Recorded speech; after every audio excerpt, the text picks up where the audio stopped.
All right, good morning, bodyboarding fans, and welcome to once again a very moody fronton for the 2021 Gran Canaria Frontón Pro, presented to you by Cerveja, Corona, and NMD Bodyboards. I'm joined by my fellow commentator, the beautiful Begonia Martinez, and we are super stoked and amped to be here with you guys to bring in some more high-flying action from today's event. All right, so what's going to be happening is, right after this, we're jumping into highlights of the Banana Challenge, the Red Bull Banana Challenge. We'll be talking guys through some of the gnarliest moves from yesterday, and from then on, bang into the action.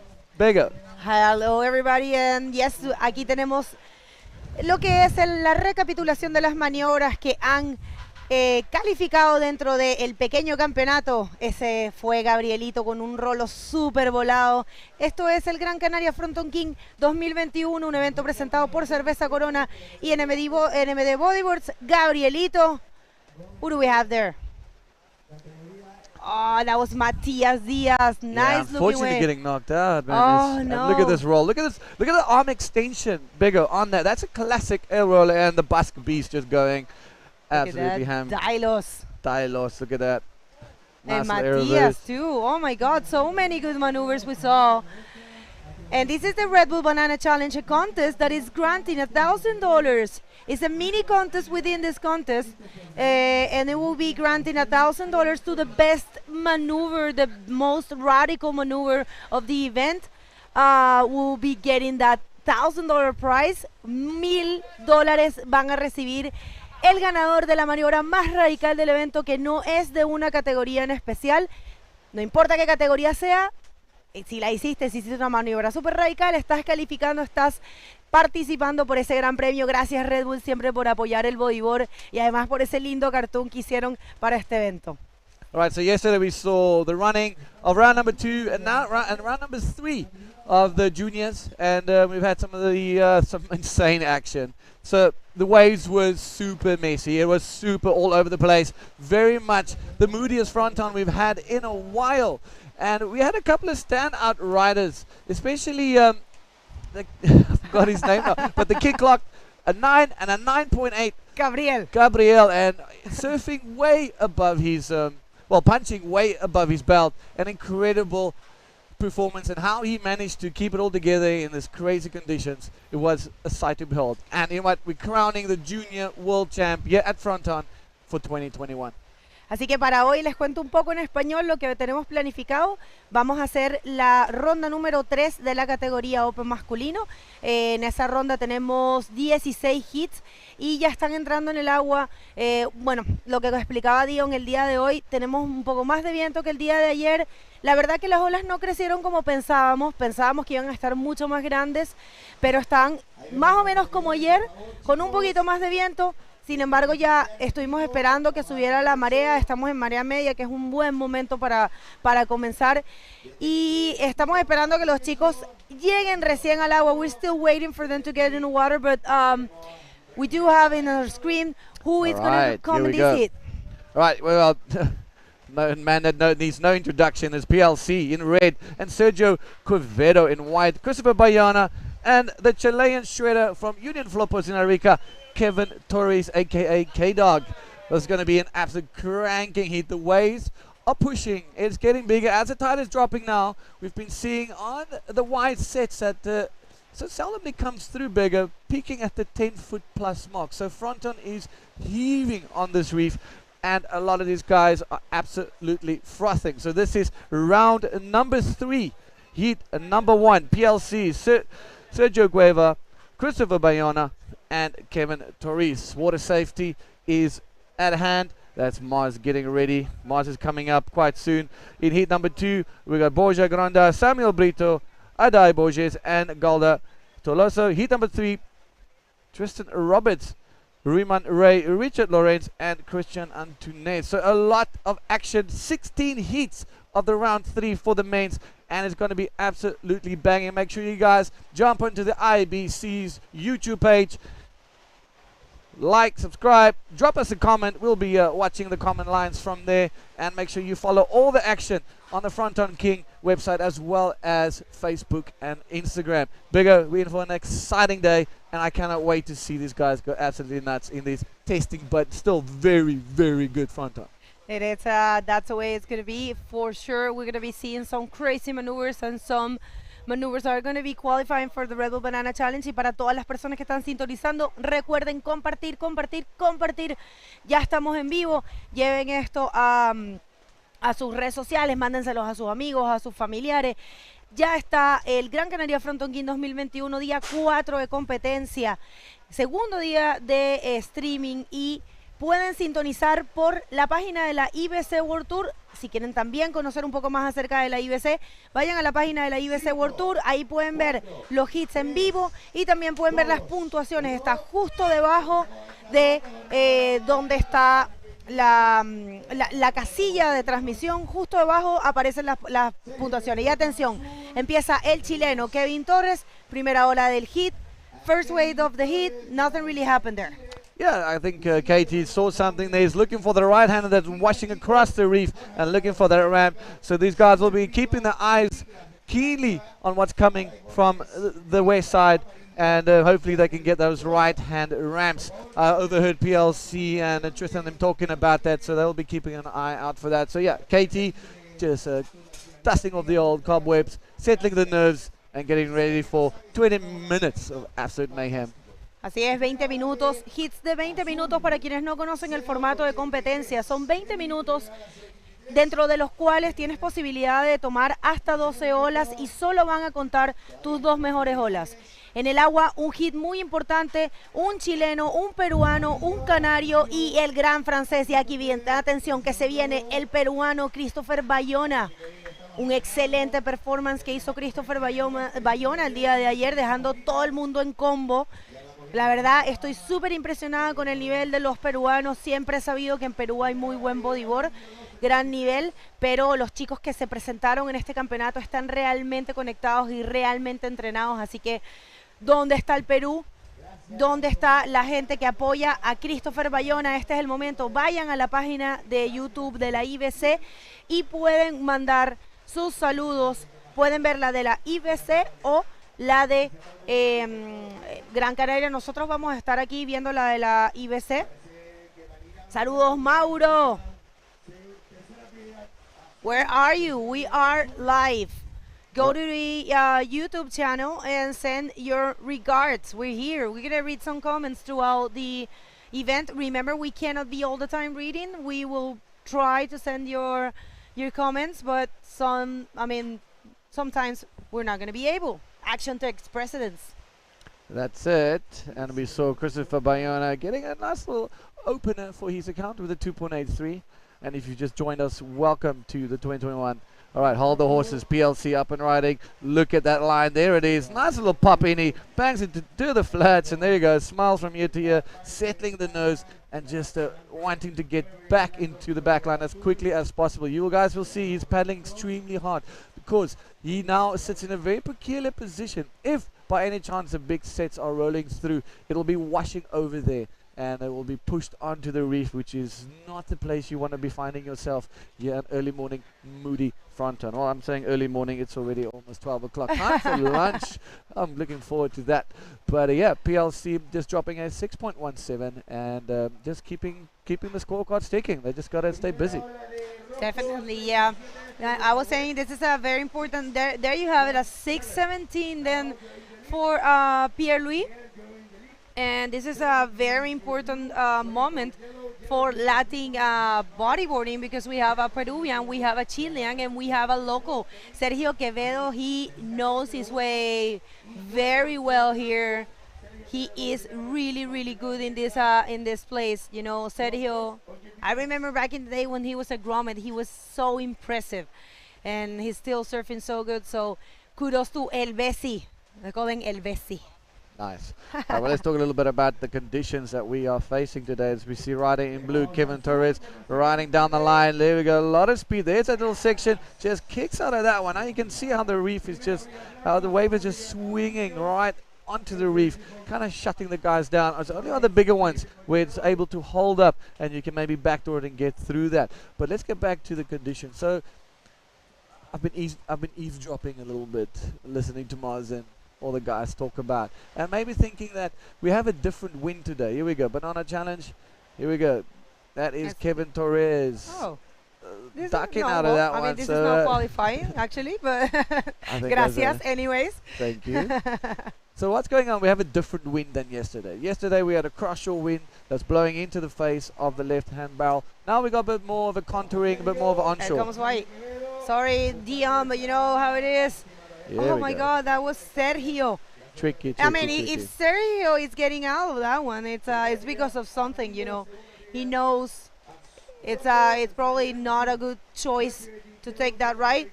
And I think they're going to be picking up more rights as what we were seeing, what you're saying from yesterday. I think actually yesterday the rights were better, and that might be the case today. So what do you think? Well, let's see. Someone's paddling for this one. All right, well, it is tricky. It is. You got a good swell period, you got a good swell coming in, but you still left with yesterday's residual wind swell, which kind of, as the actual swell comes in, this wind swell kind of breaks the whole shape of it. PLC up and riding. Look, both hands still on it there. He releases the rail, does a little ARS, manages to turn it around on almost a non-existing lip. You know, it just shows how, you know, how good his timing is. You saw that little section, and he slapped it. But anyways, it's going to be gnarly today. There's going to be a couple of bombs rolling through. They're still quite relieved that this is the type of wind and we don't have that banging cross shore. It's a bit of a contouring on offshore throughout the day. So here we go, back to the action. Christopher Bayona, vamos a ver el peruano, se mete un poquito ahí ese cover up. Vamos a ver si puede conectar esa sección, tiene rampa. Lo hemos visto, muchos de los canarios la usan.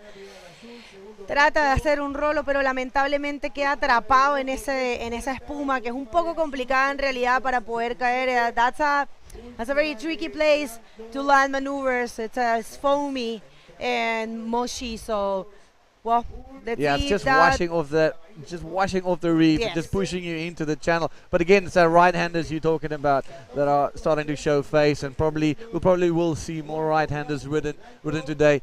And just off screen, there's a really big set coming, so you'll see the guys duck diving it now any moment. Oh, there we go. Here we go, right and white. Veo. Coming down this one, a lot of white water to deal with. There's that wide section. Now what's going to happen? Gets shut down on that one. Oh, nice little early morning underwater tour courtesy of Fronton.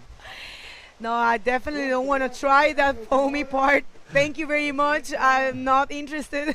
Nope. Sergio que veo se nota que está activo, que está buscando. Todavía quedan 13 minutos, Diego, en realidad todo puede pasar. Este es la ronda número 3, este es el hit número 1. Y este es el cuarto día de competencia y el segundo día que hacemos esta transmisión en vivo. Estamos felices de estar de vuelta con ustedes, gente.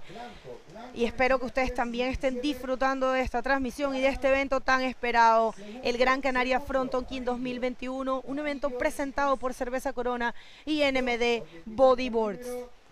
Gracias. Right, so we're going to be having some of your favorite pros join us in the commentary booth during the course of the day. We got a nice lineup of all the main guys coming out and sharing their knowledge and their experiences here at the infamous El Fronton. We'll see a couple of here we go. That is right and red PLC popping out of the white water, still cruising and kicking out in the back. Right, so we will see a couple of big bombs ridden, but we'll most likely see most of the insiders and the mid-sized waves that are actually forming a bit better on the reefs ridden in the early heats, seeing that the tide is still pushing. It's a long way to go. We've got some big tidal movements, and it's actually, compared to what it was about an hour ago, starting to shape up and form up a lot better. So if you just join us, welcome to the 2021 Gran Canaria Frontón Pro presented by Cerveza Corona and NMD Bodyboards. Myself and a Big O holding it down here for everybody. So make sure you jump onto the YouTube, jump onto all the socials. It is okay. We'll hold the action there quickly as we had a ride from Yellow, and we'd like to thank all our sponsors for being involved. All right, 11 minutes, 15 seconds to go. 16 heats today, Big O? 16 hits. Do we know if anything else will be running after that yet? You know how it is in contest. We don't know. We don't have anything certain because it's Mother Nature who make the call. But no, I mean, for now, what it's established as is we're just gonna do round number 3 for men. No juniors day.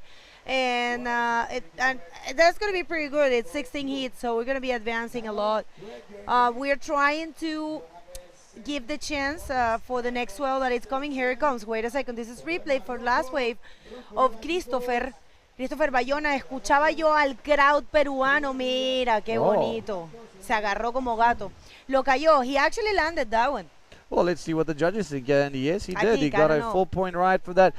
Yes. Smacking him up into second position, right behind PLC. Now, it shows how important that second backup wave is. And we have Kevin Torres, all the way from Arica, Chile, representing Union Floppers. He needs something. Just gets that roll. Just gets that score going. You know what? Rolls, win heats, and then backs it up with a nice little roll in the flat. We saw that yesterday.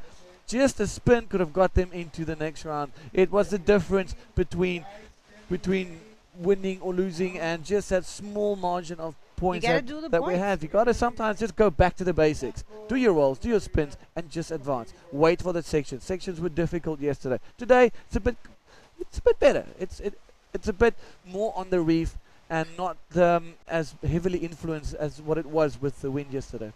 Definitely, yes. I agree with you. There's a point in the heat when, if the half of the heat has gone and you don't have those points, spin to win, baby. Don't be afraid of spinning. You know, it's all about those 20 minutes, and it's all about you saving a spot in the next round. Así que comentábamos aquí que hay un momento en el que simplemente si tienes que girar para marcar los puntos, hazlo. Si estás en la mitad del hit y no tienes los puntos, ponte las pilas y haz lo que puedas. Ahí viene una bonita ola, pero no, parece que nadie la va a tomar, y está bien, porque eso era un monstruo de 3 cabezas que no iba para ningún lado. That was a three-headed monster. Three-headed dragon coming through there, and another one. Look at that, just offloading, thumping the reef. And we might even be lucky enough to see a third wave roll through. You see on the left-hand side of the rider in yellow. That's one of those wide ones that just misses the reef entirely. So 8 minutes, 32 seconds ago. These are elimination rounds. Top 2 riders advance to the next round, which will be round 4. And after that, we should be heading into the quarterfinals. So 8 minutes, 22 PLC with a 9.76. Christopher Bayona rocking a 6.83, needing a 5.68 for that first place position, leaving Kevin Torres and Sergio Quevedo trailing, needing a 5.5 for that second position, and Kevin Torres needing a 4.5. Bigo, take us through this bomb. Look at that thing. This is a three-headed monster. That way it's got more steps and a 90s haircut.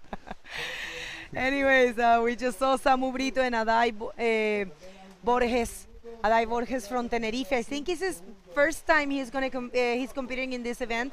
He's from Tenerife, but he works, and you know, it's so hard sometimes because we say, oh, you're from Canary Islands, and you have never come to this event, and I'm like, dude, I work, I do so many things, I can't come to, I mean, it's so hard, right? And it's just not one island here. There's a few islands, so they come from different islands. There's you know, I think there's like 6 islands. I'm sorry for my ignorance, but yeah, I definitely want to check those islands. Look how beautiful that reef is, and you can see how it just shapes the mushroom head right there. Incredible. And it's such a jostling for position right now. Priority is still, you know, it's still a bit messy, so the guys will be operating under priority, just keeping busy, looking for those bigger scores. But it is still really good to hold that priority in case you find yourself in that position where you're close to a competitor and you need to use it, or you need that wave, or you have to block it. Definitely, I agree with you. And look at that. Aquí viene entonces el peruano. Vamos a ver, Christopher Bayona.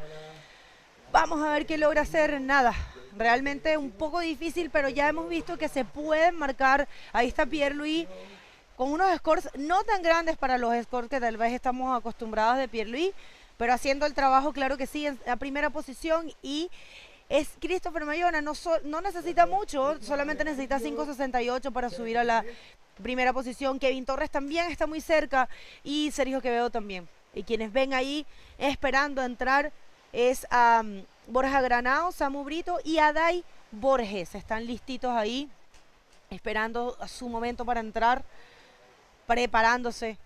Ya estamos aquí desde las 10. Atención, que se viene blanco. All right, that's White trying to get a little something nice. Roll through the lip there now. The problem is, there we go. He pushes through the white water. Maybe gets the second section. There's another nice little roll. That's going to change the situation. Definitely going to bump him up close to that second place. And yeah, that is exactly what he's been waiting for, patiently, and he had priority as well. So he used it, and he used it to his advantage, to the best of his ability, and scored 2 maneuvers, which are rare, Bego. Es el Bessie. El Bessie se conoce esta ola perfectamente. Estaba sentado ahí arriba, se estuvo esperando y consiguió una buena ola, marcó un lindísimo rolo, cayendo bastante limpio con comparación a lo que hemos visto. Pero atención que se viene Kevin Torres, el chileno.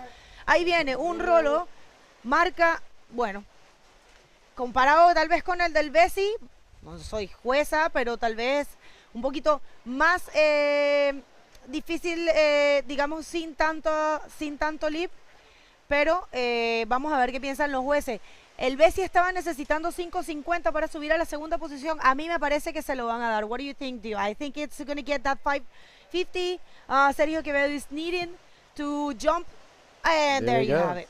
Yes, that's it, 5, 6, 7. So the gut feel was that he would, for the 2 maneuvers, definitely get into that second position. Remember, he doesn't have a backup score yet, so there's not much in between. If he gets another one, here we go. PLC going for the air forward, and just landing a little bit on the side of the wave.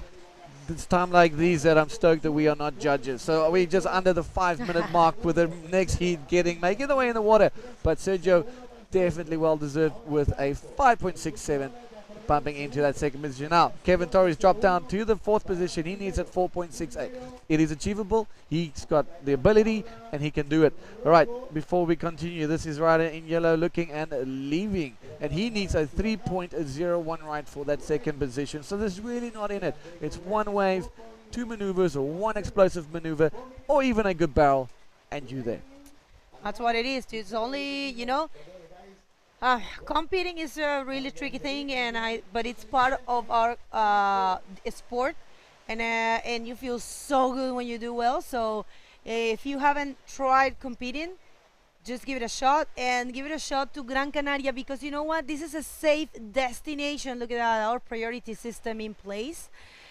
Canarias is being called safe destination towards the pandemic. We haven't had too much of cases. Actually, not many, not at all. Like right now, it's almost 0 cases here, and everyone's vaccinated. So it's a very safe destination for tourism and the practice of radical sports. And of course, it's so beautiful. And I'll tell you what, compared to the rest of Europe, definitely this is not within the continent, but it's Spain still. So comparing to mainland, this place is way cheaper. So you got it all here, and especially if you're a bodyboarder, you should come and visit Gran Canaria. That's the place to be. It's definitely the place to be. And it's so nice to be here. Such an epic place. So much to do. Great for families. Great for a whole family holiday destination. And then the dad or the mum gets time to sneak off for a nice little surf. The water is very comfortable, around about the 20 to 24 degrees centigrade, as we see the local Christopher Bayana looking and leaving on that one with 2 minutes 20 seconds to go. PLC sitting pretty with a 6.17, a 4.17, bettering his last score. As we see, here we go, KT very locked in on this one. Bego, can the Chilean pull it around for himself? Does it with a nice little invert. Okay, all right. Now this shows the importance of that second scoring wave. Now Christopher Bayona and Sergio, they do not have a second scoring wave, and Kevin Torres as well. It's a 2.33. So let's see what's going to happen. I reckon he might sneak up to that second position, or just switch up with Crystal Bayona. But it's all out there right now. The waves are getting much better and better as the heat progresses, as the tide starts to sort itself out. It's going to get clean, it's going to get gnarly, and we're in for rad days of action. Bueno, y ahí estaba entonces entrando los últimos puntajes de Kevin Torres, fue un 4.50, no sube a la segunda posición, pero está más cerca. Esta es la repetición de ese invert del chileno, del ariqueño, Kevin Torres. Vamos a ver si Kevin entonces ahora, atención que se viene Pierre, nada para el gran Pierre Lucho. He was homing down on that wave like a missile, looking for its target, and unfortunately just not getting that section that he wanted. But man, let's see. So this is now less than a minute.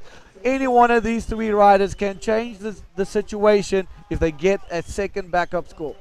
1.33, 2.33, 2.83 is what they have right now. It's nothing bigger. It's a roll, and you know what? Second or first place could see a situation change. Pietro Luigi. What? Pietro Luigi. Exactly. Here he comes, Christopher Bayona, nada. Últimos segundos de 30 competencia. seconds, 30 Últimos seconds. segundos. What's happening? Kevin Torres solo necesita un 2.51. Vamos, Chile, a ver si es que puede lograrlo, pero parece que el Bessi está ahí arriba con la prioridad número 1. Yo no creo que se la suelte porque él se conoce súper bien su ola. Sergio is with the first priority, and I don't think he's going to leave anyone take any waves. Let's see what's going on. And this is the countdown, Dion, and it looks like official results because there were no waves reading. It's advancing Pierre-Louis Coste in red and Sergio Quevedo, the local, in white. Congratulations to Kevin and Christopher. You guys did an amazing job. But, well, we'll see you next year for sure. And you at your home, don't go anywhere because there's a lot to come in this 4-day competition of Gran Canaria Frontón King 2021.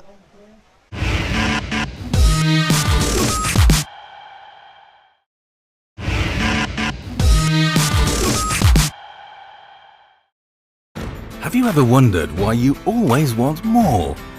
More Mondays without an alarm. More first times. More whiffs of the salty sea and the countrified country. More smiles for the camera. More unexpected friends. More laughing at life. More enjoying the journey. And what if the answer was never really what, but where? Gran Canaria. So much to live for. A mí me encanta despertarme con el sol. Cuando me abro los ojos y veo la luz y ves colores tan bonitos, agradezco vivir. Cuanto más estoy con la naturaleza, mejor me siento. Y decir, qué belleza, el mundo.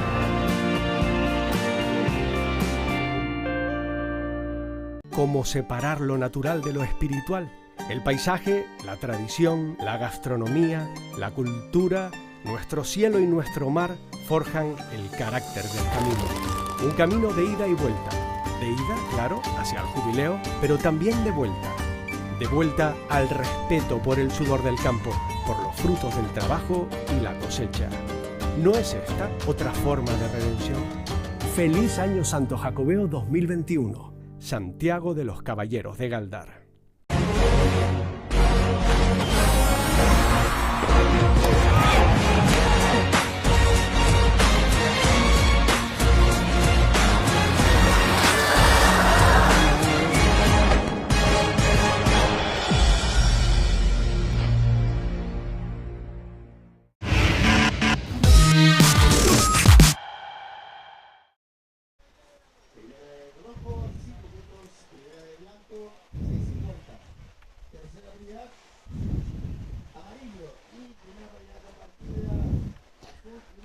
Ladies and gentlemen, welcome back to the 2021 Frontón King Pro Gran Canaria.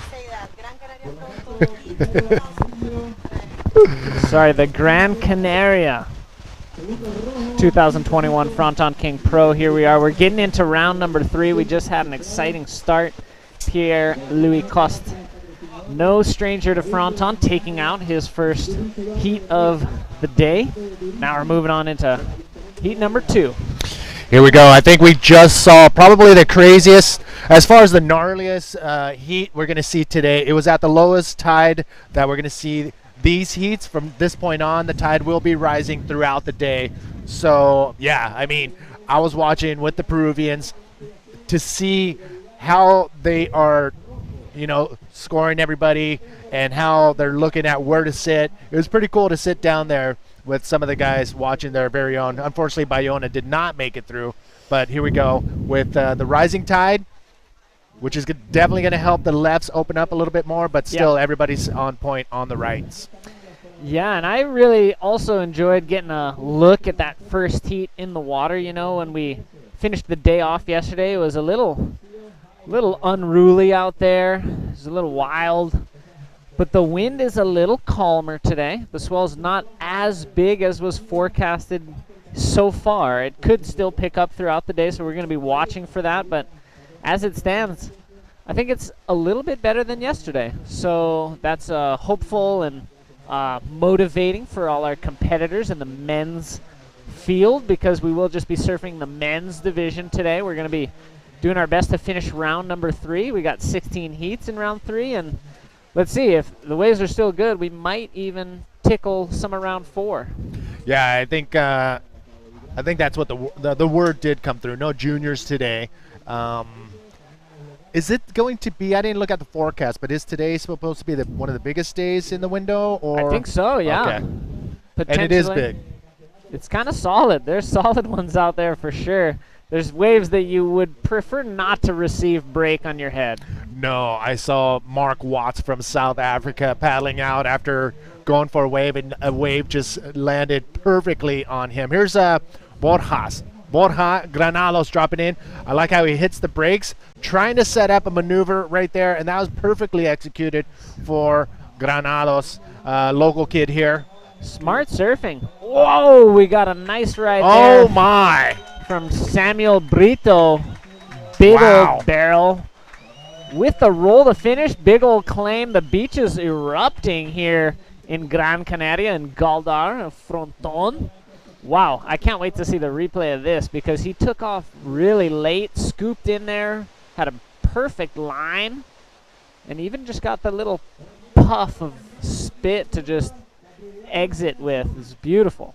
With the tide coming up, we're going to see a little bit more waves like that coming through on the rights. It's going to clean up a lot, and that was a great little entrance on what we're going to see later today. As well, look at that. Look at that. You can see the reef.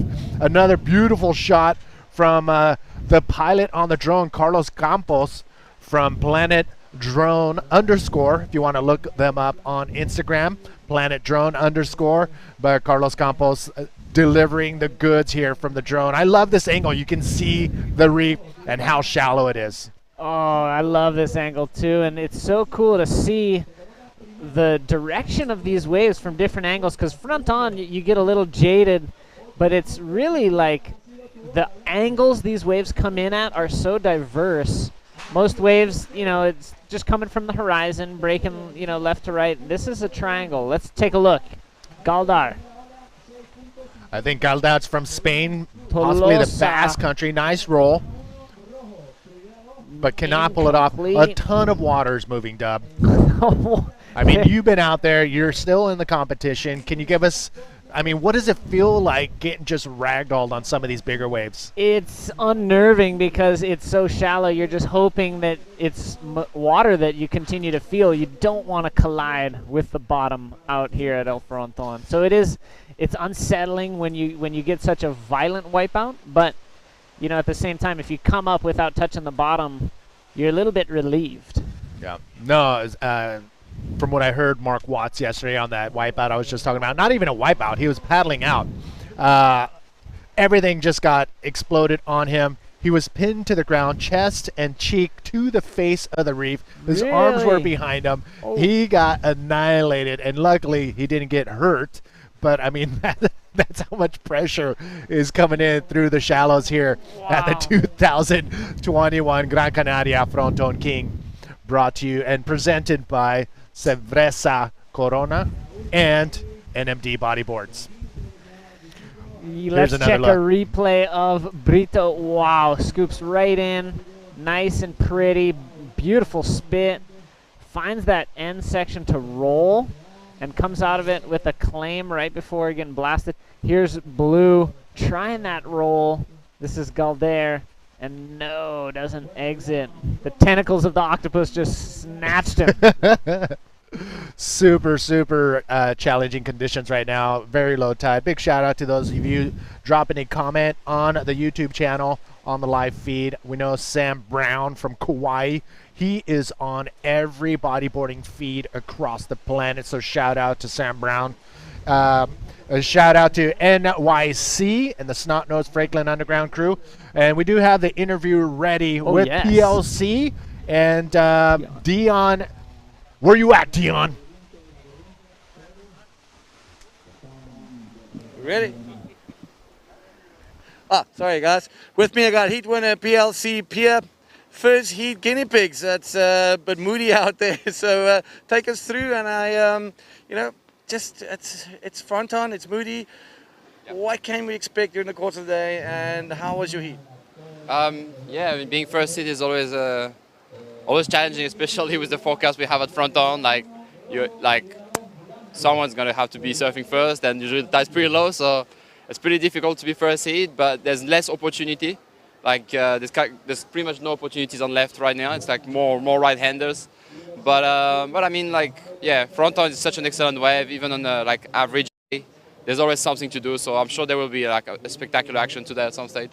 Yeah, I'm sure. I mean, judging by what waves have been coming through, yeah, it's holding a great potential for the rest of the day. So just take us through. Do you have a bit of a game plan? Are you just going to go and relax a bit, get your mind off things again, and then prepare for your next heat whenever?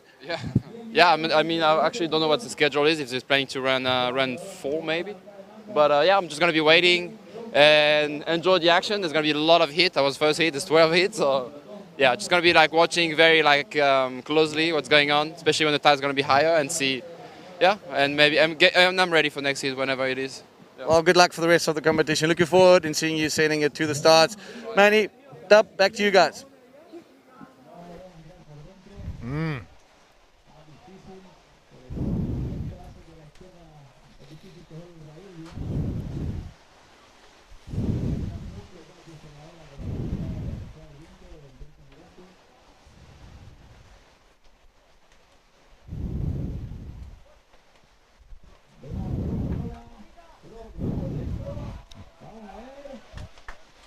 Wow, pulling into that deep barrel, but unfortunately not making it out. That is Borja Granados, the local rider here. But yeah, if you're going to pull in, you hold your breath, and hopefully that stays open, just like this wave right here. Can he come out?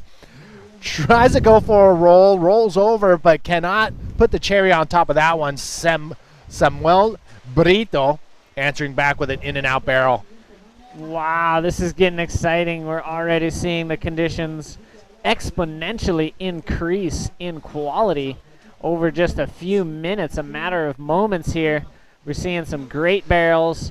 We're seeing some awesome stuff as Fronton is coming alive. Yeah, yesterday during the action, it was around this time where we did see the better waves starting to come through, and the Groms were taking full advantage. The juniors, look at this, split peak, left and right, blue, Gáldar, Tolosa pulling in. Wow, it's still very shallow. Even though the tide is coming up, it's still really shallow on the inside right and on the left. So these guys have to be on their game and not let their guard down, as it still is dangerous. Look at that. Beautiful shot one more time from Carlos Campos. Wow, piloting the drone. Look at that. Beautiful wave, Dub. Wow. Gorgeous stuff here, and just great to see it from as many angles as you can, because El Fronton is just captivating to watch. You can never really wrap your head completely around the dynamics of the wave energy out here and how it just comes together. It's just really impressive stuff. Beautiful color there in the water as this one just detonates on the reef. We got some big numbers in this heat so far. Ade Borges in third. He's still within striking distance. Doesn't need much to take over Borja. Here we got nice Gáldar trying to stall there. I like this nice tight angle, but there you can see it just ran away from him. Got pretty much left him with no more room to play. Swallowed him up.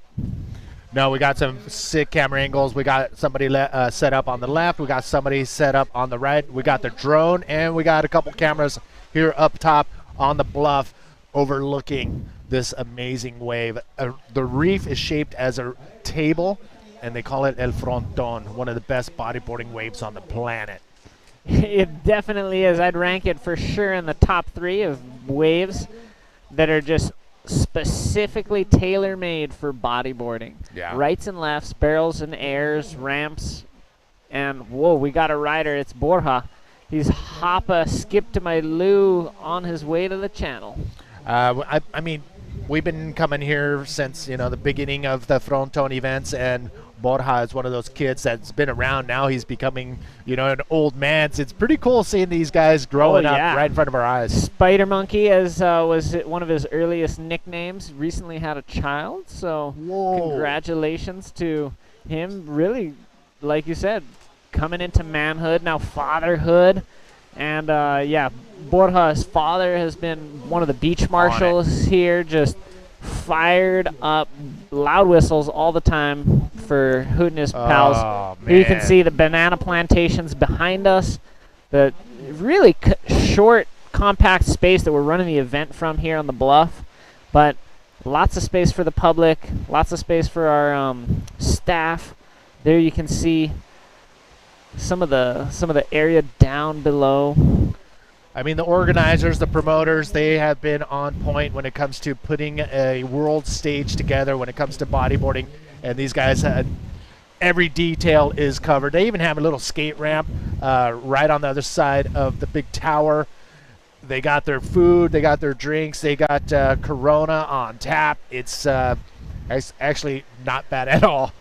Yeah, they got so good at logistics, they started doing a lot of parties up here on the weekends, you know? So there is a festival associated with the Fronton King. There is music and DJs and all that stuff. Here we see Pierre sipping from his hydro flask, one of the event sponsors, talking with Maxime. Yes. Castillo and Robin Legros. Just great to see the gang there, kind of congratulating, talking to Pierre about how that heat went and trying to kind of gain a little bit of insight, because those guys have heats coming up. They want to do well. Pierre did well, and it is going to be interesting to see how the waves change throughout the day with the tide coming up and possibly the swell coming up as well.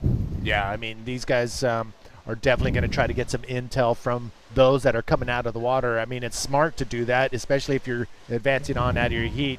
So if I was somebody in a later round, I'd be definitely talking to PLC. But the question is PLC going to give in and give up some of those secrets that he just was able to tap into in that first heat? Who knows? 4 minutes remaining in this 20-minute heat. Once again, thank you guys all for tuning in. And a big shout out to Waves Streamers. They are the ones throwing down the live feed. So thank you guys. Always an incredible job here at the Gran Canaria Frontón King, and all the camera crew. Thank you guys for holding it down. The camera guys that are down on the reef, they're there all day long. Here we go, up and running. Wow, Samuel Brito gets up there, nice flip, board splats out of his hands, incomplete for our heat leader, but still enough time to get back out there. But yeah, like you said, man, guys sitting down there just filming all day. And there's a lot of wind, there's a lot of salt spray. It's not necessarily super comfortable down there, a lot of rocks. You're in the shade too, wind. So yeah. Here's Samuel. So what happened right here? How did he not pull this off? Well, there was a lump kind of mid-face that kind of bucked him off, even more so than it would have been if it was just a smooth contour there. So it was this extra lump of water he probably didn't anticipate, and it was more forceful than he expected and just popped the board out of his hands. At least that's what it looked like to me. I could be wrong. Let's bring everybody up to speed on the situation out in the water. With 2 minutes, 30 seconds remaining, again, this is an elimination round, round number 3. 2 riders advance on. 2 riders are going to get knocked out. And it looks like Ade Borges needing a 4.0 to get into that second place spot. He has first priority. 2 minutes out there. Does it fly by, or does it? It does sometimes. Let's see, Ade, this is the 4 he needs. We'll wait to see what the judges think. Oh, he might continue on. Nope, doesn't connect that. But had he been just a little bit deeper or rolled out of that barrel, I think he would have got it. As it stands, I don't think it's going to be quite enough to take over second position from Borja Granados. Gáldar Toloso, he's in that 4th spot with second priority. He needs a 9.0, which is nothing's impossible. The waves are starting to get better. If he can find one of those rights that are coming across the reef perfectly with the right angle, he can totally pull off a 9-point ride. But he's got to be in that right zone. So how hard is it to be in the right spot out in the water? It's extremely difficult. You know, there's a general peak, there's a general area, and the waves are coming in all over the shop. So you can kind of be in the spot, and then all of a sudden, boom, you're way out of position. So it's really tricky. The wind's blowing. That gives a little bit of current to the peak, so it's tricky. We got about 57 seconds remaining now. Just time's ticking away. We are 50 seconds, Dub. Yeah. I mean, it looks like that could be it. I'm looking over the horizon. I'm actually cheating a little bit, looking over into the water, and I don't see any sets rolling in that are going to offer up the 9-point ride for Gáldar. But Adad, he needs a 4.0. Is this going to be it? This may be his last ride. Through the lip roll. Can he pull it off? Wow, huge explosion. So much white water to fight through. Doesn't come up with it, but comes up with this board in his hands, which was pretty impressive in and of itself. You see him slapping the water out of frustration. He's like, son of a gun. He knew that was his last chance, and it doesn't look like it's going to happen for him. So I'm going to say Samuel and Borja will be advancing on as Gáldar. Wait a second. No. This is Borja. Little cherry on top to end his heat. Ooh, I like that. On the transition, just flared over that section. So Spider Monkey and Brito moving on out of heat number 2. Big shout out before I head out. And Dion comes in. Glenn Pollicker and the VBC crew, what up? We bodyboard, thanks for tuning in. And bottom turns, big barrels, big sections, Boogie Heaven, Roscoe, Cape Town, South Africa. Thanks, Ross, and everybody else for tuning in. I'm going to step out. Dion's going to come in. Dave's going to stay here. Don't go anywhere. We'll be back right after this.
All right, welcome back to heat number 3 of round number 3 for the men's division. In this one, we got 2019 champion, defending world champion Tristan Roberts, Roman Ray, Rachid Lorenz, and Christian Antunes. It's going to be an absolute cracker. Dubbo, what's up, bro? Oh, frothing to be not only here in the booth, but here at El Frontón. Here we are at day 4. We're cracking into men's round 3. We've already seen some really pretty rides, and I think we're going to see a lot more. I love being in the booth here for this heat with Tristan Roberts, just such a powerhouse, such a, not only an amazing mustache, but just a I guess he's the defending world champion, you know, because there wasn't one crown last year. He's kind of had like he's still holding that title, and he's going to hold it at least one more year. There's no men's title up for grabs this year, so longest reigning back-to-back champion without competing. Without competing. What a deal! And I think that mustache has been growing for about 3 years now. It's solid. He's a man. He's officially a man now. He used to be a young man. Now he is from young kid to traffic officer with that mustache. Yeah, highway patrol. He's a boss. He's a bodyboarding boss officially. El Jefe. Right, well, 16 minutes and 45 seconds, David. No waves have been ridden in this heat so far. Your heat's coming up during the course of the day. Are you taking any notes out of what you're seeing and how the waves are moving and how things are going? I'm sure you are, but you just certainly subliminally studying what's going on with the conditions. Oh, even consciously just taking as much observations as I can, noting the changes, trying to keep track of how many sets are coming in, where I could sit potentially, where the good ones are breaking, where they're being accessed from. That one, for example, even though we didn't see it on screen, had a spitting right. So, I mean, it's not an easy lineup, even though it is a compact takeoff area. Yeah. It's not an easy wave to figure out. And especially, you know, with this wind, it is playing a big factor. Some waves are shutting down. Some waves are not clean enough to scoop in off the takeoff. Others are just getting completely bulldozed over on the channel. Let's see. Tristan Roberts. Mr. Mustache on this one. Nice little loopy backflip. Man, how bouncy on that landing, David. He might feel that one tonight. And I think he was feeling it as he got to the channel. I almost saw a little puff of water getting blown off the mustache as he was exhaling a little bit of celebration there, because I think that's a great way to start off the heat. Definitely. He's been spending a lot of time standing okay, well, let's chat about this. Let's dissect this one. Look at it, where he takes off on, and he sees the section way down the line already sets in motion what he was going to do.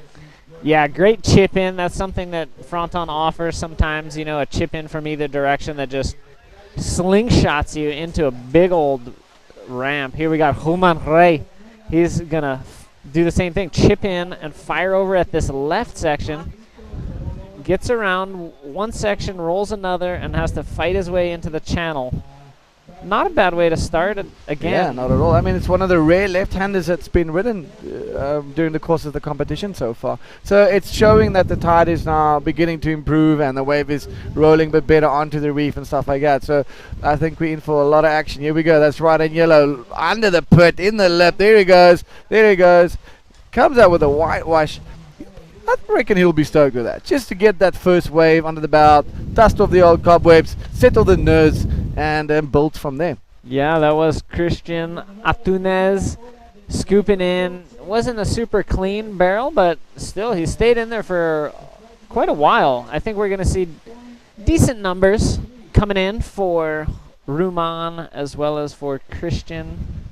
Whoa, here's a replay. Look how heavy it is. These guys have to pull off the back of that, and then this is what's happening. There's no room inside that because there's so much white water, and then look at this. If you were in there, you would potentially perish. That is devastating. Intimidating. Wow. That's pretty rough. So let's have a look at the scores. So we've got Tristan Roberts opening up with a 6.83, Roman Ray with a 2.67, and Christian Antunes with a 2.33, as we just have a little bit of a wave exchange. And Christian Antunes getting 2.33, but Richard Laurent getting that 3.5. 13 minutes. So it is a battle. Each heat is a battle out here. Not only a battle against the other competitors, but really a battle against kind of yourself and battle against Mother Nature. You know, Look it's at like that. Whew. That's where you do not want to be. Nah. That's intense. And you can learn. Tristan has turned on this one. He's definitely going. Oh, he pulled out on that one. I might have lost his priority. I wonder. So how important? I know we spoke about it yesterday, but today is a whole different ballgame. New type of waves, different tides, a different wind. now that the guys are sitting a lot more clustered, how important is this priority system coming into play with these type of conditions? Again, yeah, there's not a ton of very obvious good waves, so you want to be able to be comfortable to turn on them. At heavy waves like Fronton, there's a couple other waves that are really heavy. You don't want to have to look behind you to see if someone else is going to go. You want to be able to go head down, just watch the wave, understand what's in front of you, and if you're in second or third priority and you have to look behind you to see if someone else is going, that's going to take time. That's going to distract you. That's going to even take away a little bit of your paddle power from entering these waves. So, anyways, we got Samuel Brito just stoked on that sesh. Very sportsman-like of him and Spider Monkey to share a little salutation there, post-heat celebration as they've both advanced. We'll get Samuel Brito on the mic here shortly. Hopefully with brother Manny, but that's going to be in a few moments. We'll let them set that up. Yeah. So tell me, how important is it for the nerds to kind of get through round 1, 2, 3, and into round 4 to try and get into the quarterfinals? There's a lot of pressure, especially round 1 being non-elimination. Everybody's just finding their feet, and then it starts round 2, round 3. So for you as a competitor, obviously everybody wants to make it. You want to try and get as far as you can, but there must be a lot of pressure on each athlete, especially maybe the top guys, because they've got more of an expectation to them than what maybe some of the underdogs would have. So we look at this one rolling over the reef. Look at that mutant. That was, it would have been hard to access, and I don't think these guys were really in the spot to do it, but that was a cracker. Yeah. Back to your pressure question, without any World Tour points being on the line, without any world titles being awarded here in the men's, that takes a lot of pressure off. This is, one of the few events that's happened since the pandemic, so that also kind of levels the playing field. It's kind of leveled off everybody's expectations and motivations of why they're competing. Some people are still doing it for the same reason, but maybe have a slightly different perspective on it. So I think compared to previous Fronton Kings, I think there's probably a lot less pressure than normal. All that to say, there is still the internal pressure you put on yourself. If you're competing here to be like the big man on the block, yeah, you're probably going to put a lot of pressure on yourself to perform. Some guys, like myself, are just happy to participate and are going to take each heat at a time. Wow, there was. How good is that? You can learn a lot by watching the explosion as it decomposes, the decomposition of these breaking waves from that aerial angle. Let's look at Tristan. Right, there he goes, down the line, nice little section. There goes, loopy roll, something he does so well. And again, it comes down to just the basics, doing the basics right on these tricky conditions. Honestly, oh, here we go. That is white. Ruman Ray getting stuck in that one, unfortunately, with Tristan getting that backup score, and Ruman just needed that one to get into that second position. I love that wave selection from Tristan. I love the selection of maneuver too. Yeah. He hit it so clean. I'm going to be excited about this replay because I think it's going to really set him firmly in that advancing position in Yeah, and take us through the replay once it comes up. Please dissect in terms of what the critical section is for our viewers back home that doesn't understand how it works. Okay, double, here we go. So here, again, he's chipping in. He has to wait. Okay, some sections happen there. Some go a little farther down. Here's where he finds it. Big, controlled roll. That was towards the end of the wave. We have such a tight shot, we can't really see where it was on the reef. Let's take a look at Ruman. Right there at the end, he gets clamped. Out, he'll be bummed about that one. Yeah. He was actually quite close to making it. Just so much water moving, I suppose. It just caught him at the end there. And the water from the wind, those kind of crumbles, can really slow you down. They can really increase the chances of the wave pinching. And when we say pinching, that means like the exit of the barrel shutting prematurely and not allowing a clean exit through the tube. So that's, all these are kind of enhanced or exasperated by the wind. Exaggerated, I should say. And we have to deal with that out in the water. We have to deal with the wave, the low, shallowness, as well as the wind. All right, we're going to head over to interview with Manny, with our previous heat winner, as we see this mutant offloading on the reef. What's up, everybody? This is Manny V, and with me is the winner of the last heat, Samuel Brito.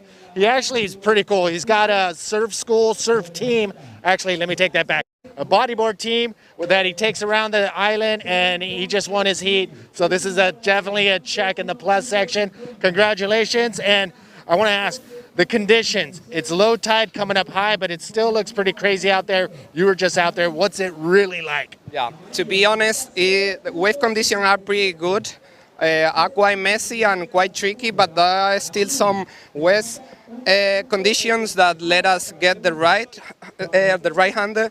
And yeah, I was pretty lucky actually getting one nice barrel that I scored 8.5. And yeah, I'm pretty stoked about that. I'm pretty stoked that my colleague Borja Granados is a local rider from here as well, who have been surfing with me since I was a little child. So pretty glad and pretty stoked about my rider and my team as well. Awesome. It sounds like you got some good things going on here. If bodyboarders come in from out of town, if they come to Gran Canaria, how do they get a hold of you if they want to go bodyboard with you? Yeah, actually we have a SV Team account, an Instagram account where everyone can contact us. We are a team which basically look for the best conditions around the islands and around our neighborhood islands. And yeah, if there is anyone who is looking for good waves, drop me, surfing, bodyboard, so we will be delighted to guide them. Yeah. Awesome. There you go. SB Team. Look for them on Instagram and look up Samuel. Obviously, he knows what he's doing. Congratulations. We'll see you in the next round. See you later. All right, rad. That was cool. Thanks, Manny. All right, Tristan clocking at 7.83 for that roll, which just goes to show that basic maneuver, that really projected, good, well-executed roll scored higher than the backflip. Interesting. I think any of the young people out there watching should definitely take note of that. I see so many Groms when they're learning these maneuvers trying arses before they can do a good rolo, and I think learning how to do a good rolo is way more important than learning an arse. Let's take a look at Christian pulling in there. Can he escape? Beautiful drone angle. Man, that's just turbulent. Wow, look, he's in the center of it all. It sucked him so far back. He's going to paddle back out on the left. That's how far it sucked him back.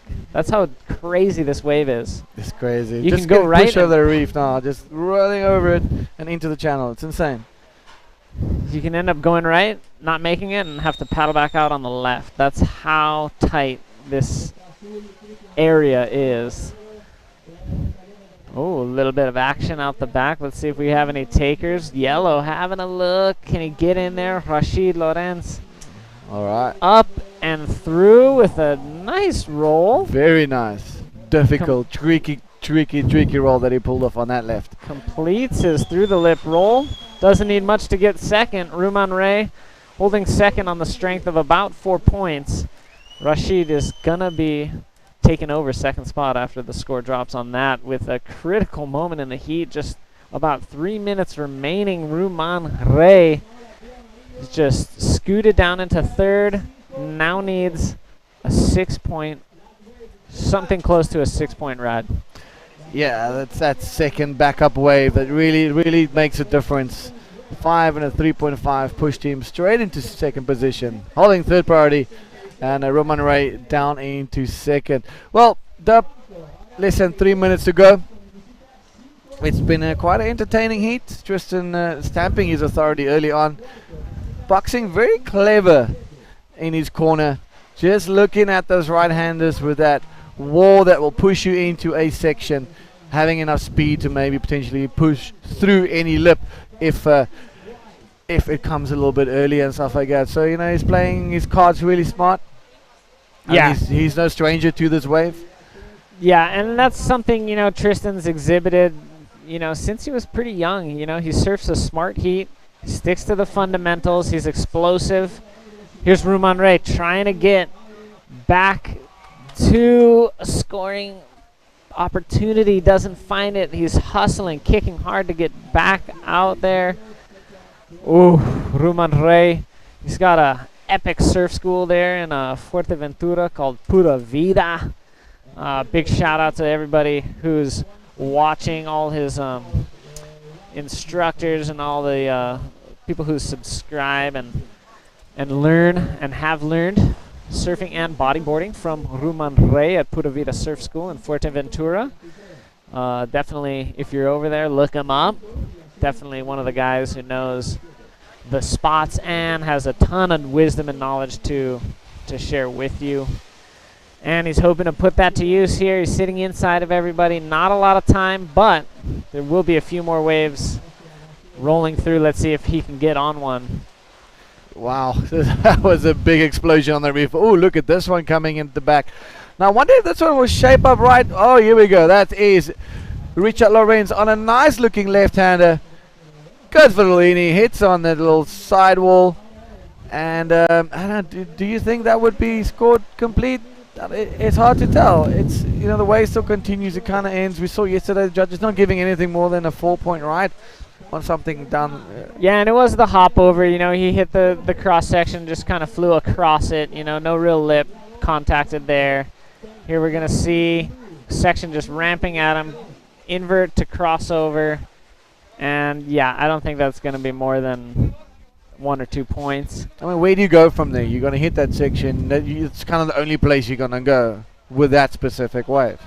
So it's yeah, your only option would do. have been to hit it earlier and then try to survive the crosswave. Here's Romain Ray, his last chance. Oh, nothing there. Frustrating. 10 seconds to go to the end of this heat. Tristan Roberts with a 14.66, stamping his authority early on and being a force to be reckoned with. Oh, on the buzzer, what is happening here? Right in the little shade, gets a little cover up, comes out quite nicely. Now, let's see what's going to happen here. Well, he needs a 617, and that was a pretty casual little wave. Good effort on the buzzer. I don't think that'll change the sitch, but maybe we'll give you the official results when we come back from this commercial break. That's it.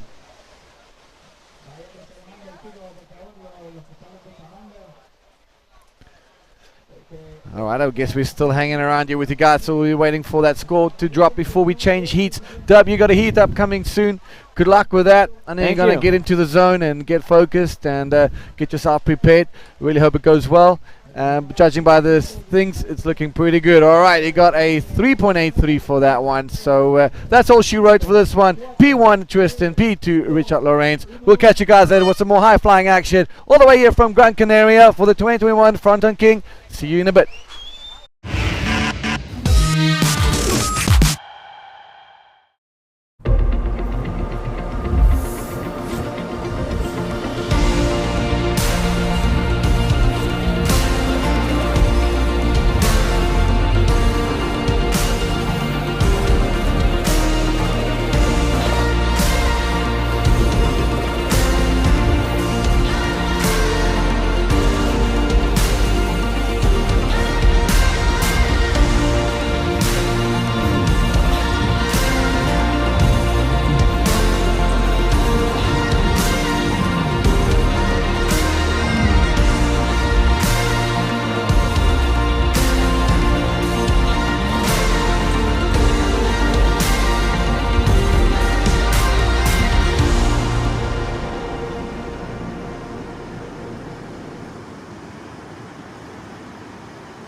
Have you ever wondered why you always want more? More Mondays without the alarm. More first times. More leaps into the unknown. More breakfasts in bed. More whiffs of the salty sea and the countrified country. More smiles for the camera. More heartbeats per minute. More enjoying the journey. More dreams almost fulfilled. More unexpected friends. More races to anywhere. More flavors to discover. More being at a loss for words. More time. Time to lose yourself and find yourself again. In short, more moments like this. And this. And this. And what if the answer was never really what, but where? Gran Canaria, so much to live for.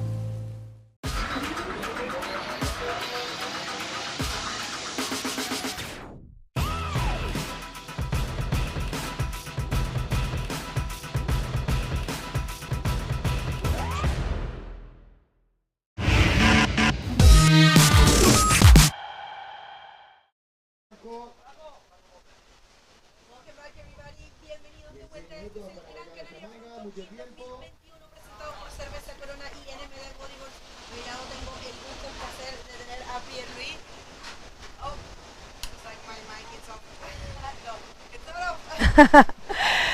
And yeah, next to me is Pierre-Louis Goff. Pierre-Louis, welcome. Thank you. How are you? Oh, good. Is everything working? Yeah. Now it's working. We were having a little technical situation, and what we have in the water is the round number 4. I mean, round number 3, heat number 4 of the men division. And thank you very much for joining me. Thank you for inviting me. It's stoked to be here. Okay, so let's go straight to the water and let's see who do we have there. So what you have in your screen is the wide shot of the competitors area, and in red we have Amaury Laverne. In white we have Choming Lopez. In yellow we have Carlos Suarez and Jordan Villalba in blue. That's Pierre, right. You were out there this morning, first heat of the day. How Yes. was it? It was very difficult. It was the first heat of the day is always very challenging because well, you haven't seen really the other competitors in the water, so and the tide is kind of usually a bit too low, so we always have to like to adapt very fast. But I mean, there were waves. It was just very difficult to find the good ones. No opportunities on the left, just focus on the right, and it kind of looks like a big beach break out there today, just because of the messy swell, but we got waves. Pues bueno, me estaba contando, vamos a tirar, esperen un poco porque hay una repetición de la primera ola, ese 7 que vemos de Amaury. Aquí viene con un lindo botón. Pierre, look at that one. Yeah, it's very, very, very, very beautiful. Amaury Laverne, just showing his skills on this one. Beautiful right-hander. You can see Amaury really focus on the right too, because of the north swell. There's more right-handers, and yeah, it's great to see the guys going for it. And here we have. Yeah, that was the answer of Jordan Villalba coming directly from el Flopos. Saludo a toda la gente de Chile y la gente del Flopos que está sintonizando, y también quienes están apoyando a Carlillo Suárez y a Choming López. Este va a ser un hit realmente muy interesante. Ya digamos que siempre compiten en este tipo de eventos, tienen muchísimo nivel, pero cuando ya avanzamos y llegamos a un punto en el que estamos ya hemos pasado un par de rondas, un par de hits, vemos que los que van quedando son los que están más conectados con las olas. And you know what, Pierre, we're ready with Tristan and Dion at the beach with the interview. Dion, take it away.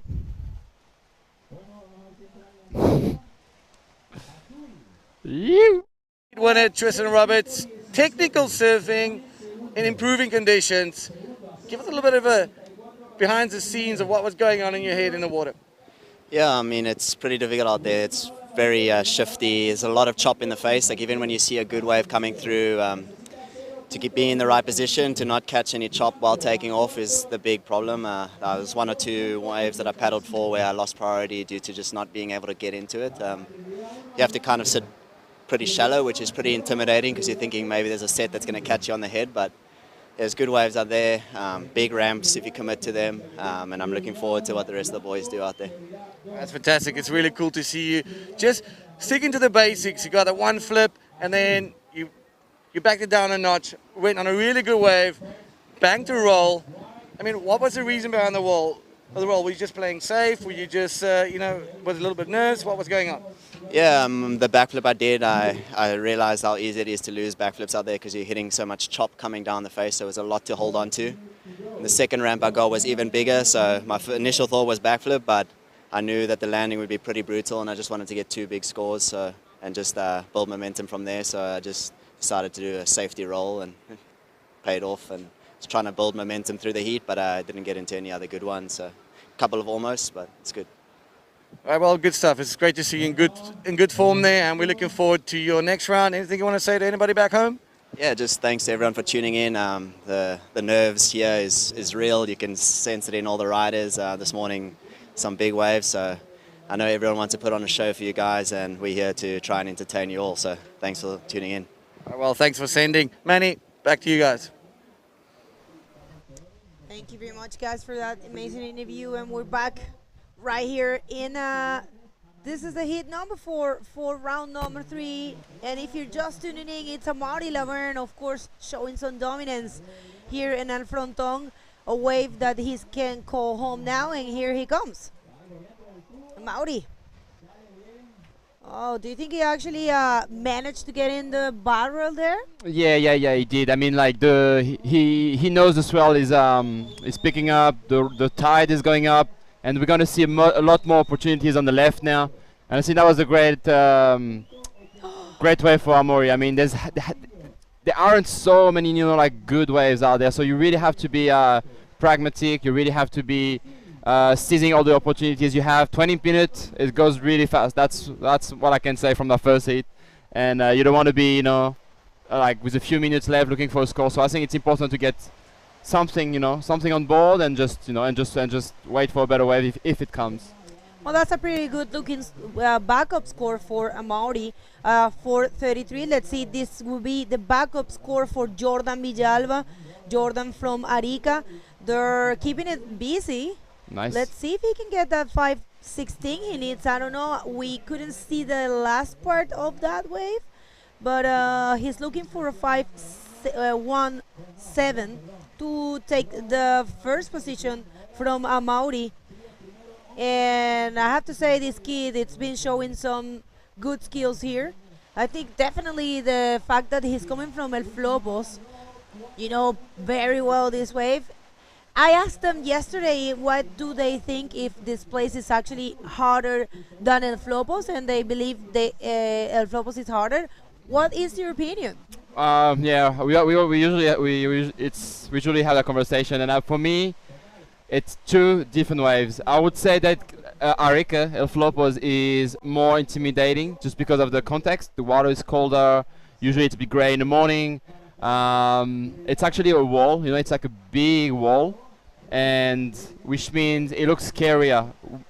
Fronton is more of a slab. It's more like the scariest part about Fronton is the slab part, and here we can see the best way of the hit so far. Amaury Laverne going for a beautiful invert. I love the slow motion replay here. That's going to qualify for the Banana Challenge for sure. Yeah. Oh yeah, for sure. And like congratulations to all the people working with the camera at the moment, because that's definitely one of the best replays I've ever seen. So it's great to see like the details of the sport. Usually you see the action very fast, but when you see the replay of it, you can see really like how technical some of those guys are. That was charming there. Not really much there for charming, and let's see if he can find Oh my God! Did that just happen? Right there. So for everyone back home that thought that there were no That was incredible. good waves, that's the answer. Definitely Amaury Laverne showing there's nice waves and it's pretty contestable. Well, I mean, what a hit for Amaury. Yeah, that was incredible. I wouldn't be surprised if they go like to the 9-point range with this one. That's definitely the best wave of the day, best wave of the heat, and yeah, let's see the score. Look at what they call the mushroom, and it does look like a mushroom. Seriously, that reef is so beautiful, and at the same time, so dangerous and so frightening, right? Oh yes, it is very challenging. Oh, look at this wave coming! Like this, the swell is definitely picking up. I'm very oh my God, excited to see what the afternoon is gonna look like. But yeah, we just saw Amaury Laverne showing incredible skills. You know, going right, beautiful invert to start, beautiful barrel, and now this wave is probably gonna be close to a 10-point ride.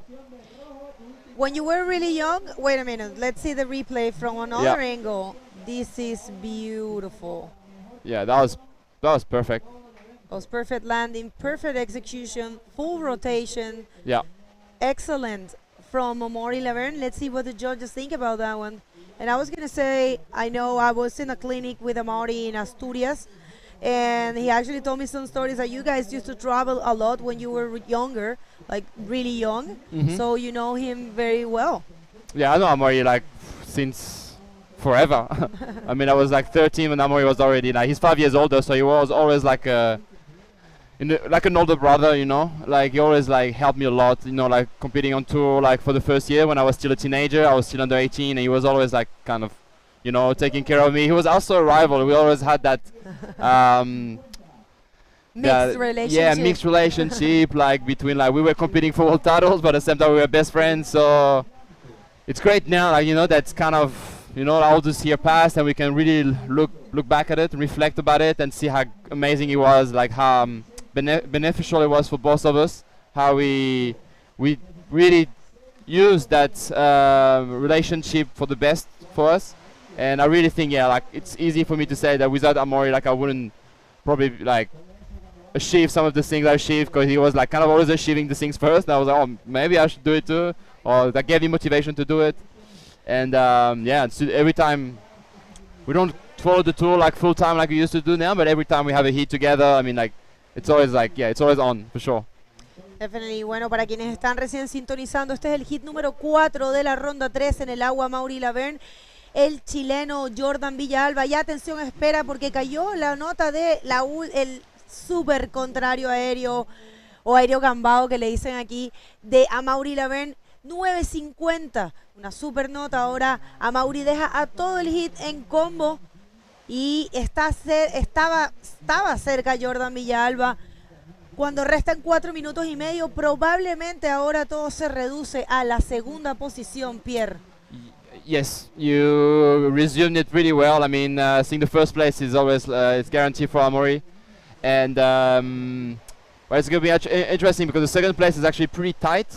But yeah, I mean, that 9.5 from Amaury was just unbelievable. Like, I think, yeah, that's definitely probably in contention to the Red Bull Banana Challenge. I mean, I don't know how they're gonna do this year with the junior, like, because the junior did incredible moves too, so it's gonna be interesting. Divisions. Okay, all division, well, so yeah, I don't know. It's definitely up there for sure. The wave wasn't so big, but what he did on the wave, like the thing about the air reverse is one of the most technical wave. You really like need a proper like special section for it, and to be able to do like full rotation and actually land it so like clean and smooth. It's really what separates like this wave from the others. And yeah, I'm not surprised to see a 9.5. Like it could have been a 10 if the wave was a little bit bigger. Definitivamente. Y también, bueno, en el agua está Chomin López. Chomin, que es salvavidas, él estuvo estudiando aquí en Gran Canaria, entonces seguramente también Chomin se conoce bastante esta ola. Solo tiene 23 años. Yeah. Viene de Andaya, ¿no? It's coming a massive set right now. Uh-oh. You can see the crowd screaming, And oh my God, they might get that one on the head actually. Ay, esta ola No, hay que they tener are cuidado. well placed, Sí, well placed. they made it. But yeah, the swell is supposed to pick up. This morning you couldn't really understand how big it was just because of the tide, but as the tide is gonna rise, we're gonna see some huge waves. You will see. Ok, gente, y no hemos tenido tiempo de pedirles que nos manden sus saludos porque este hit ha estado súper heavy, súper activo y no hemos podido leerlos, así que si están ahora sintonizando y se quieren conectar y quieren mandar algún saludo, vayan a la página, al canal de la IBC World Tour en YouTube. También lo pueden ver a través de la página oficial de la IBC World Tour. Y atención que se viene Jordan Villalba, el ariqueño, y es una situación de Amory is going for the compartida. left, as Blue is going for the right. Vamos a ver, no sé qué habrá hecho Jordan para la derecha. Yeah, I don't think he's done much on it. Right. Well, it's the last 2 minutes of the heat, people, and it's everything coming down to getting that second spot. Because Amaury is quite solid in the first position with really high scores. Definitely well deserved for Amaury Laverne, showing some dominance. Of course he is. He's been living here for a long time, and he's a couple times a Frontón King. So I think this year he's very hungry. Look at that monster. Wow. Yeah, Fronton, it's so scary. I mean, when it's big, it's just like we were trying to compare before, like the two waves between Arica and Fronton.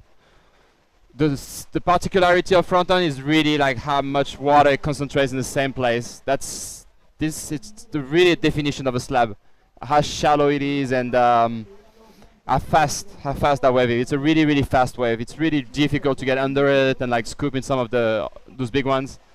The drop is the most hard thing here, huh? Yeah, it's hard. It's a really hard wave, for sure. Because at least in the Flopos you have like more water moving and it's easier. Let's see if Carlillos can take this one. Carlillos hasn't had the chance to prove himself. Carlillos is a very good rider from here too, so... Carlos is a really good athlete. One of the best up and coming guys from the Canary Islands. And what is incredible is the two best wave of the heat were ridden from Amaury. From Amaury Laverne, you know? What is impressive that he was able to find the waves. That was charming. Charming that he needs... he needs a 6.02. I don't know if that's going to be that. He actually went into the barrel, but it wasn't that deep. Pierre, what do you think? Honestly, the wave was really good. He got really lucky to get that one, but I think he wasn't really deep enough. I mean, it's there. He might get it, but it's gonna be borderline. I hope he get it because you know, like last minute effort, like good for him. But here's the replay. He definitely was in the barrel. Now it's all about the barrel. judges' like appreciation. Like, was deep enough? Was he? Did he ride it well enough? It's going to be very interesting to know if he's going to get the score. Okay, and he's got a 5-point drive, so... Let's see, we're waiting for just that just score. short. Yeah, there Just he short. is. Yeah, well, official results, everyone back home. O resultados oficiales. En primer lugar, Amaury Laverne con un lugar sólido. Y Jordan Villalba, el ariqueño, avanzando entonces a la próxima ronda. No se muevan, vamos a un pequeño corte comercial y volvemos con mucha más acción aquí en el Gran Canaria Frontón King 2021. Muchas gracias, Pierre. De nada.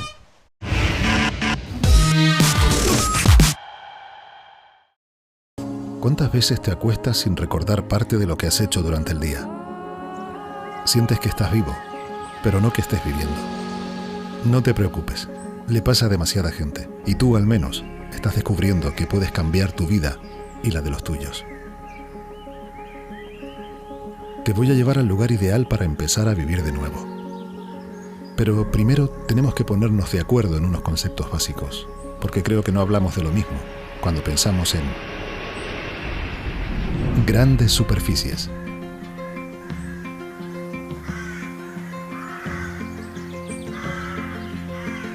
Ruido.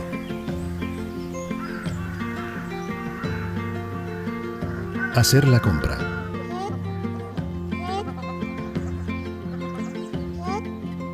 Envejecimiento activo.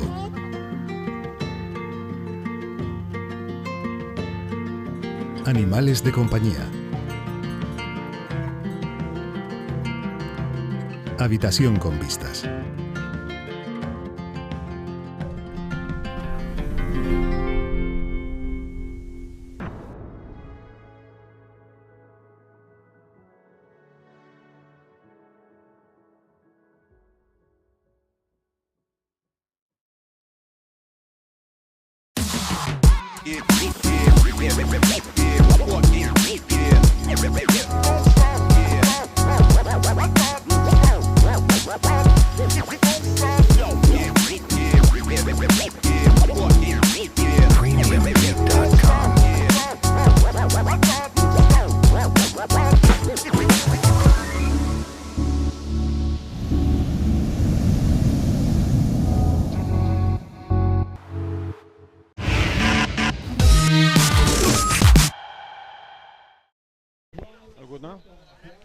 Welcome back, everybody, to the 2021 Gran Canaria Frontón King. What's up? My name is Manny V, and in the booth, Jose Luis from Peru. He's going to be joining me. And yes, this event is presented by Cerveza Corona and NMD Bodyboards. Here we go. Round number 3, heat number 5 in the water. Simone Machera from Italia. Alex Sebastian in red, Eduardo Rodriguez in white, and Bruno Martin in blue. Jose Luis, ¿cómo estás, hermano? Hola, hermano. How are you doing, Manny? Aquí disfrutando la vida. Same. Igual por aquí. Un gusto estar otra vez aquí contigo en la Sí. locución. Ok, vamos a tratar de hacer este manga en español. O Spanglish. Oh, Spanglish, okay. Whatever. But out in the water, we're going to keep you guys on point with what's happening in the water. This is a 20-minute heat. Top 2 waves are scored. 2 riders will advance on. 2 riders will be pretty much the end of the road for these guys, and then that will be it for 3rd and 4th place. We got 16 heats in round number 3. We are in heat number 5. Jose Luis made it out of his heat yesterday. Now he is in round number 3. How does it feel? It feels great, man. The conditions were really crazy out there, and anybody could make it up. And at the end, last minute, I got a small wave, and I did the points I needed, so I make it through. Yeah, I was watching that, and everybody was watching. But it was very difficult conditions yesterday during your heat. It looks right now, this is the time to be in the water. Yes, I know. This is still a good time to be in the water because the conditions are becoming windy now. Nice. Hold on, live action. That is blue, Bruno Martin. Nice, clean. Looks like the lefts are starting to turn on as well. Exactly, yeah. The lefts are starting with more tide.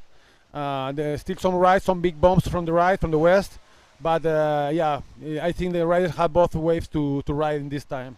Okay, Jose Luis, before time gets away from us, can you tell us a little bit of what's happening in Peru? Because there's about 15 to 20 of you guys here, and all of you are not only having a good time, but you guys are still on the hunt for a potential a junior world title, and also, you're in the open men going into the later rounds. So what's happening in Peru?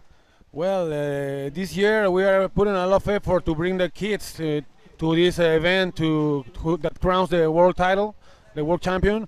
We have a really good talent over there, and we are trying to have them in the comp, and start to push up the young generations to become a world champion, to increase the level in Peru, to increase the sponsorship and the whole sport over there. How are you guys doing that? What are some of the details and steps you're taking to do that? Well, basically magic, I mean, it starts since WhatsApp chats, having funds for tickets for 3 guys, for example. Another guy like Chapai, Manuel Rodriguez, they do an effort for his guy Beckham to come also in junior division, and a lot of effort from Santa Natura for other guys, and from the Club Deportivo de Bodyboard del Perú, united with the Federación de Tabla and the Instituto Peruano del Deporte, also bringing other guys here. So a lot of efforts from many sides, and becoming all together here. And happy to be here. That's what it takes. It takes a village to make the team. Yes, so man, it's pretty awesome. I think we have the interview ready, but first live action. Simone, the Italian, going left. Oh, we saw him perform on the rights really, really well. I'm surprised he's going left, but we still have 13, 14 minutes remaining in this heat. Are we? I think we are ready with the winner of the last heat downstairs. I believe that is Begonia with the winner, and that was Amory Laverne. Bego, where are you at, sister? Thank you very much, guys. And we're here with Amaury Laverne. Amaury, what an impressive performance. You actually only caught 4 waves. Out of those, 3 were amazing scores, and you managed to boost that amazing high, well-rotated air reverse. I'm sorry. How was all that? Yeah, it's a bit tricky out there. I mean, from outside you see many waves and you think, oh, it's gonna be, I'm gonna get that one or that one, but in the water it's actually harder than what you think. It's bigger than what people think and seeing on the screen, definitely. It's like 6 foot solid out there and it's still pretty dry. So I knew I had to be opportunist. That the first wave I would see like, okay, I should go. And since I had that first call, like that invert, I was a bit relaxed after that. I thought, okay, I'm on it. And so yeah, I had that other ramp. I'm like, I have to do something. And then sometime in fronton, you just have to go big because it's hard to just manage a roll like on a big section. So you just have to do something pretty big that stick to the section. So I just went to it. Everything went really fast. I don't know. I just went for it, and so I'm happy for that last hit. Well, that was really impressive, and I have to say, actually, even getting out of there is really hard at the moment. Do you surf these conditions, I mean, on a regular basis? Like if today was a normal day in your daily basis, would you surf? Oh, yeah, I'm pretty sure we will surf. Yeah, no, definitely with a couple guys. Maybe William and Barbosa, Elliot will be there, Dailos. Yeah, most of the local guys will be there. Just waiting for the best moment of the tide. So we might surf it just an hour today, just waiting for the best tide. Like, I mean, the heat this morning, the first heat they had, nobody wants surf with this tide, the lowest tide, like it was for the first heat. But I mean, yeah, we will surf. It's just the way you have to know the waves, to know how to go in, to go out, and which wave to catch. And then with the experience, you can be there and try to surf. Well, definitely. Well, Amaury, what can I say? Just the best of lucks for the rest of the competition. And you want to say something back home to your friends and family? Yes, thanks to all you guys watching. And yes, thanks for the support to my family right there and my family in France, my friend in Réunion, and yeah, to everyone following bodyboarding. Okay, back to you guys in the booth. Congratulations one more time to Maz advancing onto that heat, but holy mackerel, that 9.5 air reverse that he did was pretty insane. Perfect. It was perfect. We saw some action on that pitcher-in-pitcher going down. Bruno Martin, Eduardo, Simone, everybody looks like they're going left now. I know. It looks like more lefts now. The tide came up a little bit, so it's less shallow because it was shallow as crazy before. Oh, it was dry reef. Oh I was sitting there with the Peruvian crew down on the pillows, watching over the ledge, and there was a lot of dry reef still. But now it's filling in, and everybody's taking a stab. Alex Sebastian pulling in, quick little pocket ride, spinning out and over that wave, cutting out. I'm interested to see if anybody's even trying for the rights, because that could open up a door for that perfect wave to come in and no one's even thinking about it. That's right. That's true. But you know, the rights are coming like unpredictable. Like, you know, so some bumps are like perfect and some bumps it will smash you down. So that's the trick. You know, that's the thing. I think that's very risky. Yeah. So and that's the thing. It's like we are sitting here up above on the cliff, and we look down on the wave, but being here at the table and being out there are two different things. Another story, yeah. I was talking to somebody, and I'm like, oh, that waves looks makeable, but it ended up closing out and just imploding on itself. So it's totally different. Once again, thank you guys for joining us here at the 2021 Gran Canaria Frontón King. Let's get back to the action, because we want to make sure you guys don't miss anything, because these riders are taking off on anything and everything coming in, especially when it comes down past the halfway mark. Jose Luis, we were talking about the Peruvian crew, what you guys are doing in Peru, and a solid crew of Peruvian riders here at this event. What is happening this weekend? Because I saw you the other day and you said, yes, we're having ceviche. You're talking about the weekend to come? Yes. Oh, well, I think you need another ceviche, right? Yes. All right. We went to their house for some ceviche. Look at this, dropping in. Alex Sebastian on a beautiful left. Woo. Big roll. Can he pull out in front of it? Look at how much whitewash is behind him. and everybody else is scratching to get under this thing. Look at that. Right there. About how deep is it? Too bad, man. Like less than 2 feet? Maybe 2 to 3 foot. And there he is coming up. My Wow. God. Crazy He was guy. underwater. He's like, there's a wave coming from the side, waving and coming in front. So but hard to here's the land. problem with the left. See right in front? It's already gurgling. To pull off this maneuver, he had to land just a little bit in front of the whitewash, but there's just so much power, so much raw energy hitting that reef. Look at all the mass behind. Remind me of the GT Rolos, the Tamega Rolos. Yes. Oh my God, those crazy ones. That is one of the first videos to come out of here where they were seeing what is possible on the left. Exactly. So solid, another set rolling through right there. Wow. Alex Sebastian getting dragged underwater for gnarly. a long time, but still able to come up. I love this angle. You get to see the riders area. You get to see the whitewash where the waves are coming through, the jet ski, pretty much everything. And if on a clear day, there he is. Beautiful Alex Sebastian panorama. just taking a beat down. Oh, shit. Yeah. How much man. energy? Oh, that weighs you down so much, man. It's like a truck going on to you. Look Look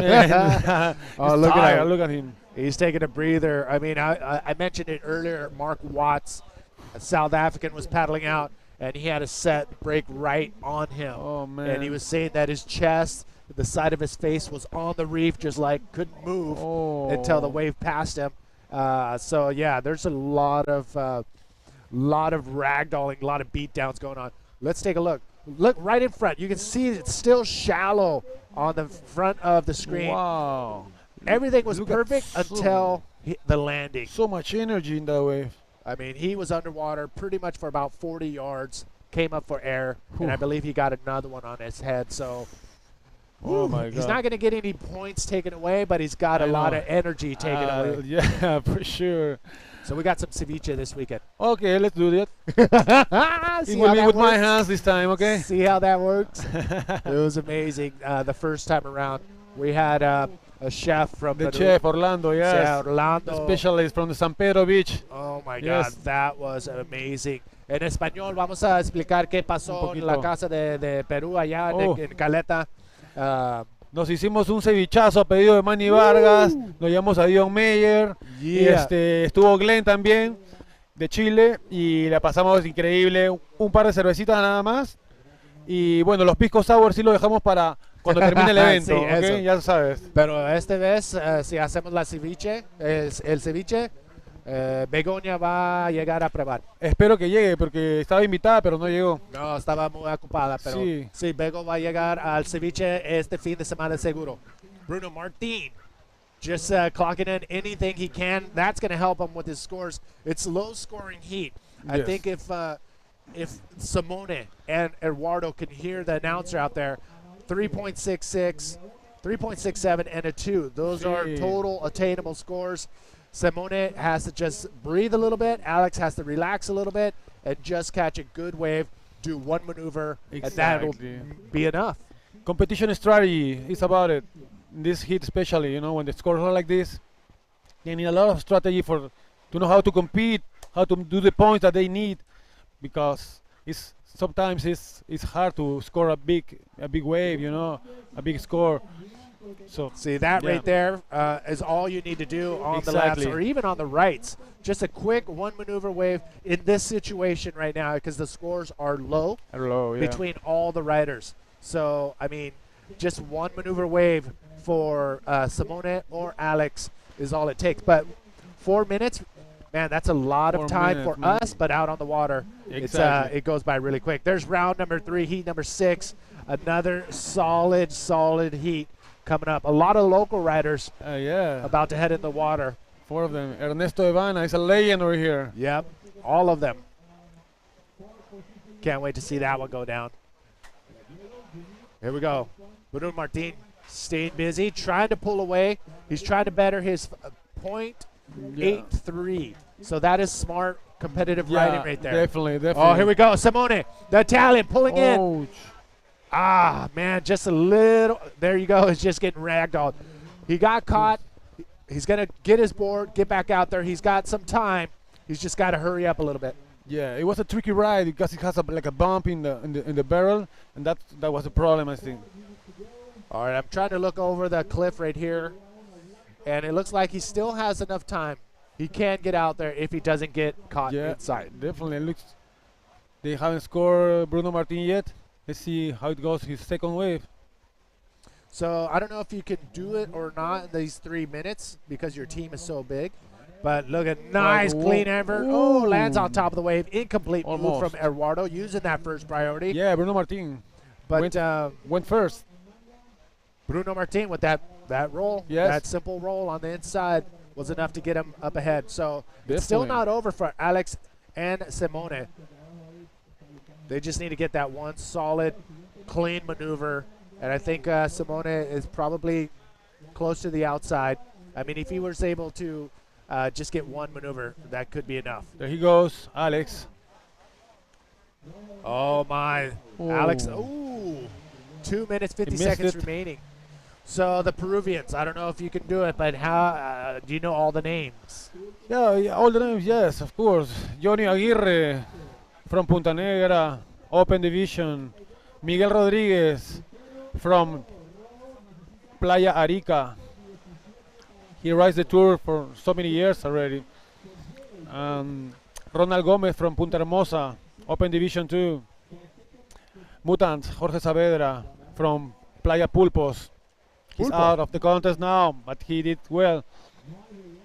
And his son in the junior division, Fabio Saavedra, gaining so much better now this year. Got knocked out too, but it's a good experience for him. Christopher Bayona from Punta Hermosa, he was ripping, but got knocked out in the last hit for a failure in the strategy, in the priority strategy. Hold on, the Italian sneaking in under the barrel. Quick little pocket ride. I don't think that's going to be enough, but it will be probably better than his first two rides. You know what? With 1:40 seconds, he still can get out there and try to get another solid wave. Yes, 5.33 is what he needed, but he's going through the left, so it's easier, it's faster than going through the right. Yes. It takes longer to the right. He's going to get back out there quickly. 1 minute, 30 seconds. Yeah, I forgot two names. Juan Avanto, also from Punta Hermosa, the winner of the San Pedro Master of 2022. And your favorite, Michael Pirpo. Ooh, Ryan Pirpo. Janse. Yeah. Going for the junior. Let's hope he makes it all the way through with Beckham. Beckham also from Punta Hermosa. Let's hope these two kids go solid crew. Go big all the way to the final in the junior contest. No, it's amazing. People helped me actually paint the Golden Boom gloves, the Golden Boom fist. So thank you, people. Y suerte. All right, 1 minute remaining. All the riders are out there, I believe. So it's the priority. Alex Sebastian, Simone Machera. They are still. All they need is one wave. Look at. You can see Simone paddling over to the right, trying to get over there. He's got 30 seconds remaining. Will a wave come in for him? Possibly. Possibly. He needs to catch anything possible right now. How much Alex Sebastian. 5:33. 4.17 is for Alex. Yeah. 20 seconds. Anything coming in for these guys. Here's a wave. Looks like you can see it on the screen. That might be the end of the road for Alex and Simone if they do not go for this wave. Looks like the riders are talking, trying to figure things out. What's coming up next? Oh, man. Oh, well. That is the end of the road for Alex Sebastian and Simone Machera. I'll tell you what, though. Simone rode beautifully yesterday, so he should hold his head up high. Alex Sebastian, same as well. But it is Bruno Martin and Eduardo Rodriguez advancing on. Jose Luis, thank you very much for hanging out in here, brother. Thank you very much, my friend. And I want to say hi to all the people from Tres Picos on Fire that is watching right now. They want you to go over there to say hi to you, Manny. We hope you to go back to Peru one day, okay? Okay, I would love to come out there. You guys don't go anywhere. We'll be back with more action right after this. You.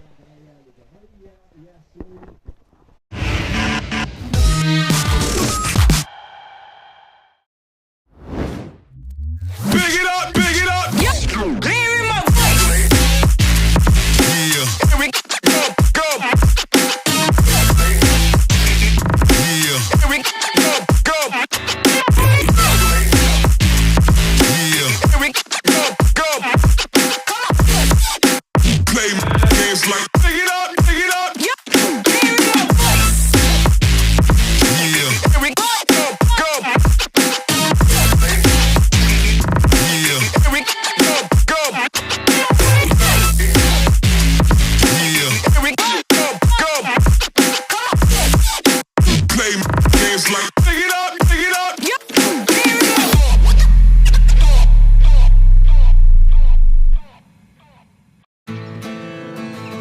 Have you ever wondered why you always want more? More Mondays without the alarm.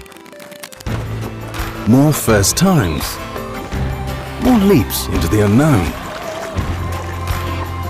More breakfasts in bed. More whiffs of the salty sea and the countrified country.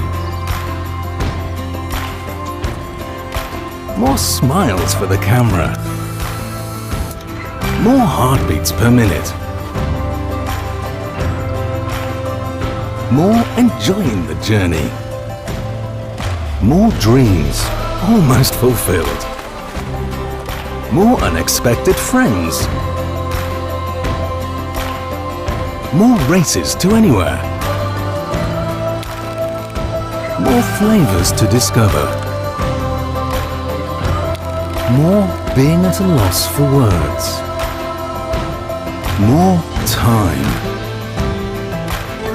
Time to lose yourself and find yourself again. In short, more moments like this.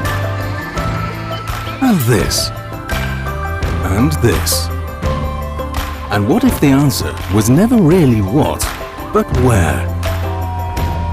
Gran Canaria, so much to live for.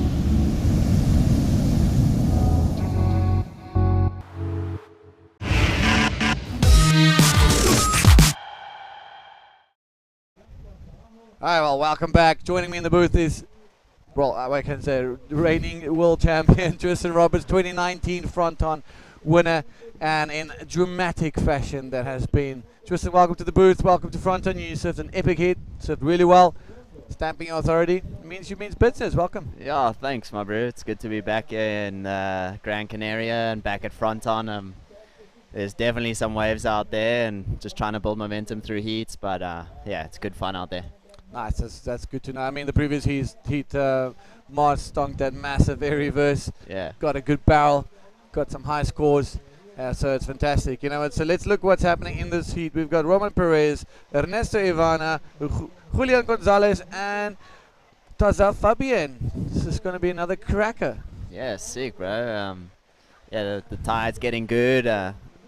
Tide just started pushing in my heat in heat 3, so I think the boys are going to keep sending it as the tide comes in and the waves start to get a bit safer, and the guys start feeling more comfortable.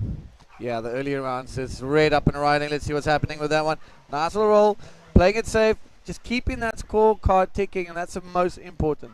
Yeah, it's just to try and get 2 scores out there before trying to build momentum. I think that's a big task out there today. You see guys going for some big moves and coming off short and incomplete, and that leaves a lot of regret after a heat. So smart strategy to just get 2 scores and then build on from there. Yeah, we saw in previous heats guys struggling to get that second backup score. You know, it's a 20-minute heat. It is long enough, but the waves have been really shifty, especially over the last 2 days. We look at this little bomb about to offload on the reef. I mean, some of the waves. Oh, look at that left. Here we go. That's what you want to see. Now that's what you were talking about with the water pushing and being, you know, just being really good for this wave to run with the shape of the reef. Yeah, just some water to cover the reef and not expose any rocks anymore. I think that would be great for all riders. But yeah, the waves, there's definitely some really good waves. It's pretty intimidating. It's rather big out there. It's a bit windy. It's shifty. We got 2 different swell directions coming in, which makes it a bit complicated. But yeah, the boys are starting to settle in. The nerves are starting to relax a bit as the tide comes in, and I think we're in for a real good treat. Nice, especially with the swell building as well. The higher tide will be very competitive. So yeah, if you guys have not done so yet, jump onto the IBC. Let's just go through this little replay, Tristan. There we go. See the section. Digs that rail. Nice little water displacement on that reverse. Very stylish. Yeah, very smooth. that was real tech. Yeah, that maneuver right there takes years to actually get right, and not many people realize how technical that maneuver is, and yeah, performed it excellently. So, wow, it was impressive.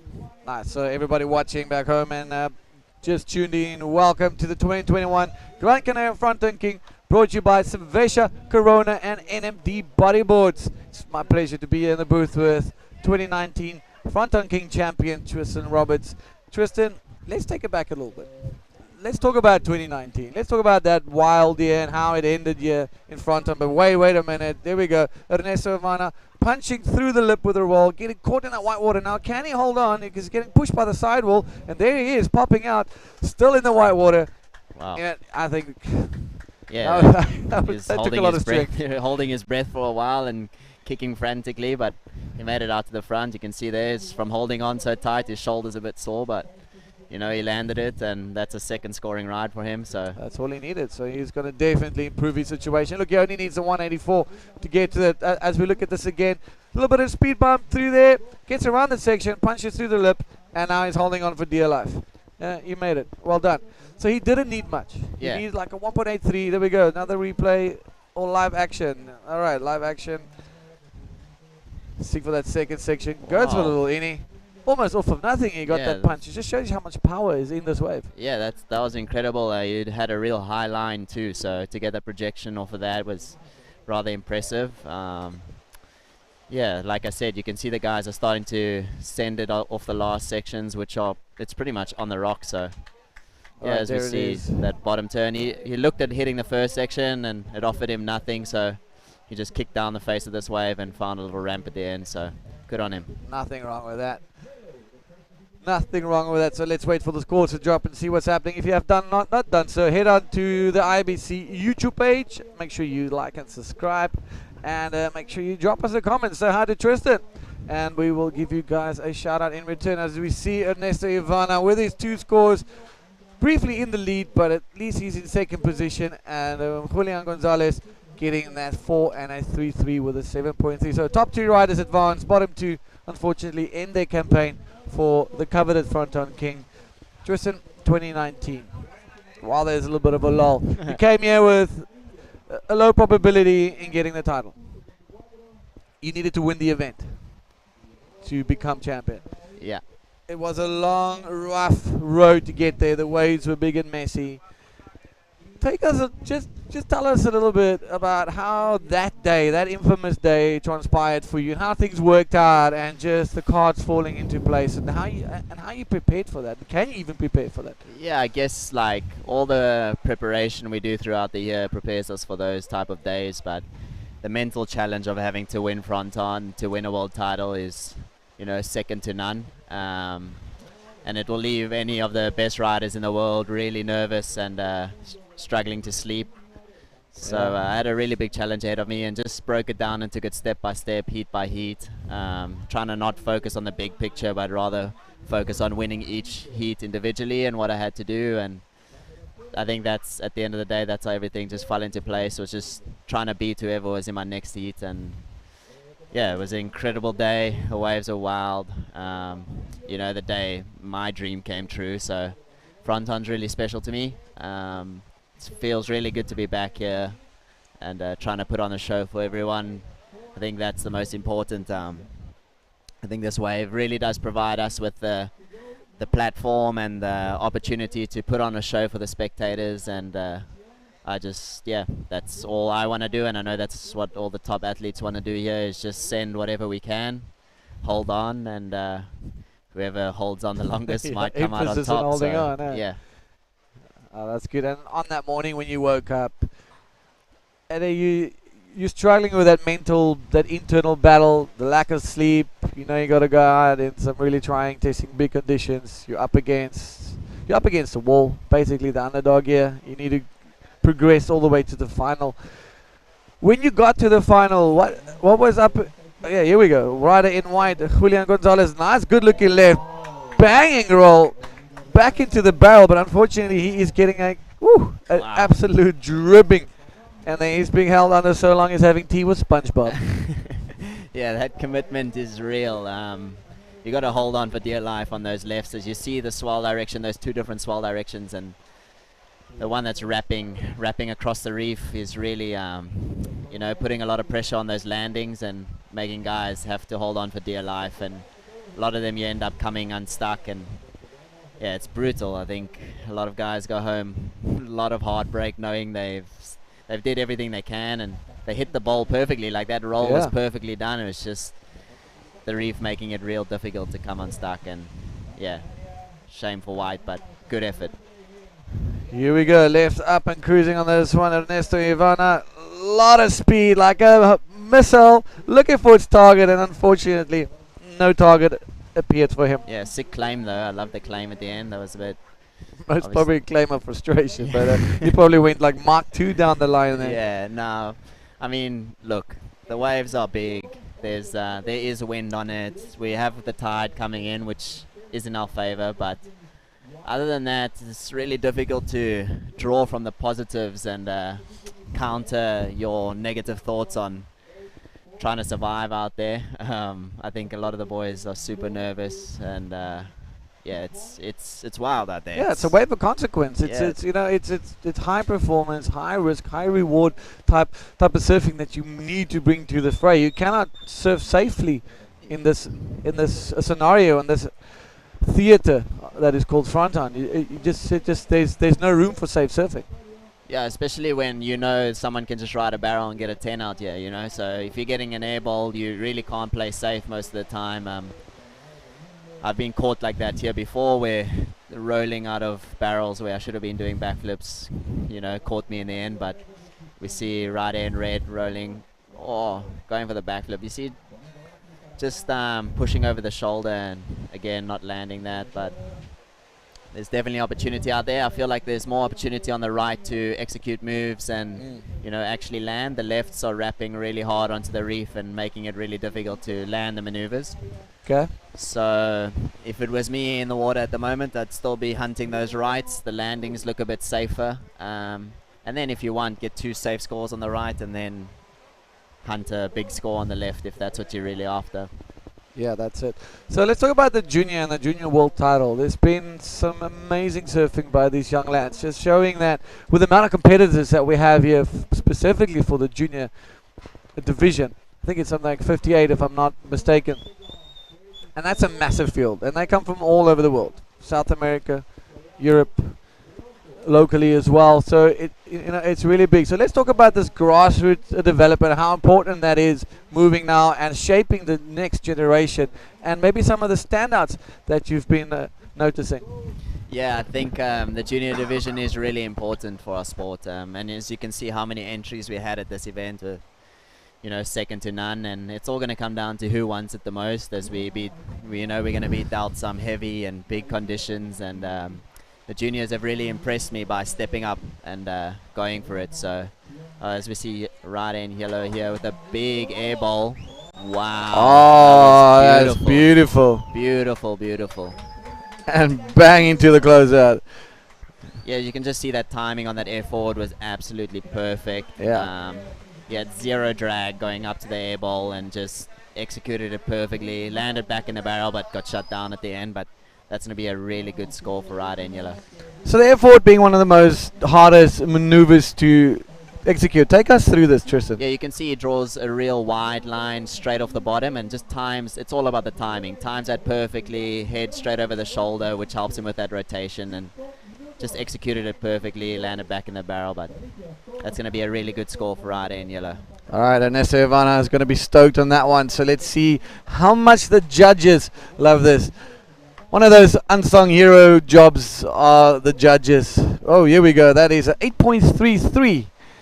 That's a big score. Yeah. We haven't seen many of these. I think this is the first one on a right-hander. No, PLC dropped one this morning, but this one even better. Yeah, you can see that air ball was it was perfect for an air forward, and I'm really happy he went for it. The landing was really safe. Yeah, a lot of yeah, speed.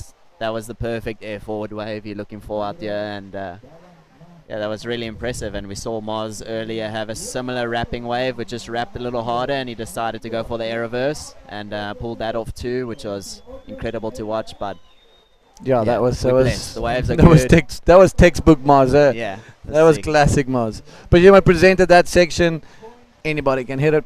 Yeah, I think, and when you have the world's best athletes here and you have an opportunity like that, they're gonna make the most of it. So. All right, we got a red up and riding, a nice looking one. Can he get that section? Unfortunately, Tazar not getting anything. A little bit frustrating because he's got a decent first wave. He needs that backup score. Only he's got a 1.5, and all he needs for that second place, Tristan, is a measly 2.5. You know, that's basically a spin in the face of the wave. Yeah, and that's what's so difficult out here, is because the waves are big and it's shifting so much.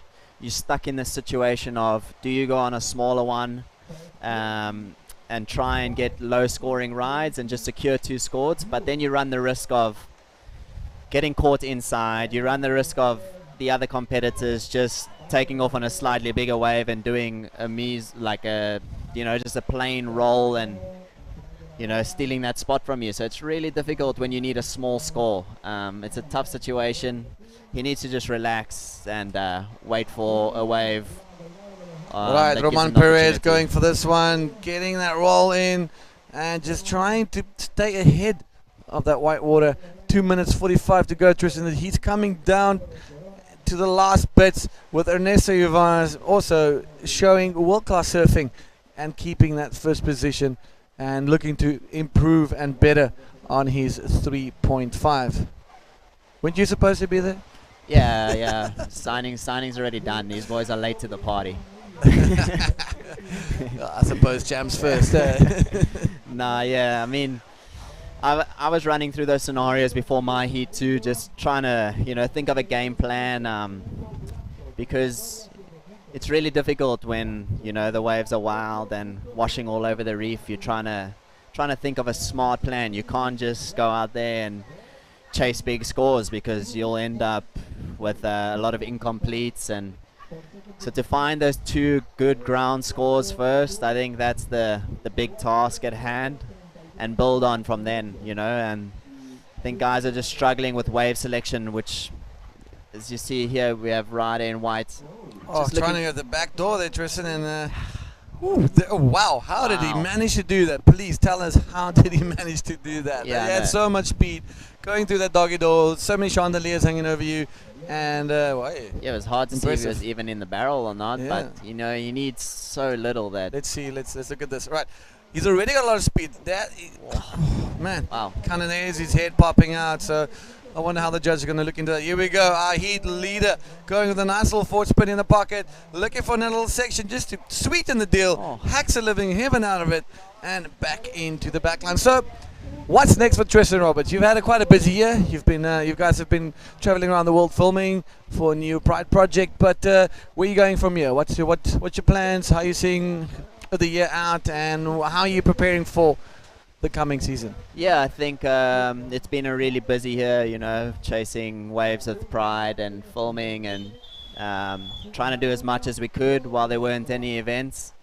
So all right, hold that thought. We got a red Tazir looking on that one, and unfortunately just gets a takeoff and a lemon.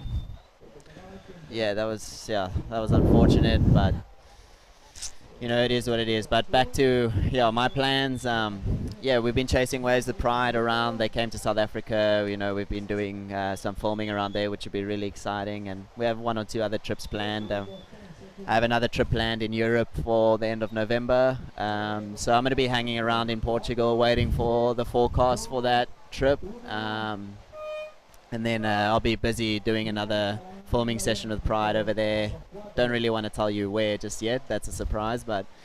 And then I'll head home to summer back in South Africa over in December, and then just be preparing for the new season. Sounds good. I heard the fishing is great. Yeah, fishing is great in summer. All the boys are home. Good times. Nice. After a really busy year, it's good to sit back a bit and breathe and get back into training with my coaches for the Great fitness stuff. side Thank of you. things. Thank you for joining us, Tristan. Thank you for having me. Here we go. That's your heat winner, Ernesto, Ivana, and Julian Gonzalez making it through to the next round, round number 4, as we wrap up this heat. We'll catch you guys later with some high-flying action here from the 2021 Gran Canaria Frontón King, presented by Cerveza Corona and NMD Bodyboards.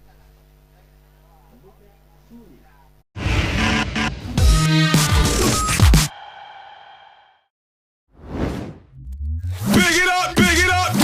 Clear in my face. Yeah. Here we go, go. Yeah. Here we go, go. Yeah. Here we go, go. Play games like big it up, big it up. Clear in my face.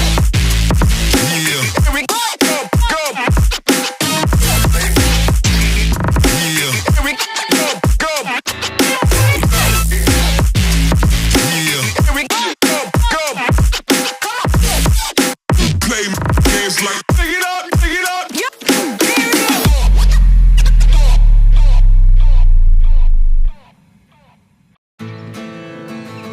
Have you ever wondered why you always want more?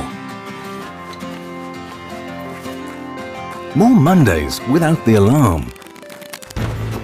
More first times. More leaps into the unknown. More breakfasts in bed. More whiffs of the salty sea and the countrified country. More smiles for the camera. More heartbeats per minute. More enjoying the journey. More dreams almost fulfilled. More unexpected friends. More races to anywhere. More flavors to discover. More being at a loss for words. More time. Time to lose yourself and find yourself again. In short, more moments like this. And this. And this. And what if the answer was never really what, but where? Gran Canaria. So much to live for.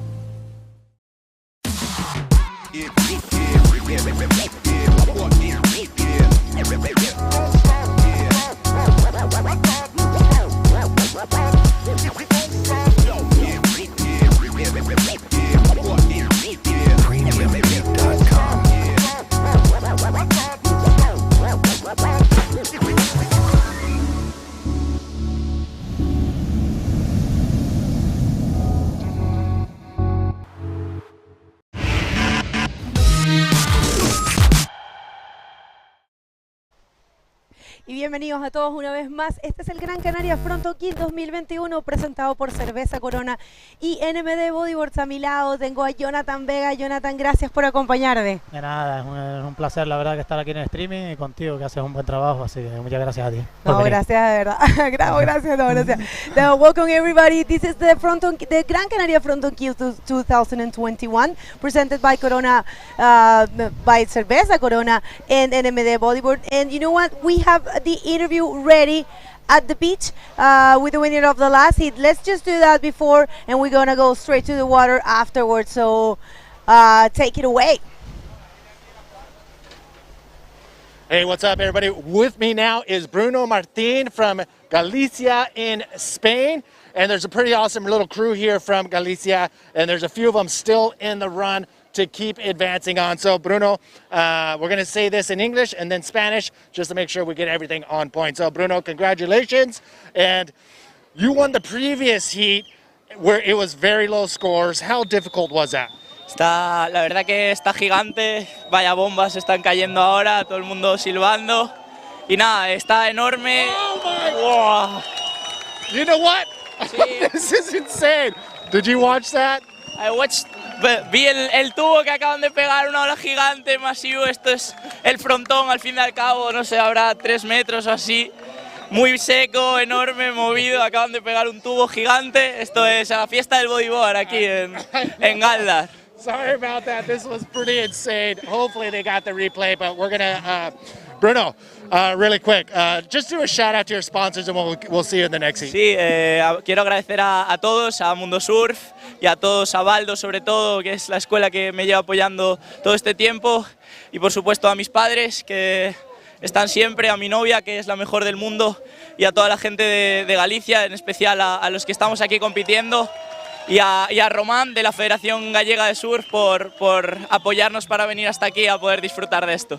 Muchas gracias a todos. All right, he's just saying thank you to all his friends and family, his sponsors, who are these guys right here. So, congratulations. We'll see you in the next heat. Gracias, Manny. Later. Oh my God, congratulations to Bruno, but you know what, we have our first 10 of the competition and I think Jonathan Vega, El Bella, is so ready to throw. Una pasada, la verdad, la ola que acabamos de ver, es un espectáculo increíble. Es un... ¡Qué pasada! De frontón total, increíble. Es que esta ola se merece... qué pasada, control increíble. No, Dios mío, esto es Una realmente impresionante lo que está pasando aquí. Nosotros en realidad no podemos ni respirar de la emoción. La gente está en el agua, como realmente la gente está aquí afuera gritando. No, una pasada. Esa ola ha marcado ahora mismo el top de todo lo que se ha surfeado aquí para atrás. Sobre todo es que fue grande, muy difícil, las condiciones que hay que son complicadas, muy técnicas. Una pasada, un día sin duda. Dios mío, sin duda, un día es perfecto.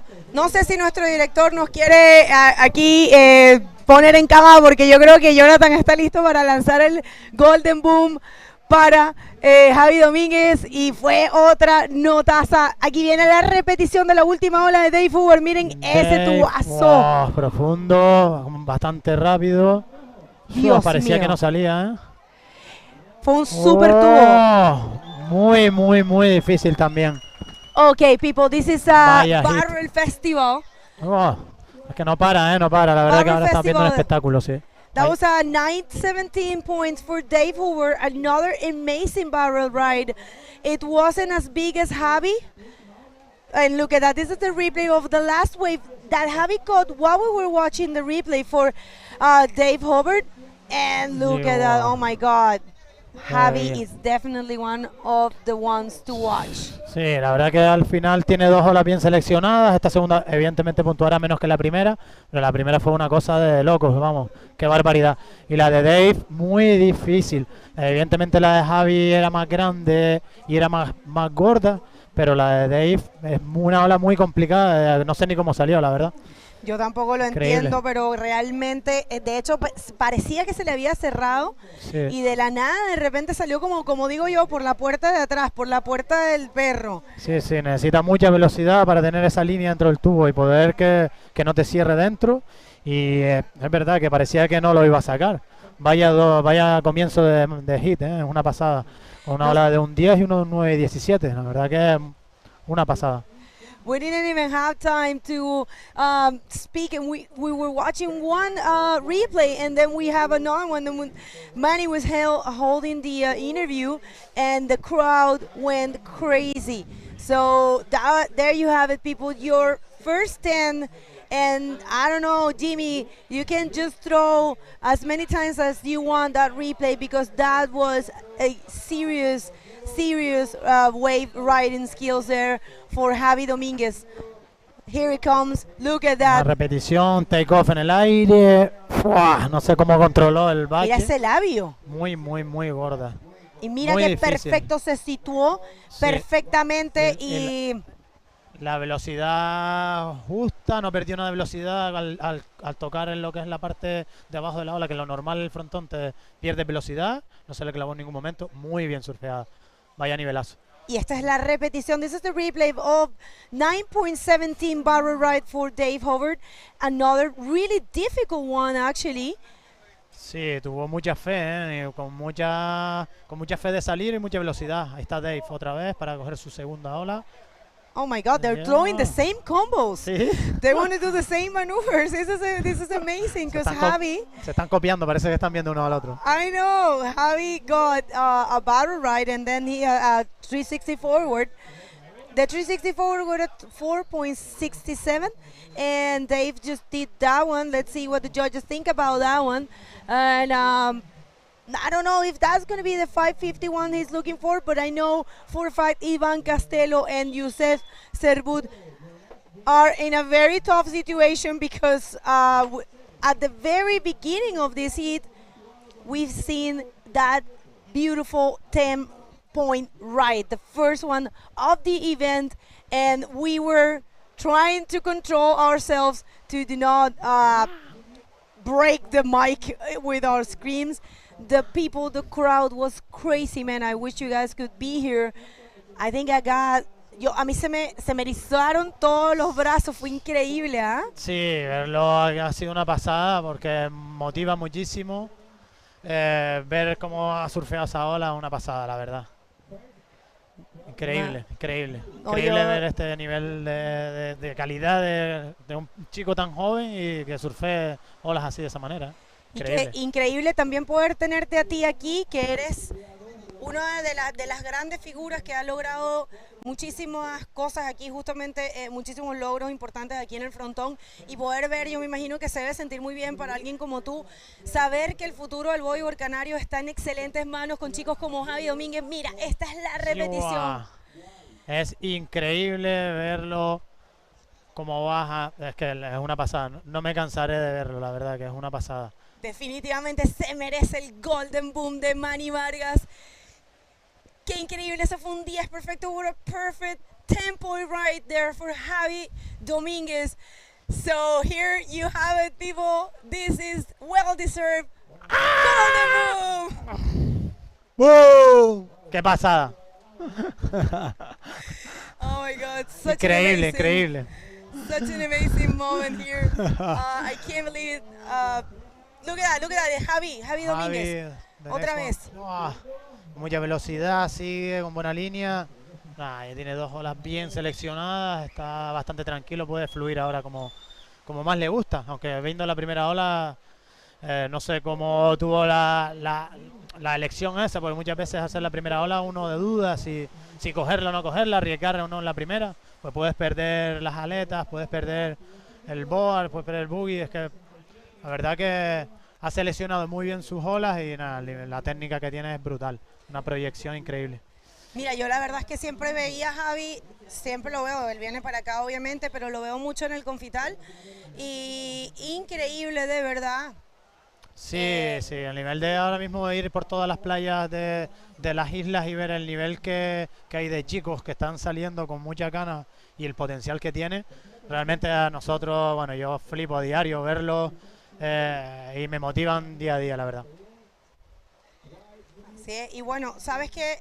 Se nos habían juntado las entrevistas porque Bruno le había costado salir, como las olas están grandes. Ahora sí tenemos la otra entrevista que realmente es del hit anterior a este. Es Ernesto Evana, claro. La verdad que es también bueno ver a gente más de mi quinta todavía estar en forma y verlo, y sobre todo Ernesto, que siempre ha sido un icono a nivel mundial y canario, y la verdad que verlo otra vez en forma ha sido un espectáculo. Well, so it looks like we're ready with Ernesto Evana. He's the winner of the actual previous heat of this one because since the waves are big, the guys took a little longer to get out. So let's go with that one. And you do not move. Hey, what's up, everybody? So we got the winner of the last heat. This is Ernesto Evana. He had another tough heat. There was two heats that were really tough back-to-back. I'm going to ask him in Spanish. Ernesto, estaba muy difícil las condiciones durante tu manga y la otra que estaba delante de tuya. ¿Qué puedes decir de las condiciones durante tu manga? Bueno, pues hoy parece que se mezclan los dos swell del oeste y un poco de norte, y eso hace que la ola se concentre en el centro, no coge bien la pared y cuesta mucho elegir y bajar en el sitio. La verdad que es difícil. Tuve bastante suerte que me vinieron un par de olas y ya con eso suficiente. Yeah, he was saying that the swell direction is a little mixed. It's not coming from either direction. It's kind of just coming in. It's essentially, the swell direction is not perfect, but lucky for him, he was able to find a couple waves that did come to him and enough for him to advance on. What is he going to do to prepare for the next heat? ¿Qué vas a hacer para prepararte por la manga que sigue? Pues yo creo que esperar que el viento siga comportándose, dentro de lo que cabe está bastante bien, y a ver si cuadra alguna ola, esperar estar en el sitio cuando venga la buena y hacer lo que se pueda. All right, pretty much said he hopes he's in the right place at the right time when the waves do come in. But congratulations, felicidades, y hasta la próxima. Gracias, Manny. Unos saludos, amigos. Sí, saludo a mi familia, a mi mujer, a mis hijos y a todos mis amigos que están ahí viéndome. Gracias. Back to you guys. Bueno, thank you very much, Manny, for another excellent interview. Oh, my God, and the action. Iván Castelo celebrando ahí entonces la entrada a un tubo no tan profundo como los que hemos visto. Va a estar bastante difícil, pero no imposible para estos chicos. Y qué bueno que estaba justamente, creo que es Diego que está allá adentro Creo filmando. que es Diego, sí. Ojalá que haya cogido ese tubo de verdad de Javi, ¿no? Diego y Jesús de León, así que yo creo que como tenga esas tomas del agua puede ser un espectáculo, vamos. Increíble. Realmente frontón como siempre, siempre impresionando. Sí, a pesar de que los días no son los perfectos, siempre lanza olas de calidad y siempre tienes rampa, tienes tubos al final, es muy agradecida. Está pequeño y es divertido, está grande y es espectacular. Entonces al final tiene un compendio de cosas que para nuestro deporte es perfecto. Definitely, we are just talking about how Frontón King, the Frontón, is capable to deliver no matter what. Maybe you in your screen were thinking, as we were thinking as well when we got here, that this will probably not be the best day. But look at that, we had ourselves our first 10, and of course followed by a very good 9.16 ride for Dave Hubbard. So what a day right here. This is the 4th day of competition, and this is the 2nd day that we live stream. And here it comes again. This is the replay for last wave of Iván Castelo. Nice looking barrel. Muy bien surfeada, también se frenó, estaba estático, está muy bien colocado. La verdad que la línea perfecta. No, muy buena ola. Es verdad que han marcado un poco el nivel alto los otros competidores, pero está muy bien surfeada. Sí, la verdad. Y él conectó esa ola. Mira, aquí viene otra vez. Dave Howard again. Muy bien, Dave. Oh. Sí, difícil de proyectar. Vaya nivel, vaya hit. Súper fuerte, duro, competitivo. Qué pasada. Están eligiendo bien las olas, arriesgando. El nivel de este hit ha sido bestial, brutal. And Dave, who were there struggling, we know that place, that foamy area, it's not really good for anyone, but Dave Howard knows perfectly how to handle those foams. He comes from a very dangerous wave, you know, he's very used to surfing reef breaks, and we know for a fact he's one to watch as well. But it's amazing to see someone like Javi Dominguez. He's so young, and is one of the promises from Gran Canaria. I knew he surfed amazing, but I wasn't really expecting that, I have to say. Yo de verdad sabía que Javi tiene un nivelazo, pero yo no me imaginé algo así realmente. No, la verdad que va en proyección, cada vez va más, cada vez está bajando más grande, surfea, tiene una técnica bestial y eso cada vez está cogiendo más seguridad. La proyección está siendo brutal y aquí se está notando, está surfeando las más grandes, mucho mejor, con más control. La verdad que está haciendo un niño prodigio, la verdad.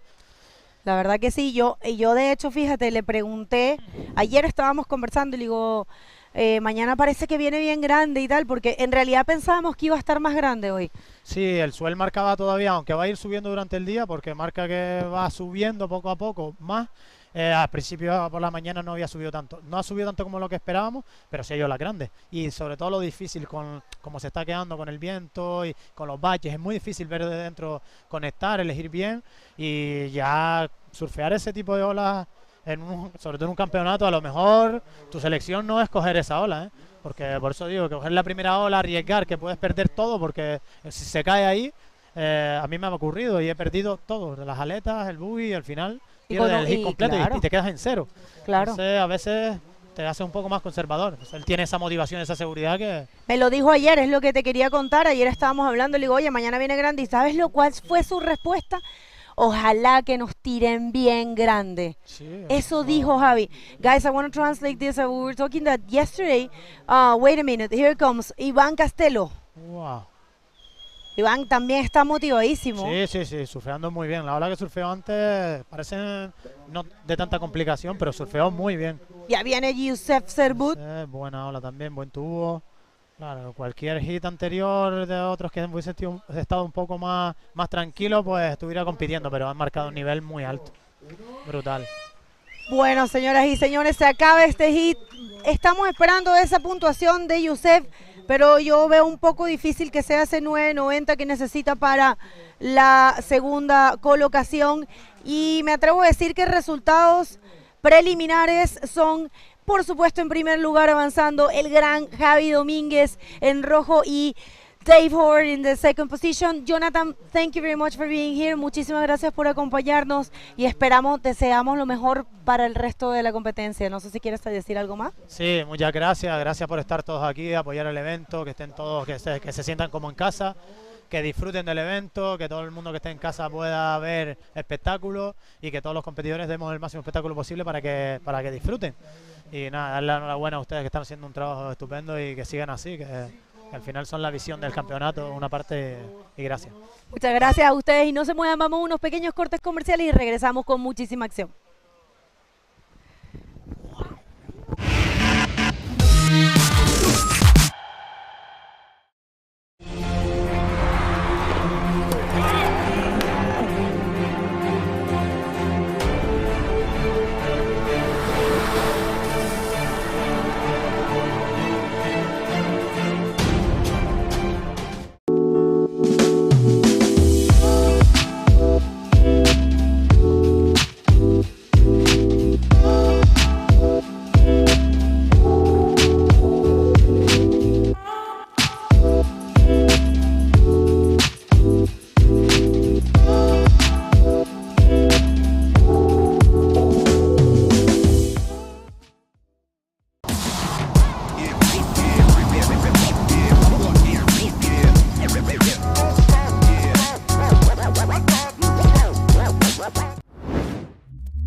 I think we're back on.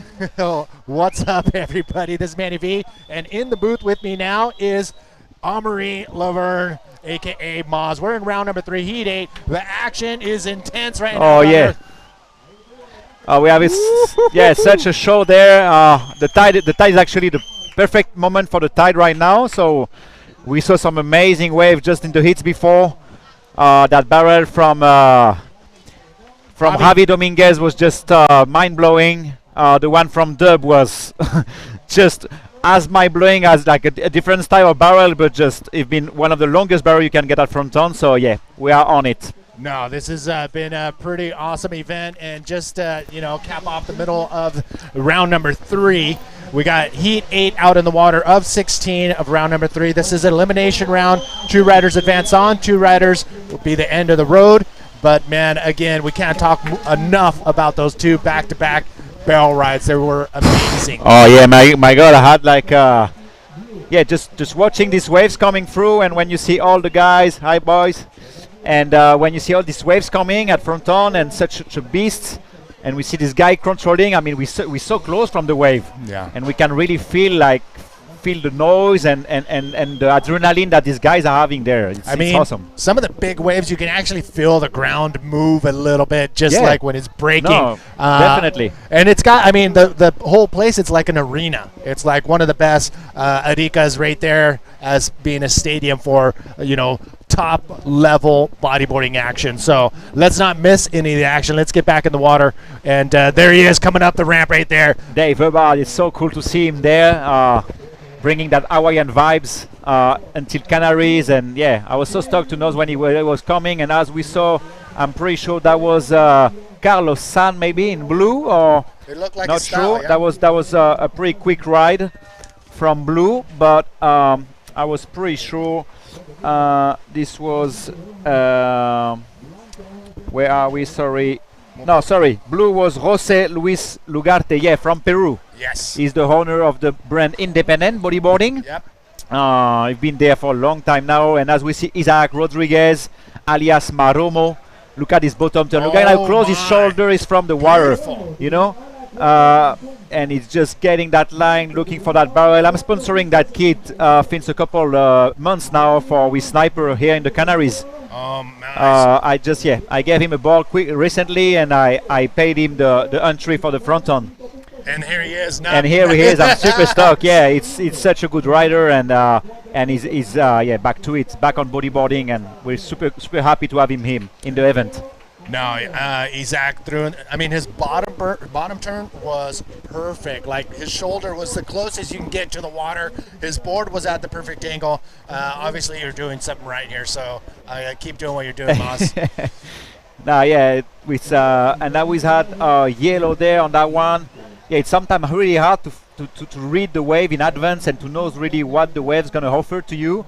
You think it's going to be a good wave, maybe a good ramp, but that wave just going too fast, and there is nothing you can do. When Fronton decide to go too fast or too strong, you have nothing you can do really. Yeah. You just have to handle your board, going straight, going around, and just get back out there and try to find another one. Yeah, I love having you in the booth, especially here at this event, because you love this wave so much. You picked up everything and moved here, and you can give us the insight, as well as anybody who's grown up here. But right now, you said conditions are perfect right now for what we have as far as the direction. Let's talk about what is the perfect direction and the perfect winds. Okay, so the perfect direction here is northwest. The swell since a couple of weeks now, it's still a bit north, so it's have like too much north component, at this stage. But we can see some west waves coming. All the rights under that you see, like the wave of Ravi Dominguez, the one of Doug in the hits before, that was like west. Okay, so it's pretty much what we're looking for here. And the perfect wind here, it's actually dead glass. We don't offshore wind at Fronton, it's really rare with the mountain. So it's pretty much impossible. The best wind here, it's south wind, which is going to be glassy here. So this is what you want at Fronton, like south wind is going to be glassy on the north coast, and depending on the swell direction and the size of the swell, the tides make it really important. You can hear the cheering and clapping for that guy in the red jersey right there. He is a young kid, super pumped, and what he did out there in that last heat was absolutely amazing. Oh yeah, man, he's just that kid's next level. I remember him when I arrived in the Canaries 10 years ago. He was 9 years old. He's 19 now. So I remember him surfing the shoulder of Confital, because he's from the Confital Bay, and surfing the shoulder of Confital, and the guys screaming to Igor, Javi, and he was such a young kid. And seeing where he is now in 10 years, pretty much one of the best guy around. Well, now he's on the other end of that, and he's after that performance, telling everybody else to go. And that 10-point ride was amazing. We've seen one so far in this event. I can see your air reverse was pretty. I thought that was going to be a 10-point ride, but this was obviously a 10-point ride. No, it's like different style of riding. That wave he caught was maybe twice of the side of the wave I had. Yeah. It was much more risky. If you fall on the wave that it take off there, and if you fall on the drop, it's risky. Yeah, big definitely. The wave I had was like a good ramp, and I did the best out of it. But that barrel you've got there, that was definitely a 10-point ride. Yeah, easy. Absolutely amazing. And so the first 10-point ride, you just saw him on the screen. Javi making his way to the interview area. I can't wait to hear that one. But Begonia may be doing that because he speaks Spanish. But back to what we have on hand right now. Heat number 8, round number 3. Again, 20-minute heats. Top 2 waves are scored. Big shout out to those of you that are watching the live stream here on the YouTube channel via IBCWorldTour.com. Big saludos to all of you. Big quick in and out from Jose Luis from Peru. Yeah, Jose Luis, he might be pretty famous in the Peruvian community. I see he's coming here with a bunch of kids and supporting all the kids. I see many guys surfing with his brand, and I mean he's one of the main guys in the bodyboarding industry in Peru. And as we see, the kids are a lot of level, and they're coming all straight together with that guy Mutant. Yes. That coaching all of them. I was watching that the other day, and I think this is really cool. You know, like these guys all together, and I love it. We see the Chileans are pretty deep as well. The Chilean, of course. Yeah, they're rolling around pretty deep. The Peruvians, I know, they're 15 to 20, deep as far as the team is concerned. And Jose Luis wasn't even supposed to be here. He told me it was so hard to get here, like it was a mission. It was a mission. Not only that, but the coach for the team, he decided to step back for whatever reason, and he asked Jose Luis to come in his place, and look at him now. He's out here. I didn't know that. Yeah, so and he's actually in the event now, and he just need like a 3.58 to get back to the second play, where Nestor Perez, the local guy from Gáldar, one of my good mates here in Gáldar, and second place, and Isaac Rodriguez on the first place. So a lot of the riders coming in from out of town, they need to put in the time in the water to understand where to sit, where to be, because I'm noticing a lot of the local riders or people who spend a lot of time in the water, they have that advantage over everybody else. Yeah, exactly. And we see Jose there trying to make something happening. Yeah, I mean, Fronton, to be a good contender for that event is to have the capacity to adapt your surfing and your strategy depending on the conditions. I mean, that wave is changing really fast. Look now, the wind is getting a bit stronger, the sky is getting darker. I mean, it's just changing really fast. The weather in Canary, this place is famous for that. So the waves are changing really fast, and you really have to adapt your strategy. It's no matter if you watch the wave this morning on the first heat and thinking about your heat 2 hours after, it's no point. You have to watch the wave 20 minutes before you hit, because this is what you're going to get. Yeah, and I've noticed a lot of riders are doing that, and it's showing because a lot of, we're not seeing at this point in round number 3, we're seeing a lot of the riders, being around each other and making sure they're in that right zone. But looks like there could be something coming in here. 9 minutes, 26 minutes. 9 minutes, 26 seconds remaining. We're at Heat 8. We're at the halfway point of round number 3. We're going to run through, I believe, all 16 heats of round number 3 before the end of the day. And what's going to happen later in the day? Okay, so I'm pretty sure today we're going to have Isaac on that left looking for his second score, because his second score it's only 1 point, so he's really want to build his hit and getting a second score out there. Yeah, as far as the conditions, what's going to be happening? Okay, so I'm pretty sure today it's going to be only the run free, definitely. The swell should pick up a bit today, but I don't think it's going to pick up much more than what we see. You can see that we had hit with like 4 foot sets to 6 foot set, but Ravi's wave was maybe 8 foot plus, Yeah. So Fronton is like that. Sometimes there is a couple hits with no sets, and then sometimes a big set can come. So what I heard and what I saw, that the swell is pretty north in the next few days. I mean, tomorrow, Saturday and Sunday. I'm pretty sure they're going to do some shaking, but we got some really good forecast for next week. Like, not really good. I mean, when we said really good in Fronton, we mean epic. It's not going to be epic, but we've got definitely some good waves coming from next week, like northwest swell, light wind. Nice. So I'm pretty sure we're going to finish the event on some decent condition. Okay, and when can we expect that? Early in the week, middle of the week? I'm pretty sure from what I saw, I need to check a bit closer, because here it's good to compare a couple page, forecast page. I mean, as I said before, weather changed so fast here, so you have to compare. But yeah, it seems that Tuesday, Wednesday should be the best day. There is a really nice day coming at the end of the period, but I don't think the organization will risk that. Yeah. The last day it's the Saturday 30. So I'm pretty sure between Tuesday and Thursday we will see that the event finish. Maybe Friday, but definitely some nice waves coming. Make sure you guys don't miss any of the action and tune in on every single day when we give the call on Frontón King's Instagram page and also IBC worldtour.com. So we got Roxy. Hola, Roxy. Hola, Roxy. Asking for some Spanish. So, Maz, Okay, take vamos it a away. hablar un poquito de español, claro. Entonces aquí estamos en el frontón. Estamos casi a la mitad del round 3. Hoy día vamos a hacer solo el round 3. Entonces, que ahora estamos viendo que las condiciones están cambiando. Que aquí realmente cambia mucho con el viento, las mareas y todo. Y seguramente, como yo decía ahora a Manny, este fin de semana la fuerza viene bastante norte. Entonces seguramente haremos unos checking para ver si las condiciones cuadran. Pero de lo que vimos, la próxima semana viene bastante bueno las condiciones. Especialmente el martes, miércoles, jueves. Y yo creo que serían los días para terminar el evento. Sabiendo que tenemos todavía bastante junior, como 32 junior todavía. Y al final de esta ronda 3 de Open vamos a tener también 32 Open. Así que yo creo que nos quedaría 3 días de evento.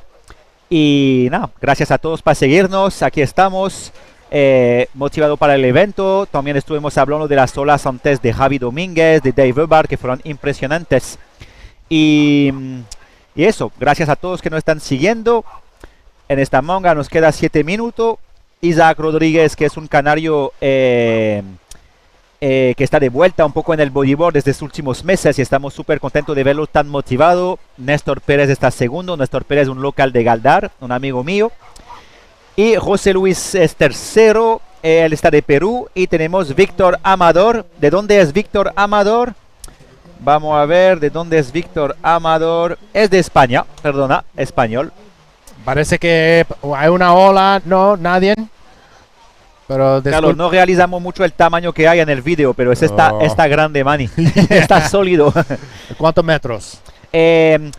Pues lo de medir las olas depende un poco, tú sabes, de dónde estamos, de dónde venimos. A mí me gusta hablar en pie. Por ejemplo, el pie hawaiano es diferente del pie normal. Yep. When people say 6 Hawaiian foot, it's solid. Yes. So it's a bit the same with Canaries. When they say Canarian meter, it's different than the French meter. Oh, what? Yeah, really.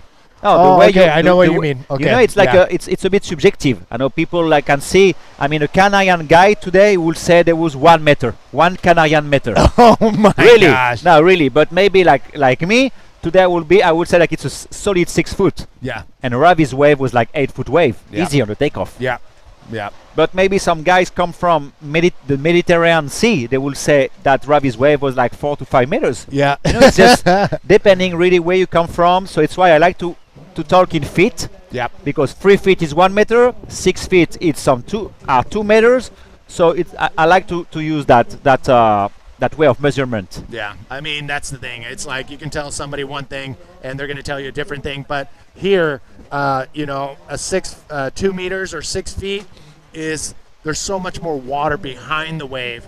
And Exactly. That's a big difference too. Like in fronton, you can check the wave, like the side of the wave from behind, because from behind it's not flat. It's like no waves because the wave is just below sea level. So you really have to I mean, watching some guys riding that wave, and you can have a better perspective.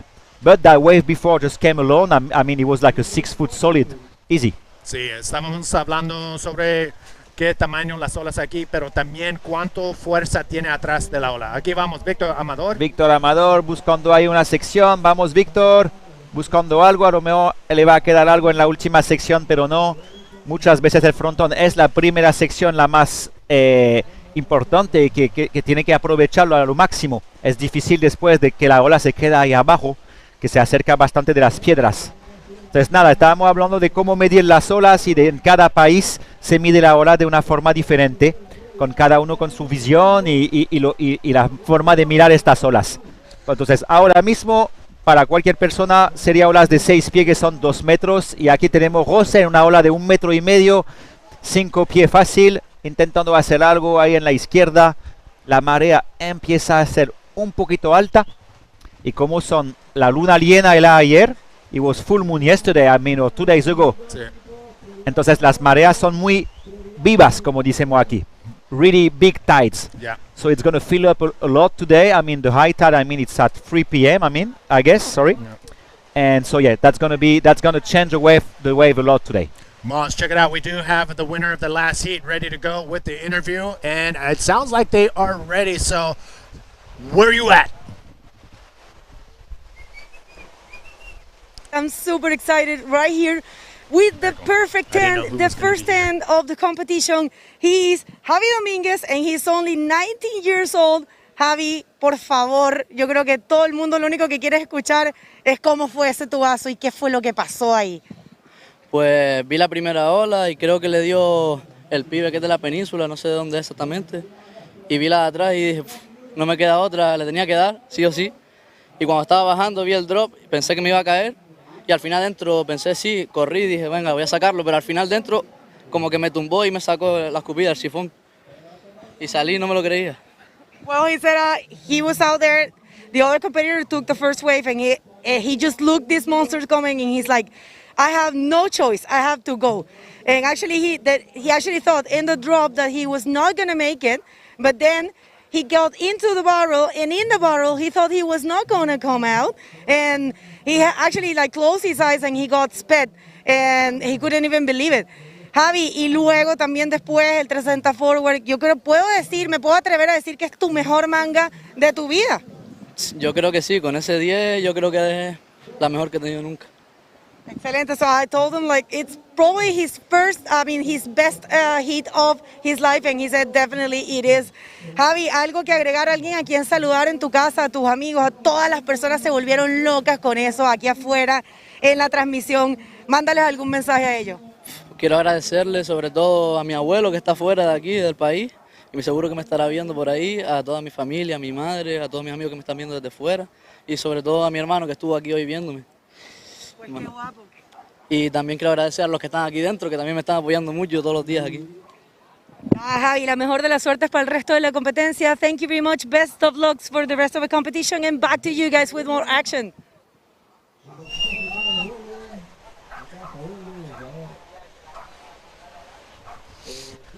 All right, so welcome back, everybody. As you can see, the frustration sitting in with Victor. He's pretty bummed out. He knows what he can do out here, but unfortunately, that is not going to happen for him this time around. And Isaac making that hit with not a big score, but that's enough to make the hit. I mean, this is the main goal when you are in the water. Yeah. No matter how you do it, you have to make the next hit and see how you go. All right, Maz, we got Dion and Barbosa coming in. Any last words you want to give some shout-outs? Yes, thanks to everyone for tuning in and supporting bodyboarding. I'm super stoked to be here, get back on the competitive side of the sport, and yeah, I'll catch you guys soon. See you, Manny. All right, brother. You guys don't go anywhere. We'll be back right after this.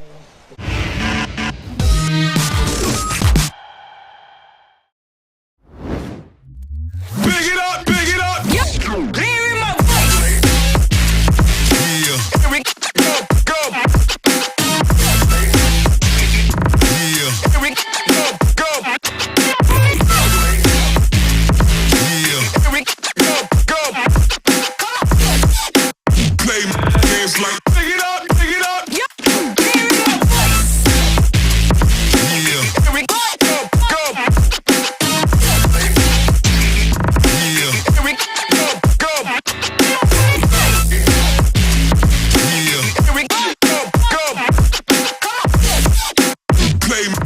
Like, pick it up, pick it up.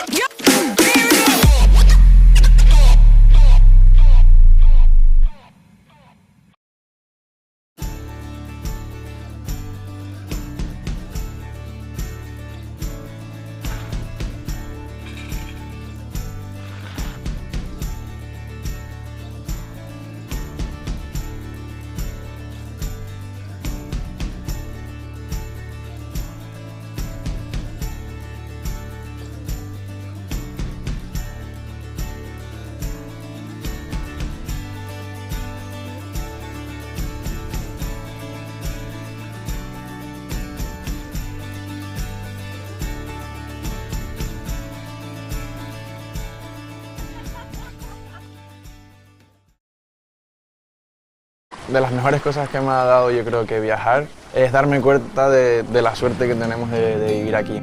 Volver a querer estar en casa es ese momento, después de estar un día entero surfeando con mis amigos, relajado en la playa, simplemente disfrutando del día que hemos tenido y estar ahí echándonos una cerveza y disfrutar del momento y estar juntos.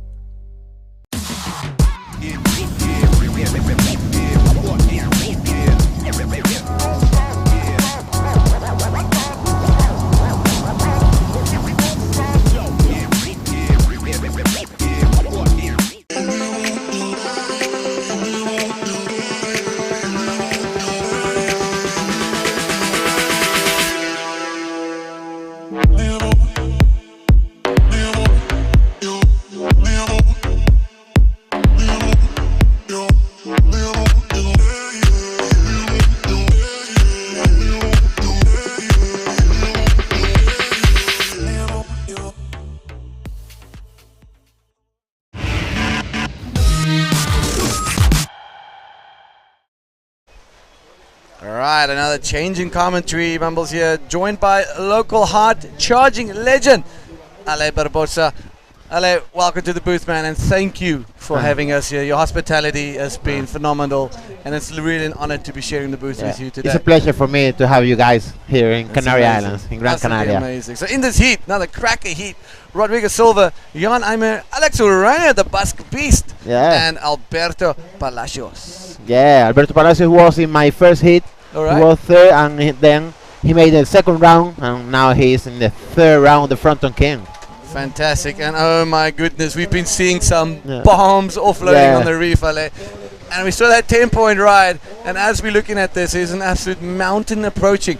How come has the wave just jumped so quickly from nothing to 15 foot?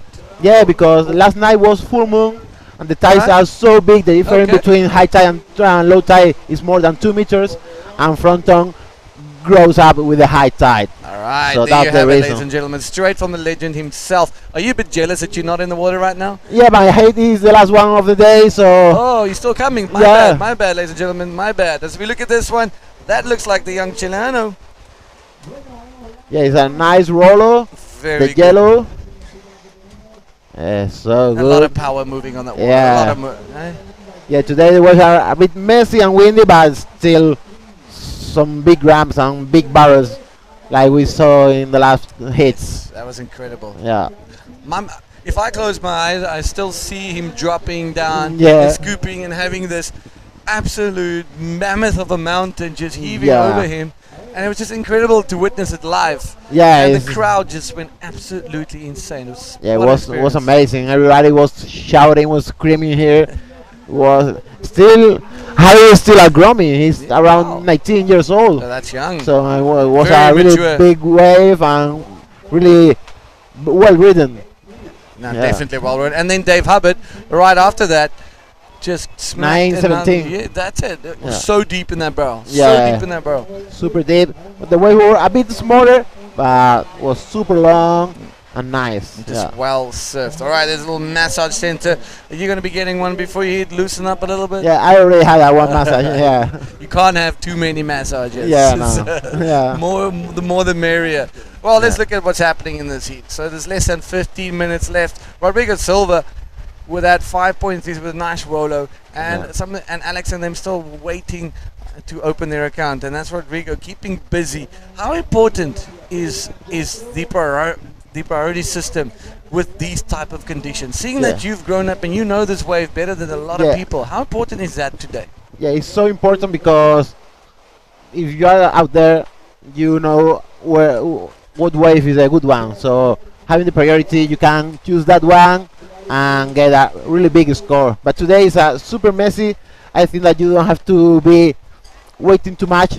You need to be active to get busy. anything, because we have seen people making their hits with 7 or 8 points. So you need to be busy out there. Especially yesterday with, we had waves coming from this angle, you had waves coming from that angle. Yeah. So dangling sticks and waiting for to use your priority is just not a good option, because you're not going to get anything. You need to hustle, be in and about and all that. But now the waves are 4 times as big as yesterday on the sets. And the swell is coming from the west and the north, so it's a bit messy. So the west are better for the right, north better for the left. So it depends on your skills on each side. Alright. You must get the position in one point or another one. So nice. Depending on your preference. Yes, on your preference. So you've been watching quite closely what's happening. Yeah. You said you're in the last heat of the day, which is another 16 heats, so there's another 6 heats to go. Yeah. What's the tide going to be doing in that time? Where are we going to be? Are we going to be with the tide going out, or is it still going to be pushing as we got Blue up and running this one, just letting that one go? Yeah. Nothing happening for him there. Still going, actually. That's quite unique. Yeah. Yeah, the high tide is in 15 minutes. All right. So because of the big tides, the tide will drop super quick. Okay. So my last hit will be a bit shallow. All right. And I hope that the size will be a bit smaller too. All right. So with it, good for the tide. Okay, all right. So I get it. I totally understand. So for you guys watching back home, Ale is explaining to us exactly how the dynamics work of this wave, given these type of gnarly, moody fronton conditions. Yeah. Now we've been staying at your place. That's your house. That's your house. Yeah. Wow, man. Beautiful. Tell us the history about that place. Yeah, the house was built by my great grandfather. 120 years ago. No ways. And have been all the time in our family, and a few years ago, maybe 4 or 5 years ago, we did the renovation, and now we have a little backpacker subcamp out there in front of one of my favorite waves here in Gran Canaria, and one of Mauri's one too, the wave called El Picacho. All right. And it's so good. I can see the wave from the house. Beautiful. It's a magic place for me. Well, this whole place is magic. I mean, this is my first time, so I am blown away about everything here.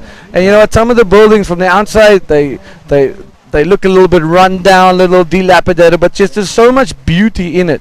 So much beauty in the architecture. When you open that door, it's like, oh, wow, heaven. I mean, you guys have done an incredible job renovating and making that place as what it is today. Yeah, thank you so much, because maybe 50 years ago, all that area was full of banana plantations. Oh, really? Then the tourists came in around in the 60s, so everyone from the banana fields turns into tourism. All right. Business. So many banana fields and places are like abandoned because everyone went to work in the hotels, in the park. So tourism changed how the lifestyle worked and kind of opened up new doors and just a different economic income as we got. Ooh, who's this? The ride in that ride, but it was super short. He's still in second, but needing a 4-3-4 for the first place. Still a lot of time, 10 minutes and 23 seconds. And then we have Alex Uranga in red with that invert. Oh. Let's see if he can make it. Oh, he's still fighting, but I think it's not complete. Oh, what a pity. He landed bang in that explosion. And we saw him getting ragged all up and down. Now you know what it takes to be holding on to one of those waves. Alex Uranga also, you see his priority. He waited almost 11 minutes, almost 10 minutes just to get his first wave. Yeah. I see danger signs. He used that for too long, and we spoke about that, saying that it's good to have it in your pocket, but you need to stay busy. Let's go through this again, Ale. Aquí tenemos a Alex Uranga en esa derecha con ese invertido que una pena que no pudo finalizar ahí, cayó por detrás de la espuma y no será puntuada todo lo que podría hacer, pero ahí tenemos una buena ola de Alex Uranga. So now we have the score for Alex Uranga. It's 2 points, and now he's in second place. All right, so a very low scoring heat. Yeah. It's an indication that things have changed. The wind has definitely come up. Yeah, it's pushing the waves down. The tide is now high. It's going to start draining soon, and like you said, it's going to drain really quickly. So opportunities will probably change. Yeah. And the waves are going to start shifting a lot more. Yeah, I was talking with a Maori a few years ago, and we were talking, I'm in the last hit, so I cannot watch the wave and think that the wave will still the same in my head. So I just have to watch the water maybe 2 or 3 hits before me to know the conditions. But now can change a lot. But now you can sit back and relax. Yeah. enjoy what's on what's on display, and let's see. Who do you got your money on? Who's your favorite in this heat? Alex Uranga. For me, is my favorite rider in that heat. Nice. I think that he can do it. Still a lot of time. Yes. It's a very low score hit and super slow sets, and then Blue was paddling, but he decided not to go. Yeah, Blue also 0.7, and he doesn't need 24. Exactly, 1.24 for second place. Yeah. Jon needs a 1 for that second position, Yeah, and here we go. Blue. Alberto Palazzo in that huge roll, but he landed in the back of the wave, so he's not getting so that's incomplete. He's landed in the full back of the incomplete. wave. Now with the left-handers, you often get that back section that the guys land on, and then they continue riding the wave. But it's not the actual face of the wave. Exactly. Yeah. So the judges give it quite a low score, but the risk to try and get in front and land it's so difficult. High. Yeah, it's so hard to land in front of that foam because the things go super quick, and while you are in the air, the foam is going and going and going. So you need to land on that flat water. That's hold probably the shallow. board so hard and like avoid the snake the rocks sometimes. Gotta avoid the reef at all times. Yeah. All right, so Rodrigo Silva still with one scoring ride of a 5.33, and Alberto Palacios, he's got 2 rides, but 2 low scoring rides, and he's got a 2.44. Alex Uranga has got 1 ride that we saw on the incomplete invert, and he only needs a 0.44 for that second place. And Jon Aymar only with a single ride. There is 6 minutes and 30 seconds left. Quite a quiet heat, very different to 2 heats ago. Yeah. Here we have Alex Uranga in the inside. He is with the third priority. He knows that he has not much time left, and now we can see Alex Uranga having a look. Yeah, starting to change his super his plan. experienced competitor. So I think that he knows what to do. He only needs 0.44. So only just riding a wave, he will make the hit. Yeah, a spin in the flats. You know? Something like that. Yeah, the wind is super strong now. It's getting super strong. And it'll be so hard for the athletes to hear what the beach announcers are saying. Here we go. Yeah. The Basque Beast, Alex Uranga coming down on that one. A lot of speed. Can he get that little section? Read it very well, going for the backwash. Little cut back and a nice reverse spin, just as we said, just to get on that scorecard. And this is basically all he's going to need to get him into that second position. Yeah, maybe the first, well, not the first, because the first one has a 5.3. Well, if he gets a 2.5, yeah, he'll still get maybe a 3. Yeah, in the last 5 minutes, I think it will be quite easy for him. Yes. But let's see what Blue does here. Also, nice little cutty, speed check, smiles. He liked that one, but he knows it's a. He needs to get that section. You can see the guys are getting nervous. All right, a lot of waves being ridden here. This is a second scoring opportunity. Wow. Nice little invert, but man, getting absolutely smeared on the reef by that oncoming water. What happened there? How did that water come from out of nowhere? Yeah, because what I told you earlier, with the north and west swell, they mix and they create like huge wedge. And that's the foam came from that crazy. wedge. So at the same time, ladies and gentlemen, a north and a west swell broke, and that's why he got absolutely obliterated by that white water, and another incomplete ride for Roberto Silva. But it does improve his standings in this heat, and extending the lead a little bit and making it a lot more harder. And as you said, there we go, Alex Uranga sitting in that second place. Just basics. Now, in these difficult conditions, it's all about basics. Yeah. Spins, rolo, making sure you just land whatever you can. I don't think there's time in this wind and these conditions to be able to do a big maneuver. You're going to be very lucky. You got to play it safe. Keep that scorecard ticking. Yeah, you cannot take much risk out there. Oh. Yeah, he is getting it's smashed. very to do rolls and super safe move, because it's super windy, super bumpy, super messy, and you need to hold your board super hard, to keep going in that landing. Yeah, absolutely. So, oh my goodness. And there are not much barrels lately, so you need to go for the airs. You have to. Go for the airs. That and then playing it safe would be the best thing to do. Again, we just not get a. I think the guys are, because of the conditions, it's very hard for the athletes to get out quickly. And for the post-heat interviews, ladies and gentlemen. So this is why it's not happening so quickly as what we are used to. The conditions are gnarly, and getting out of that keyhole.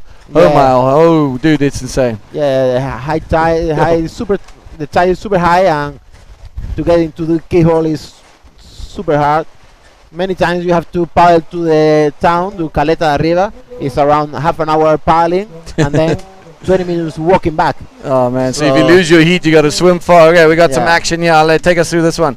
Yeah, young Aymar in that left, he's doing a little rollo. He can complete it. Yeah. He only needs 360.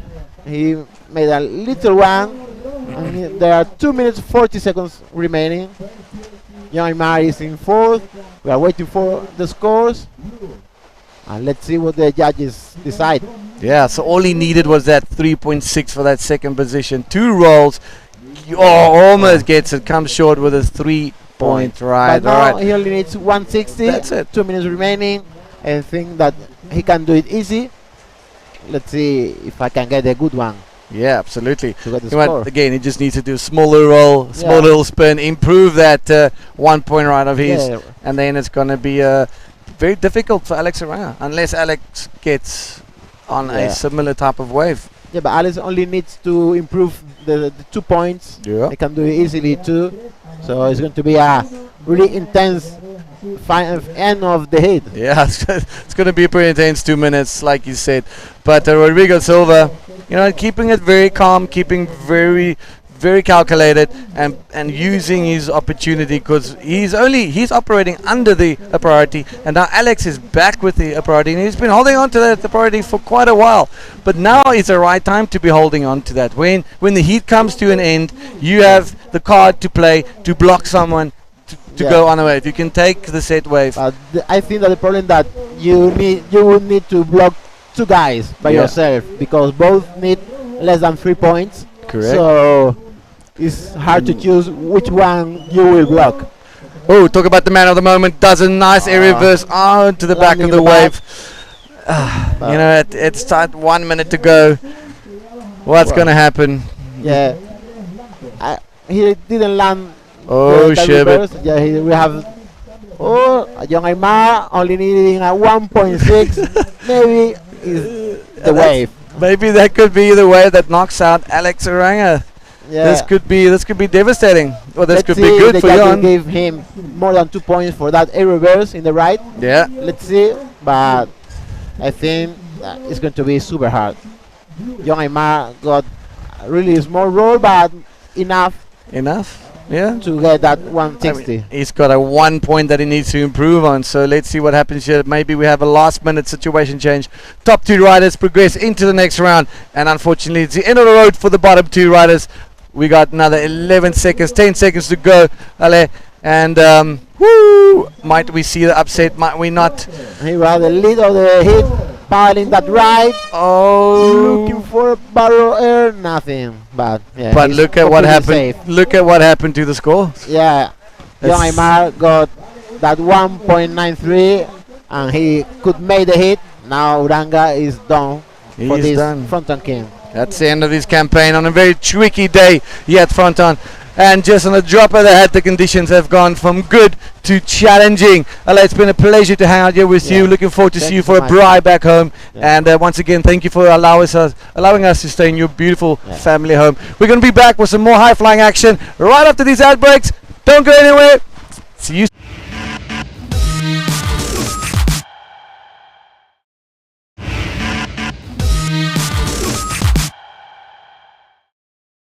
Have you ever wondered why you always want more? More Mondays without an alarm. More first tones. More whiffs of the salty sea and the countrified country. More smiles for the camera. More unexpected friends. More laughing at life. More enjoying the journey. And what if the answer was never really what, but where? Gran Canaria. So much to live for. A mí me encanta despertarme con el sol. cuando me abro los ojos y veo la luz y ves colores tan bonitos, agradezco vivir. Cuanto más estoy con la naturaleza, mejor me siento. Y decir, qué belleza, el mundo.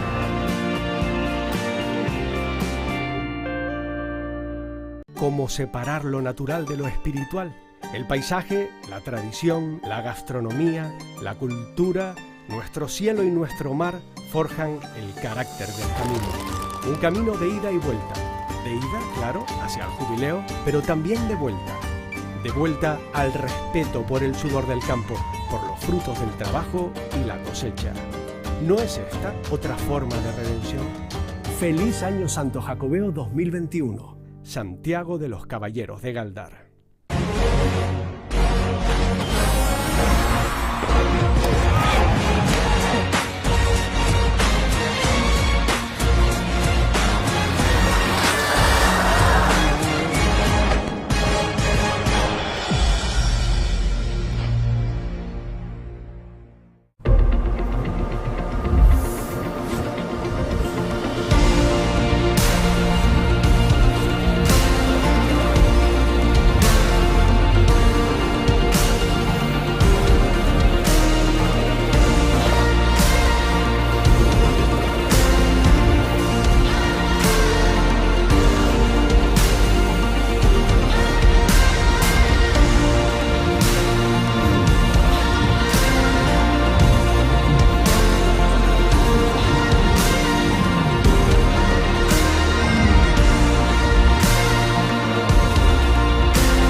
Welcome back everybody to the fourth day of competition. The second day we do the streaming, and this is the Gran Canaria Frontón King 2021, and next to me I have my good friend from Livorno, Italia. He is Simone Machera. Simone, welcome. Hi everybody. We are here, as she say, to Frontón King 2021, and the waves looks heavy. Okay, and let's go straight to the water because we do have a heat ready to rock and roll, and that's the heat number 10. And in white we have Daute Perdomo, another local, and of course your former Frontón King, the current defending Frontón King, Lionel Medina in red, Brahimi Douche from Morocco in blue, and Dailos Rodriguez in yellow. What a heat we will see. Really. Simone, you were out there and you feel a little bit sad because you didn't make it in your heat. How are the conditions? I think the conditions really maybe different than before. Like it's more windy and yeah, the tide is higher and higher. But yeah, it's not small, and yeah, it seems to be really good for the next riders too. Let's see what's going to happen now. There is Lionel. This is the king, right? Until now. Exactly. So it's nice to see him. He always has a good energy out of the water. So we're all looking forward to see him in the water too. Sí, en este momento es Lionel Medina comenzando su campaña. Este es el hit número 10 para quienes están recién sintonizando el Gran Canaria Frontón King 2021, presentado por Cerveza Corona y NMD Bodyboards. Muchísimas gracias a todos quienes hicieron posible este evento, todos los patrocinantes, los patrocinadores, todos los países se dice diferente. Pero muchísimas gracias Cerveza Corona, al Cabildo de Gran Canaria, el Instituto Insular de Deportes, el Patronato de Turismo de Gran Canaria, el Ayuntamiento de Gáldar y por supuesto NMD Bodyboards. Gracias a Jacío House como colaboradores, Hydroflask por estas botellas increíbles, Camper Canarias, Agua Bruma, son con audiovisuales y la tienda, la mejor tienda de Canarias, completa y súper surtida, Link Bodyboard Shop. Y por supuesto gracias a Bert Magazine y a Medusa. Yeah, Medusa. Do you follow Bird Magazine? It's really cool, huh? They I have do. I follow since I live in Portugal. It's really cool magazine, yeah. They do, yeah, really nice underground and not underground news about bodyboarding world. Ok, Lionel Medina, entonces estamos frente a un hit súper fuerte, señoras y señores, porque Daute Perdomo, Lionel y Dailo son localazos contra Brahim y Dush, pero atención, here it comes, this is Dailos. Vamos a ver qué puede hacer. Bonito invert ahí para Dailos. It looks like he's very comfortable with the inverts. That's what he showed yesterday. Yeah, he looks really comfortable. It was nice. Let's see now the score. Okay. So Dailos Rodriguez is starting his campaign there. Three Canadians, 3 locals against Brahim Idush. But you know, Brahim Idush is an excellent rider and he can do very well in these conditions too. Brahim is a very good rider in huge waves. We have seen him surfing waves as Pipeline and Chopu, killing it, and here of course many times. So let's see what Brahim can do against 3 Canadians, and here it comes, Dailos Rodriguez. 6.17 the last score of him. And now Lionel Medina, let's see what he's going to do. Yeah, it didn't look like it was open, ¿no? Sí, la verdad, bueno, ahí Dailos ya marcando súper bien un 6.17 con un invert bien ejecutado. Clásica maniobra con la que se siente muy cómoda y hacia la derecha para Dailos. Definitivamente hoy la derecha está mucho mejor que la izquierda, ya lo hemos dicho. Y estos chicos, aquí viene la repetición de la última ola de Lionel, que no fue mucho. Ahí se ve que estaba intentando meterse en el tubo, pero realmente no lograba conseguir ningún espacio para entrar dentro del tubo. Cuando seguimos... es 12 minutos y medio en este hit número 10 de la ronda número 3. ¿Y dónde están? Vamos a leer un poquito.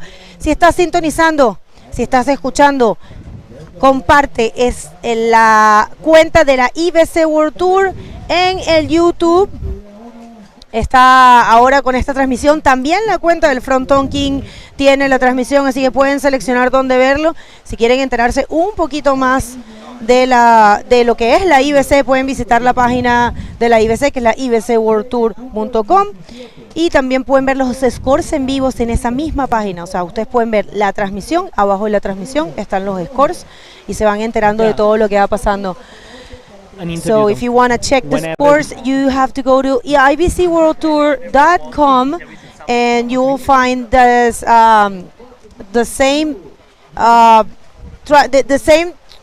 streaming that you're watching at the moment. You will find it there, and right below there's the score. The scores are posted there, so you can follow from there. And where you at, people? We can read right now. We are gonna break it this heat. The breaks of waves, and here it comes. It looks like Brahim is taking that one. Take us through. Let's see what it's going to do. Yeah, Brahim didn't really find much there. It's a little bit more complicated. It has changed, right, from your heat, the wave? It changed a bit, like seems more difficult maybe than before. It is, yeah. It looks more difficult, definitely. And I think it's the wind that it's picking up. Look at that. We can see, you guys can see it on your screen. Well, it's cloudy. Yeah. There's way more wind. We actually, we are actually feeling our tent moving and knowing that there's a lot of wind. So, un gran saludo. Entonces, vamos a ver quién está por aquí.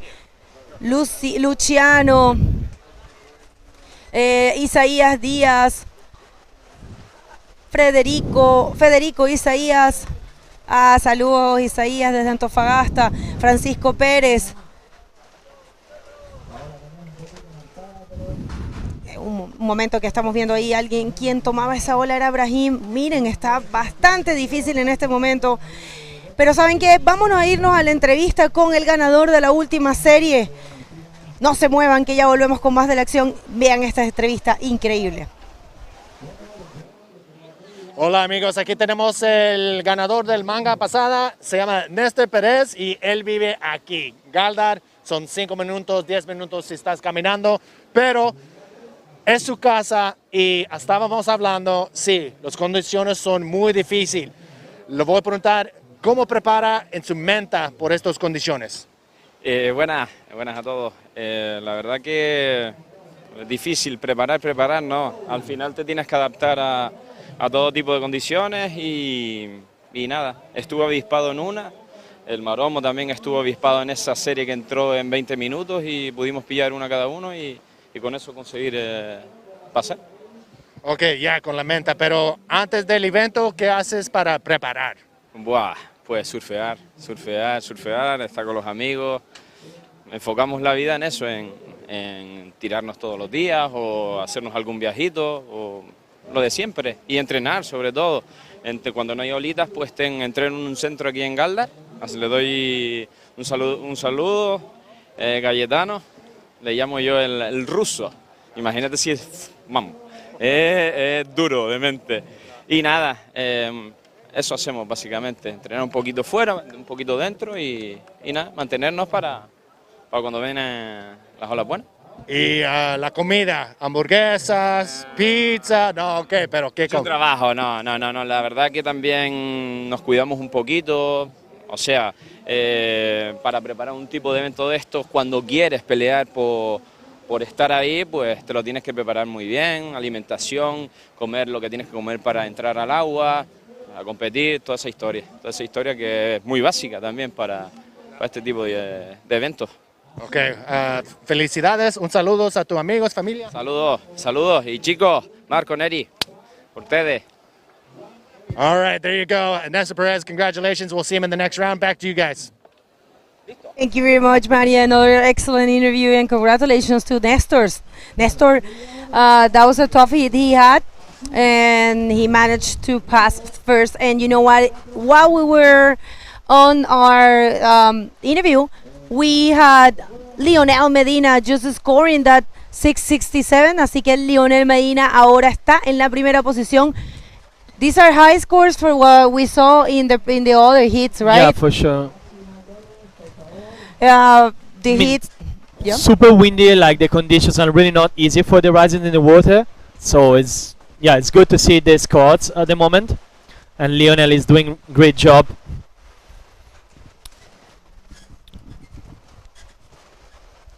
Yeah, it is hard, definitely, but realmente para quienes recién están sintonizando es Lionel Medina quien está tomando este hit número 10 del round número 3 en el cuarto día de competencia y el segundo día que hacemos el streaming. Muchísimas gracias a todos ustedes por compartir, por apoyar. Vamos a estar lanzando una campaña para solicitar su apoyo porque el Instagram oficial de la IBC fue hackeado, lastimosamente fuimos víctimas de gente malintencionada que hackeó un Instagram que venía de mucho trabajo, de mucho esfuerzo, era un contenido 100% orgánico, así que si ustedes pueden ir a su Instagram y ayudarnos, estamos tratando de recuperar la audiencia. Vayan al Instagram de la IBC, el nuevo Instagram es el IBC .world.tour y si lo pueden seguir se los agradecemos mucho. So we have a little pause here and I would like to request all of you to help us to regain the followers because our Instagram, the IBC World Tour Instagram was hacked. Unfortunately, we have been victims of that. So if you can please go to ibc.world.tour and follow and share and help us. Here it comes. Dailos. Nice looking wave. Wow. Take us through it.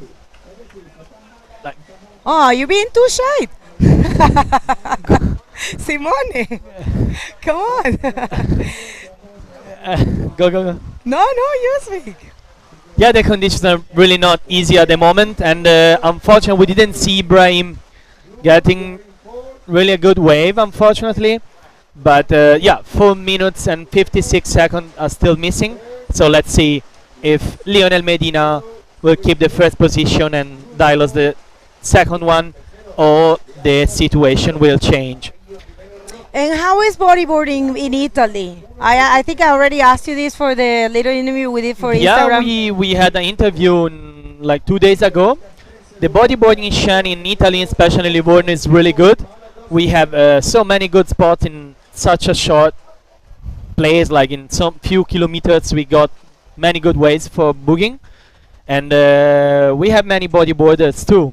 So like I would say that we could organize something too in Italy, but unfortunately the conditions are not always good, and the consistent of the waves is also not good. But when we get as well, we can score some nice ways too.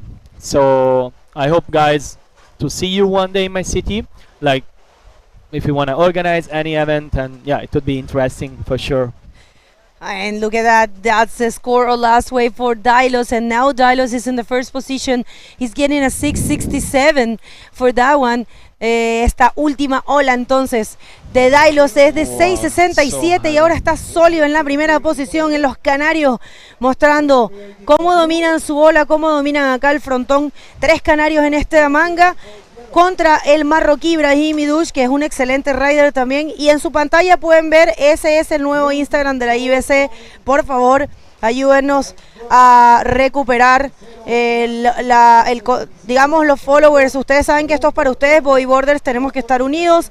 Please, bodyboarders, be united and follow the IBC World Tour to regain we're trying to rebuild our social media. It's a shame that they attacked us this way, but it doesn't matter. With your help and everyone to united for bodyboarding, we're gonna succeed, and this is gonna be, I mean, no va a pasar nada, lo vamos a lograr. 2 minutes and a half are missing. Let's see if the situation will change again. Lionel Medina needs 6.17 to get to the first position, and Perdomo needs a 5.83. Ibrahim Idouche needs 5.67 to the third position. Let's see what is going to happen. It's not easy, and not many minutes are missing, so it will be not easy for them. But yeah, the level is so high, so we hope to see some good ways. Yeah, no, definitely. It is hard at the moment, but these guys knows this place perfectly, so they're capable to put on a show, because it's amazing to watch those scores for Dylos. Dylos is definitely one of the favorites, and of course, he has a record here. He has achieved many podiums. Actually, I think it's the Canadian with most podiums. So far, he has been second. He was second on 2014. Dylos Rodriguez. And I'm pretty sure he made another podium. I'm looking at my notes, and here it comes. For Perdomo, he wasn't able to get any points. He will not be, of course, able to get the second position with this wave. But still, 1 minute is missing, so something can happen. Even I don't see any set coming at the moment. Yeah, I want to say, yeah, actually Dylos was second in 2014 and 2015, so of course he is no stranger. And look at that, that's the answer of Leo. Lionel, we're waiting to see if we can get that wave. Look at that, it's really hard.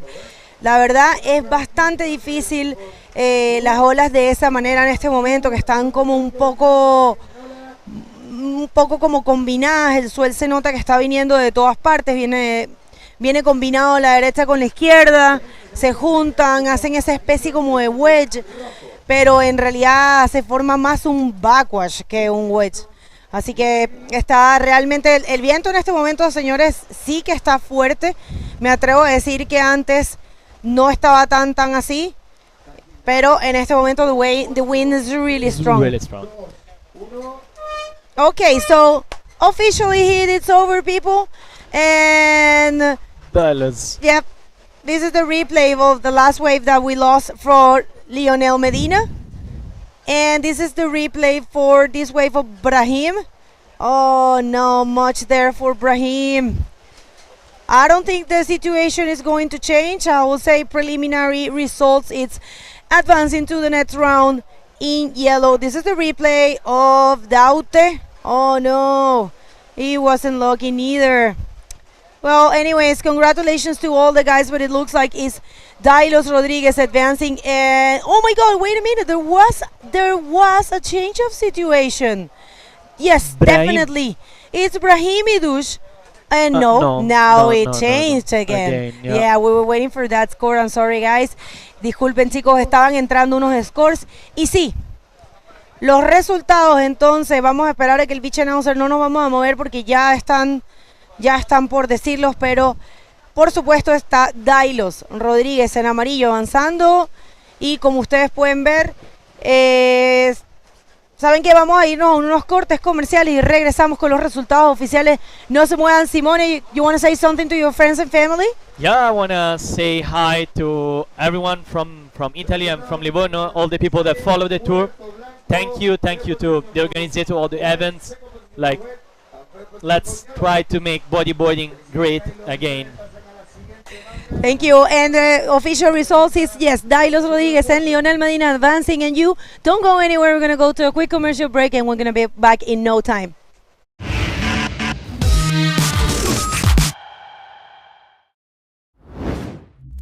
Big it up, big it up. Yep. Here in my yeah. Here we go, go. Yeah. Here we go, go. Yeah. Here we go, go. Play games like big it up, big it up. Yep. Here in my yeah. Here we go, go.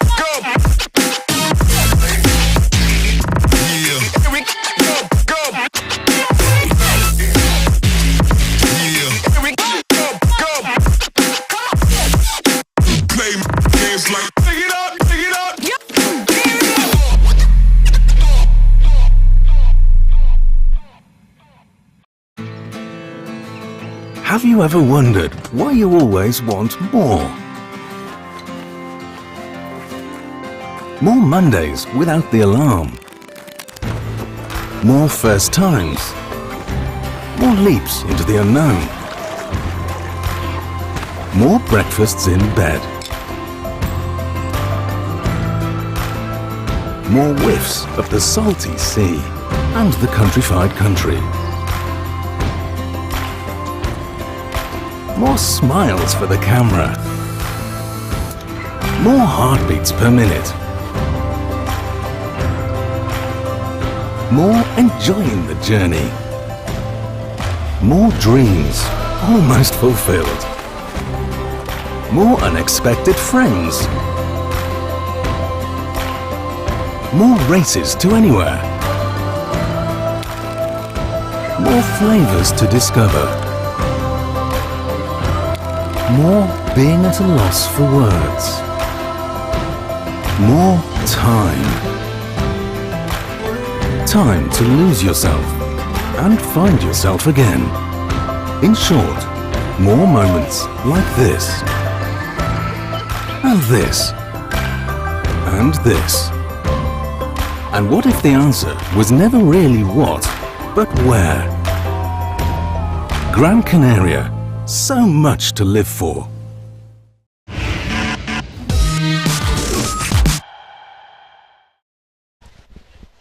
What's up, everybody? This is Manny V, and in the booth with me now is Kevin Torres from Chile. We're going to hold it down for this heat. This is going to be a very tough heat. These heats have been tough since those last big 10-point and 9.5 rides that we seen earlier today. This is the 2021 Gran Canaria Frontón King, presented by Cerveza, Corona, and NMD Bodyboard. So, Kevin Torres, ¿cómo estás, hermano? Muy bien, ¿y tú qué tal? Sí, aquí estamos mirando acción, poco difícil, pero sí hay algo. ¡Oh! There it is. We can hear some cheering out the back. We're going to pull up our scores on the screen and also here on our tablet. But it looks like right off the bat, our rider in blue, No alcancé a ver la maniobra que hizo el chico. ¿Quién es?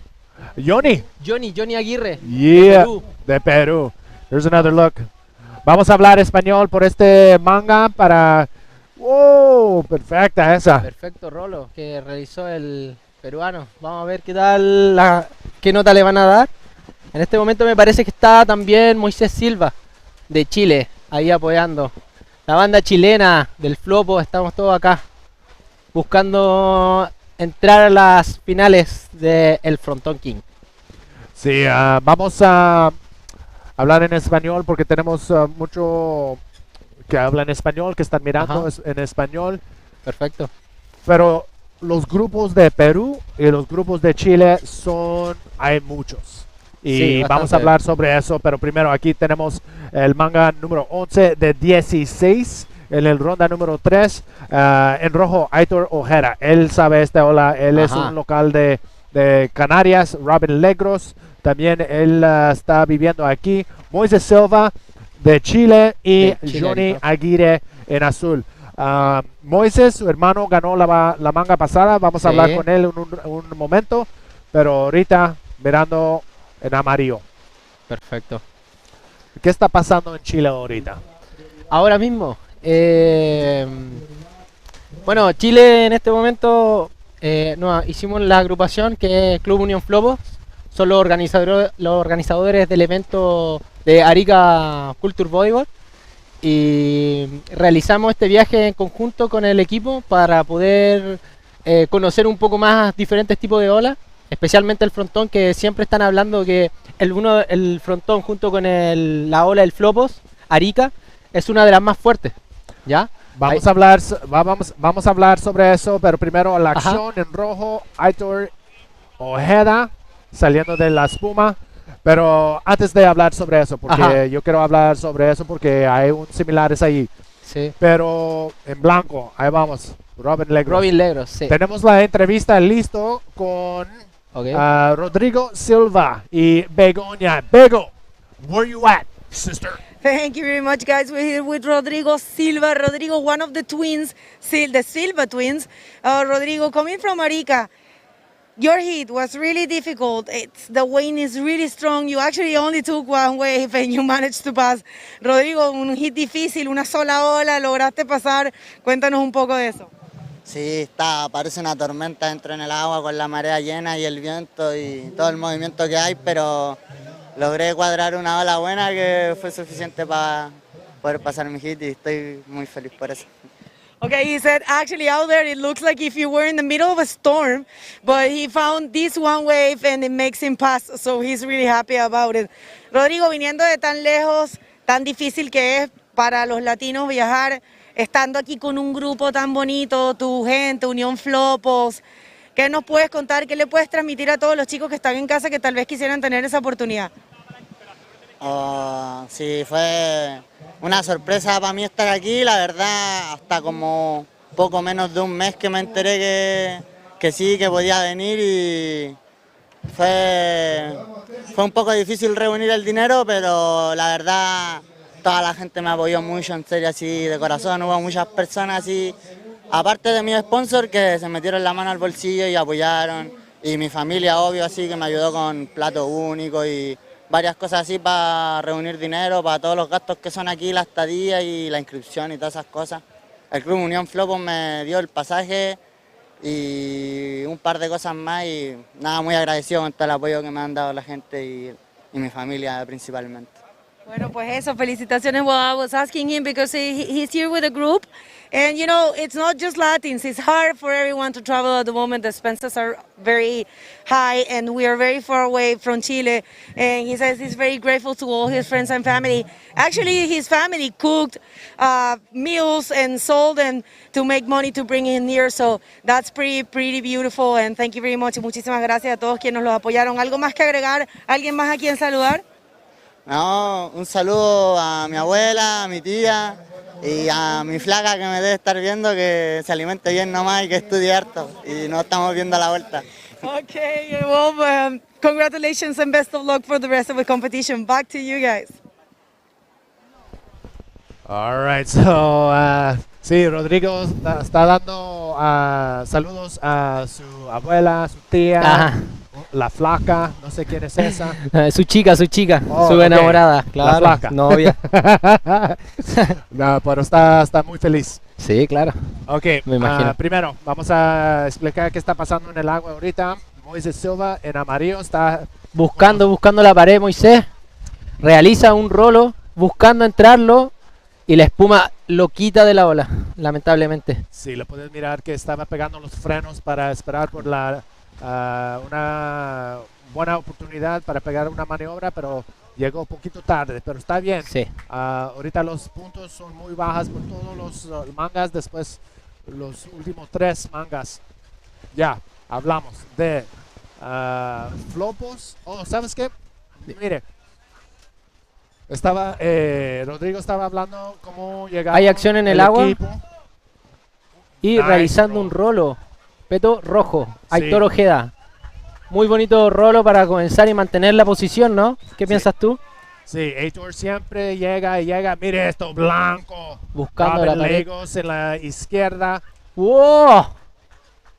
Sí le van a dar puntos, no, pero no tan grande porque No. llegó atrás de la ola. Claro. Todavía está buena esa Robin Lagos. Robin es muy bueno ocupando los rebotes de la ola. Sí. A veces sorprende bastante. Ya. Increíble. Dime, Manny. Ok, Cuéntame. sí. Rodrigo estaba Ajá. hablando sobre Unión Flopos juntándose y hicieron todo lo que necesitaran para mandar gente aquí. Claro. Unión Flopo, a través de la municipalidad y varias entidades, pudieron realizar la participación que tenemos nosotros. Y aquí va el peruano, Johnny Aguirre, bajando una ola, intentando un tubo y salir rápidamente. Bueno, como te comentaba, entre varias entidades en Arica, intentamos viajar y nos apoyaron para poder realizar este viaje a Frontón King, o sea, a Gran Canaria. Entonces, nada, en este momento nos encontramos el Club Unión Flopos con el team, el equipo, intentando buscar un lugar, una posición dentro del evento de Frontón King. Eso, más que todo, nos sentimos, si nosotros podemos realizar un buen resultado y el apoyo que genera a todas las personas en este momento, podríamos mantenernos en el Tour Mundial por un tiempo más, ¿me entiendes? Sí, así que es bastante importante. Porque la ola donde ustedes vienen Ajá. y esta ola está más o menos iguales. Mire, Sí. tenemos una entrevista listo con Begoña y Dailos Rodríguez, que ganó la manga que pasó ahorita. Bego, where you at, sister? Thank you very much, guys. We're here with Dailos Rodriguez. 2 interviews in a row because it's really hard to get out of the water, so sorry about that. Dailos, una vez más aquí, pero ahora, a pesar de que tuviste súper buenos scores, estaba bien difícil allá afuera. Cuéntanos un poco. Bueno, sí, las condiciones se pusieron muy feas ahora con la alta y mucho viento, pero sí, cogí 2 olas solo y me sirvieron para pasar de ronda. Súper contento la ronda 4 ahora y muy motivado por las condiciones que vienen la próxima semana, que parece que vamos a terminar con un campeonato increíble de olas. Oh, he's saying that, yeah, definitely this one was a very tough hit, but he managed to get those 2 good scores. And the thing that he's very excited because for next week we have a very good report for the waves, and it looks like we're gonna be ending this event with crazy conditions and perfect frontón. So he's really excited for that. Dailos, tanto tiempo llegando a los podiums, estando tan cerca de ser un Frontón King, ¿cómo están esas ganas? Lo quieres, ¿no? Lo tienes. Siempre lo quiero por todo, por el evento, por el dinero, por reconocimiento y bueno, y como soy aquí más o menos local de la ola, pues me gustaría, pero se lo lleve otro chico de aquí, unos jóvenes, los juniors, está todo súper reñido, pero encantado si fuera yo. Oh, I'd ask him because he has been very close many times to get the title here. And I said, like, are you hungry for it? Do you really want it? He's like, I do want it very much for many reasons. This is my wave. This is my place, my city. And But he's equally as happy if one of the kids from here get it, or another guy, another of his friends, or someone that just surfed really well. So, Dailos, ¿alguien a quién le quieres decir algo, mandar algún saludo? Nada, un saludo a toda mi familia que me estará viendo por el live y a los amigos de toda la isla, de todo el mundo. Un saludo fuerte y que vengan para aquí otros años si pueden, ¿vale? Very well. So he's just inviting you guys to come here if you can. No much more to say. Just best of luck for the rest of the competition, and back to you guys in the booth. Awesome. Congratulations to Dailos. We'll see him in the next round. Felicidades a Dailos Rodríguez. Siempre él también llega a las rondas más después. En realidad es uno de los locales bastante fuertes en este. Siempre está llegando a las finales. Sí. Siempre haciendo tubos perfectos y todo. Y ahí va bajando Moisés, buscando una ola izquierda, buscando el rebote. Vamos a ver si consigue ejecutar alguna maniobra y abandona. Ok, primero, saludos en el YouTube. Bueno, Pato Astudillo, saludos chicos, ¿cómo están? Mané Sáez, ¿qué tal? ¿Todo bien? ¡Viva Chile! Acá, Rodrigo González, un saludo y muchas gracias por la motivación a los chicos. Acá, Arica, Chile, representando. Yeah. Y Qué eso. Bueno. Vamos, Chovy, al Perú. I love you, Canarias. Morgan Olives. Dani Guerrero, ¡hey! Saludos. Saludos desde Perú. Vamos, Chovy. Ahí está. Vamos, Perú, dice acá. Mira, si están mirando el YouTube, ahí puedes dejar un comentario. Acá está un chico de Canarias, Aitor Ojeda, Johnny Aguirre de Perú, Robin Legros, que ahora residente canario, ¿verdad? Moisés Silva, de Arica, Chile. Mira los puntos que necesitan, no son tan muchos, nomás puede... Y ahí Robin ejecutando un aero reverse que no alcanza a completar. Bueno, difícil. La necesidad de Moisés Silva es de 3.67. La de Robin Legos es de 2.51. Y Aitor Ojeda bajando atrás y va a salir. ¡Sí! Increíble. Un saludo a todos cuando salió de ese tubo. Aitor Ojeda, esa ola muy difícil para salir. Muy difícil. Realmente pareciera ser un poco más fácil porque se ve como mucha espuma en verdad, pero la licuadora que genera así el movimiento cíclico del agua a veces no te deja salir. Sí, seguro va a estar muchos puntos más o menos, voy a decir como yo creo que es lo suficiente para poder alcanzar la primera posición. Sí, seguro.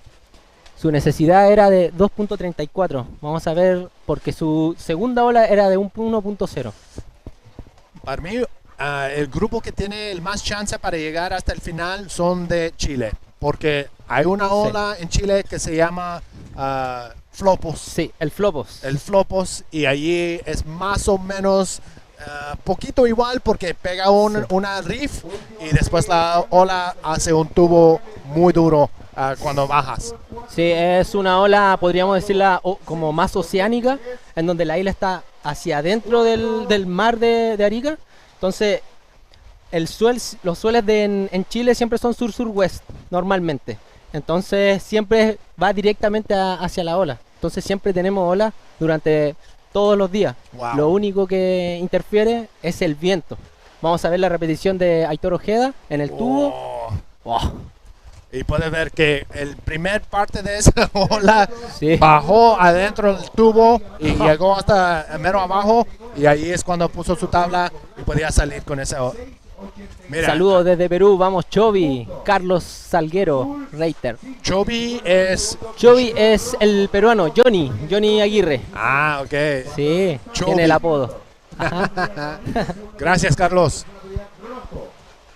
Aquí me gusta esta vista, podemos mirar todos los corredores aquí y la ola allá. Perfecto. Y también pueden mirar el viento. Sí, bastante. Arriba Perú, Miguel Ángeles, Flori. Yeah. Vamos Perú, dicen. Y yo, en mi caso, vamos Chile. Saludos Kevin Torres desde Antofagasta. Quillo, con toda máquina. Mucho éxito a los riders que representan a Chile. Wow. Muchas gracias Juan Flores, que en eso estamos. Bueno, en mi caso yo ya salí de competencia justamente hoy en la mañana, pero hay muchos chilenos que siguen manteniendo la competencia. Saludos desde el Frontón King. Maye Estupinan. ¡Wow! Hola. Gracias por todos los saludos ahí en el YouTube. Aquí estamos en la batería número... Ahí está, 11. 2 minutos. Uf, ya miren los puntos. Moises necesita 7.99 a llegar al segundo lugar. Para llegar a la segunda posición. Sí. Moisés Silva con una necesidad de 7.99. Robin Legos con necesidad de 6.83. Y la necesidad de John Aguirre para pasar a la primera posición es de 5.84. Bueno, en esta ola todo puede pasar, ¿no? Las condiciones son bastante adversas, difícil de leer. Y en verdad, y aquí tenemos bajando a Moisés Silva intentando un aero reverse, pero lamentablemente no lo permite. Muy difícil ahorita. Sí, los rebotes, las condiciones que por lo menos en mi caso yo veo, las veo muy difíciles, pero para los locales canarios se nota que saben leerla bastante bien, como es Aitor Ojeda. Y esa es la diferencia ahorita en esta parte de la día, porque mire, el problema es no tenemos muchos días. No. Tenemos hasta el 30 de noviembre, Claro. digo octubre, para hacer 3 o 4 más días de competencia. Si esperamos hasta el final día a meternos, no vamos a tener el tiempo. No vamos a alcanzar a terminar el evento, comprendo muy bien, bastante. Y eso es porque necesitamos hacer esto en estas condiciones, Sí. pero sí se puede, ya miramos. Claro, no, y me parece que las condiciones que se vienen los siguientes días hablan de que posiblemente hay un glass, que no sabemos todavía si es completamente real. Vamos a ver si las condiciones nos favorecen y el evento va a estar increíble para los últimos días. Sí. Y ahora queda tan solo 10 segundos y baja Aitor Ojeda, el que va liderando el hit, buscando en la rampa y realiza una...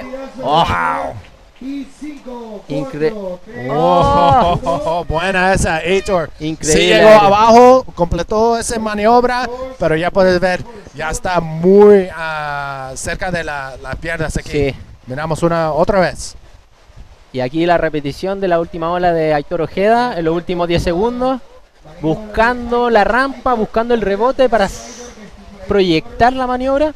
Vamos a ver que realiza un invert, cae en la plana.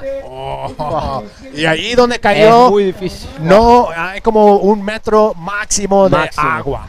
Difícil y es complicado seguir la maniobra, también caer en las piedras. Estamos hablando de que de vez en cuando se juega la vida intentando pasar a un siguiente hit. Sí, aquí ya Elliot, ahí está salvavidas ayudándolos a subir de la agua, pues está muy peligrosa ahí. Kevin, saludos a un amigos o familia. Un saludo a todo el Club Unión Flopos de Arica y quiero también mandar las vibras positivas. Todos los ariqueños, chilenos, iquiqueños, de todos lados en verdad, solo de Chile hablo, que el siguiente hit viene Diego Sepúlveda. Es el local de Unión Flopos. Ahí está, ok, no se van, we'll be back right after this.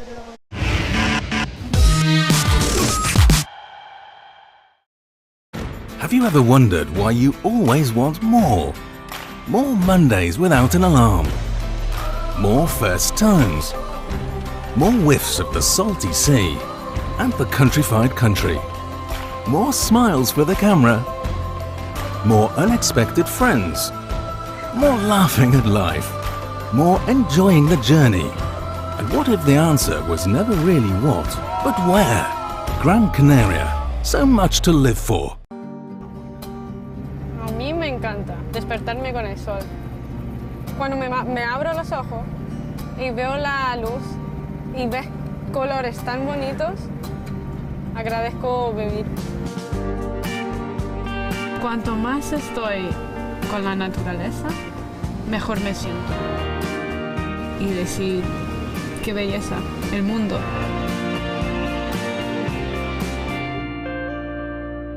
Cómo separar lo natural de lo espiritual.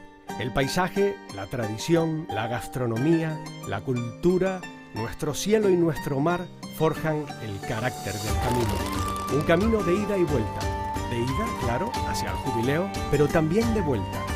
De vuelta al respeto por el sudor del campo, por los frutos del trabajo y la cosecha. ¿No es esta otra forma de redención? Feliz Año Santo Jacobeo 2021. Santiago de los Caballeros de Gáldar.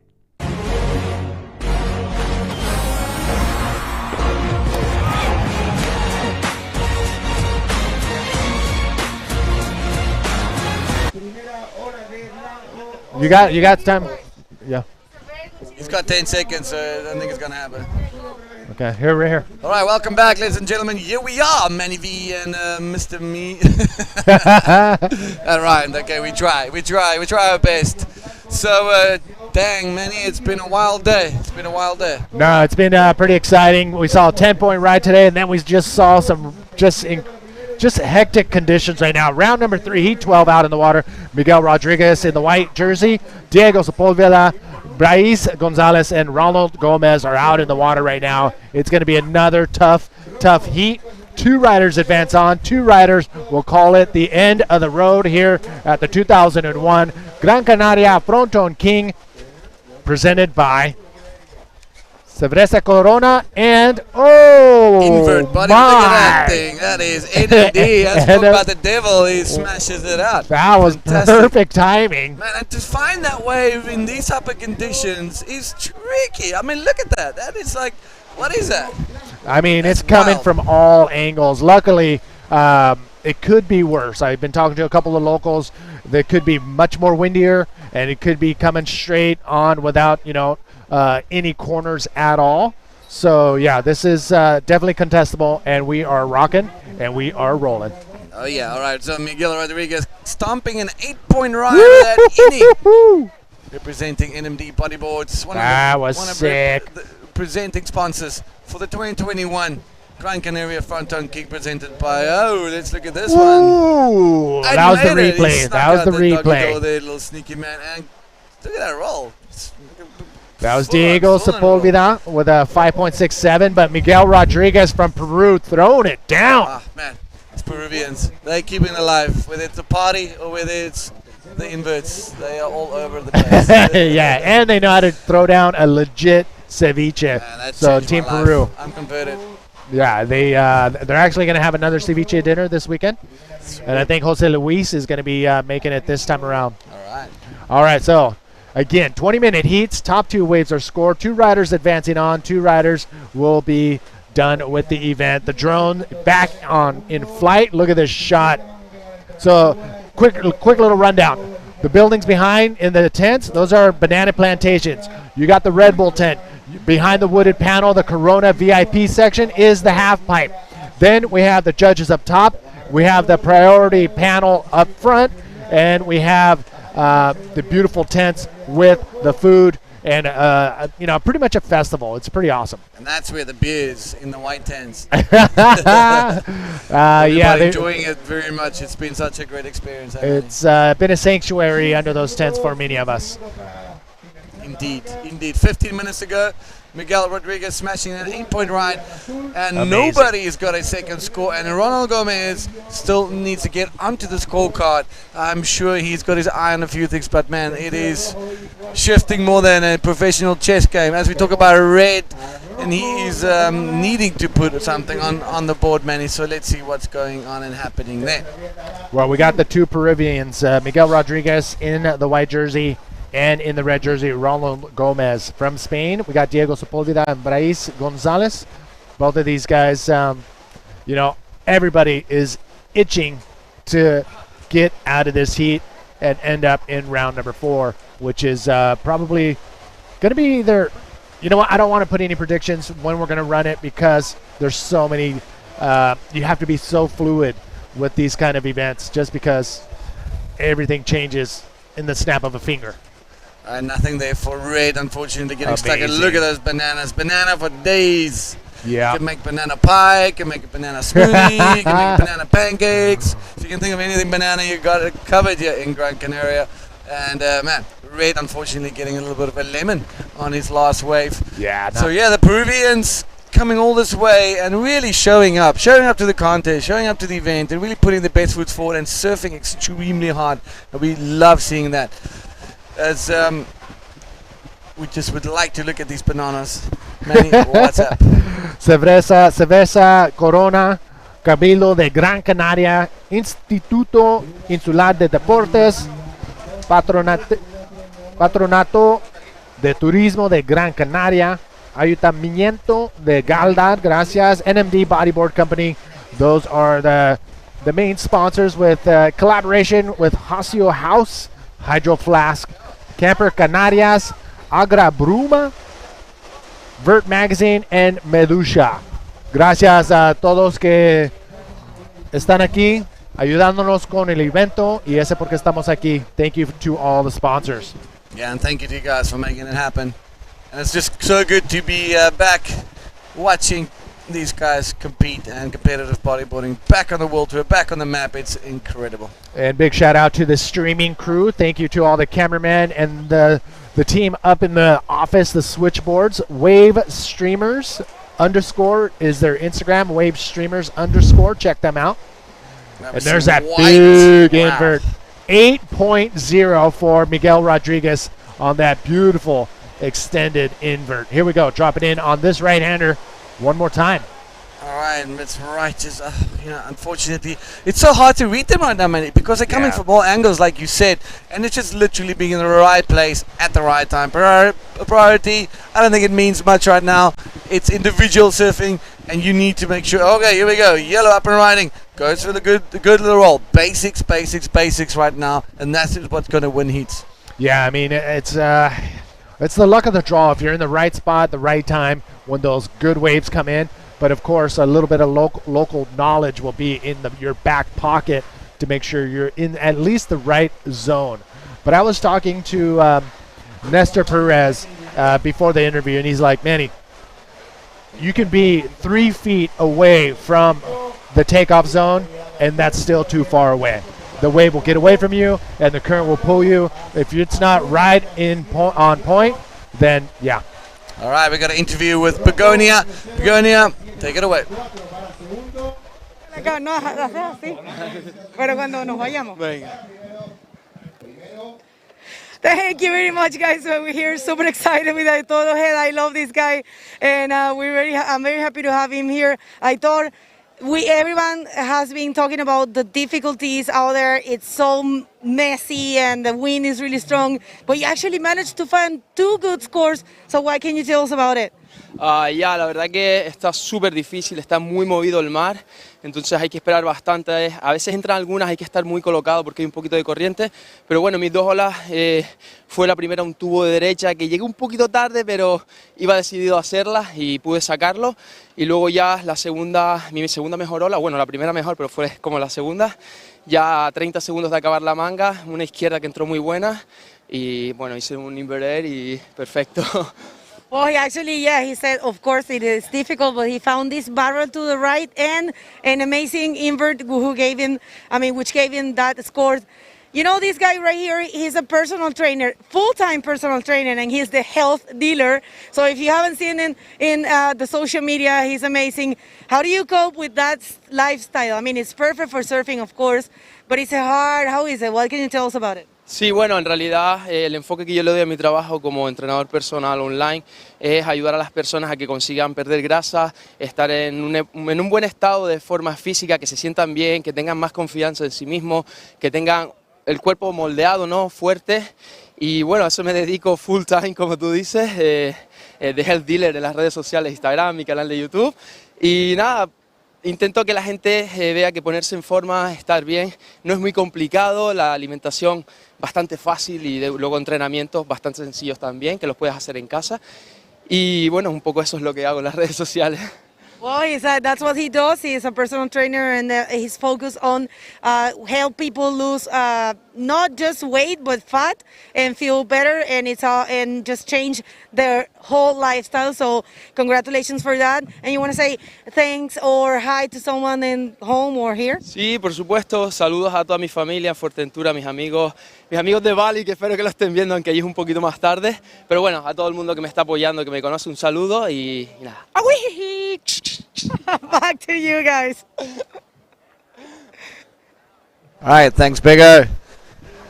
Not much action during the interview, and it's looking at the scores now. Diego Sepulveda getting into that first position with two scores of a 5.67 and a 3.3, showing yet again why it is critical to get that backup score, because leaving Miguel Rodriguez with that 8-point invert that was beautifully executed with an incomplete of a 0.5. Now he's down in second position. As many said, top two riders advance into the next round, and it is imperative to try and get yourself that backup basic scores.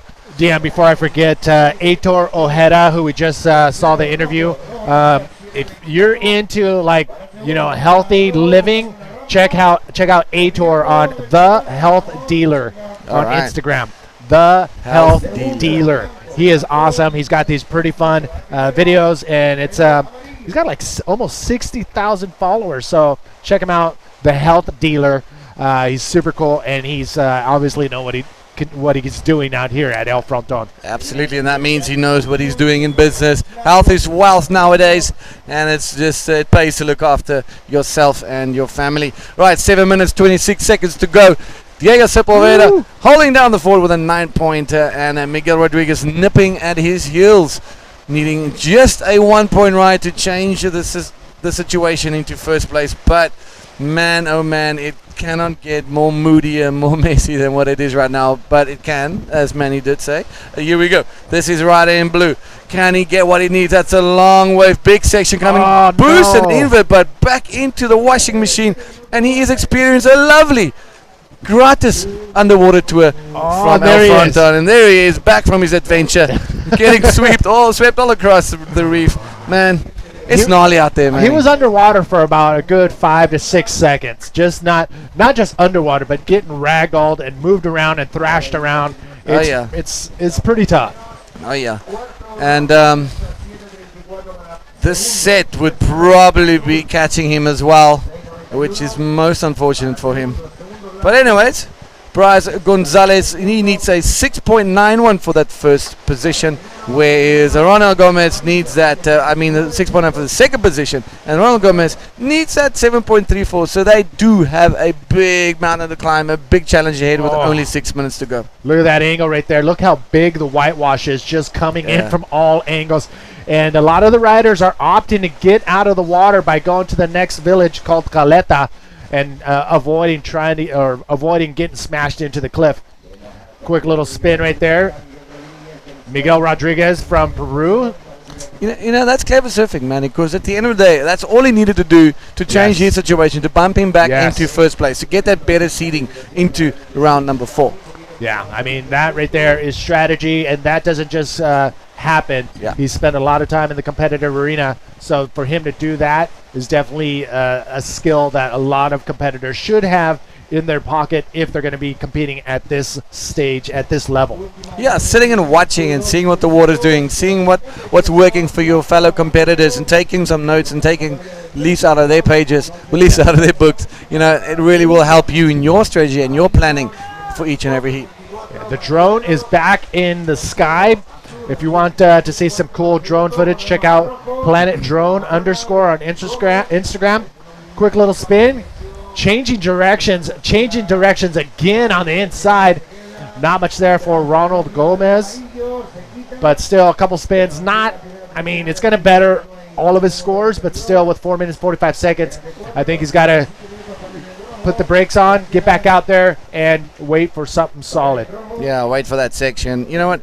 This will actually give him probably in the 3s or the high 2s. Then he just needs a nice little Rolo, and he's back in business. You know, so it can change on a drop of a hat. Yeah. Just takes one little wave, one section, and the whole apple cart is torn on its head. So, Dion, there's a little break in the action, and you know how I am about my sweets. Oh, yes, I know. Mr. Weapon of Mass Consumption when it comes to ice cream or desserts. I don't know, Jimmy, no sé si puedes poner la cámara aquí, pero quiero decir unas gracias. Ya todos saben que cuando voy por el tour me gusta los postres y un gracias a mis amigos en Coffee, Gran Canaria, Coffee con 3 Es. Me trajeron una cookie de organic, delicious, Damn, man, that and is it's huge. vegan. Oh my God, this is for you. Oh man. All right, back to the action. It looks like we do have somebody up and rolling.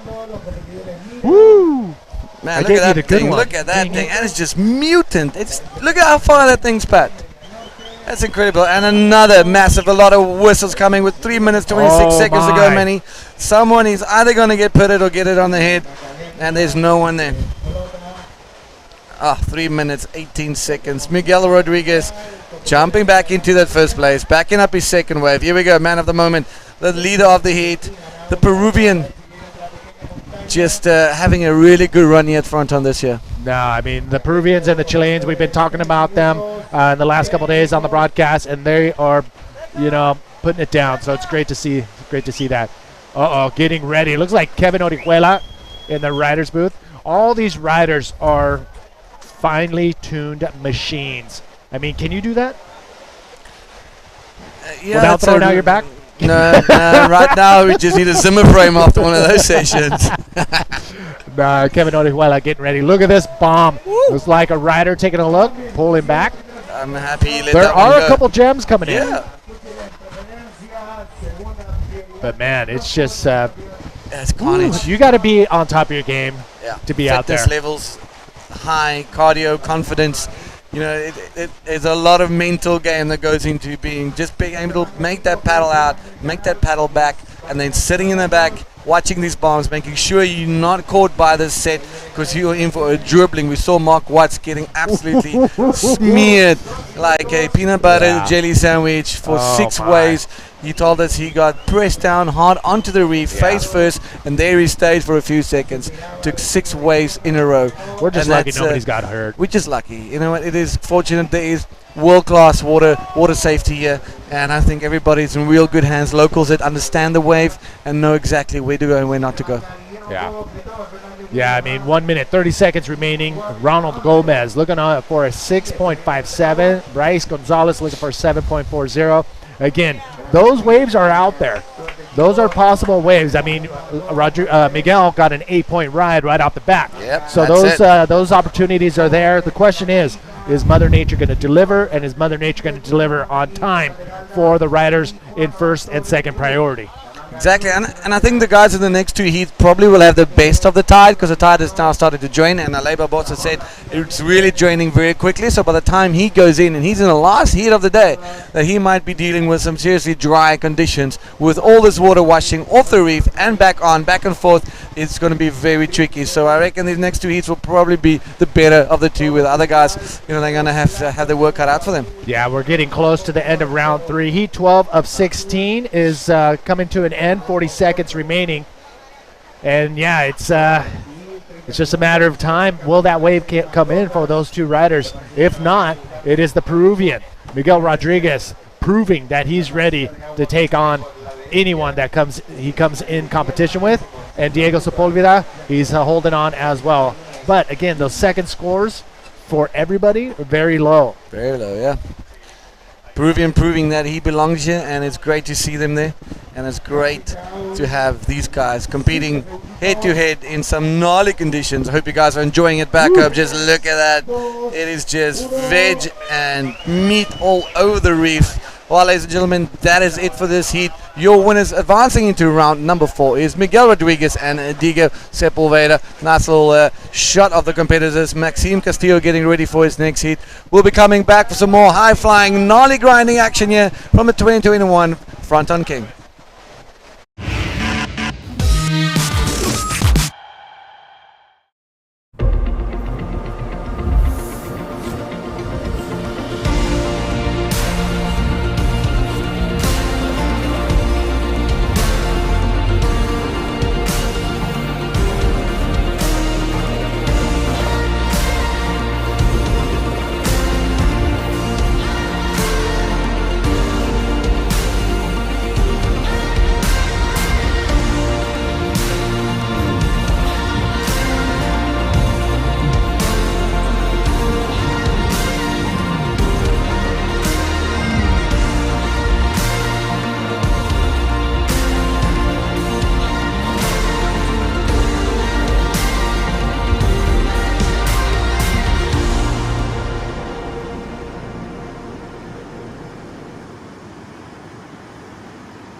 Claro.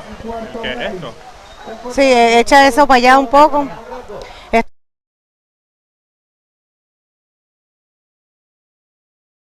Welcome back, everybody. We are back in this amazing fourth-day competition, and the conditions are getting really, really hard. And we just saw a huge set coming in, and in the water we have the heat number 13 of round number 3.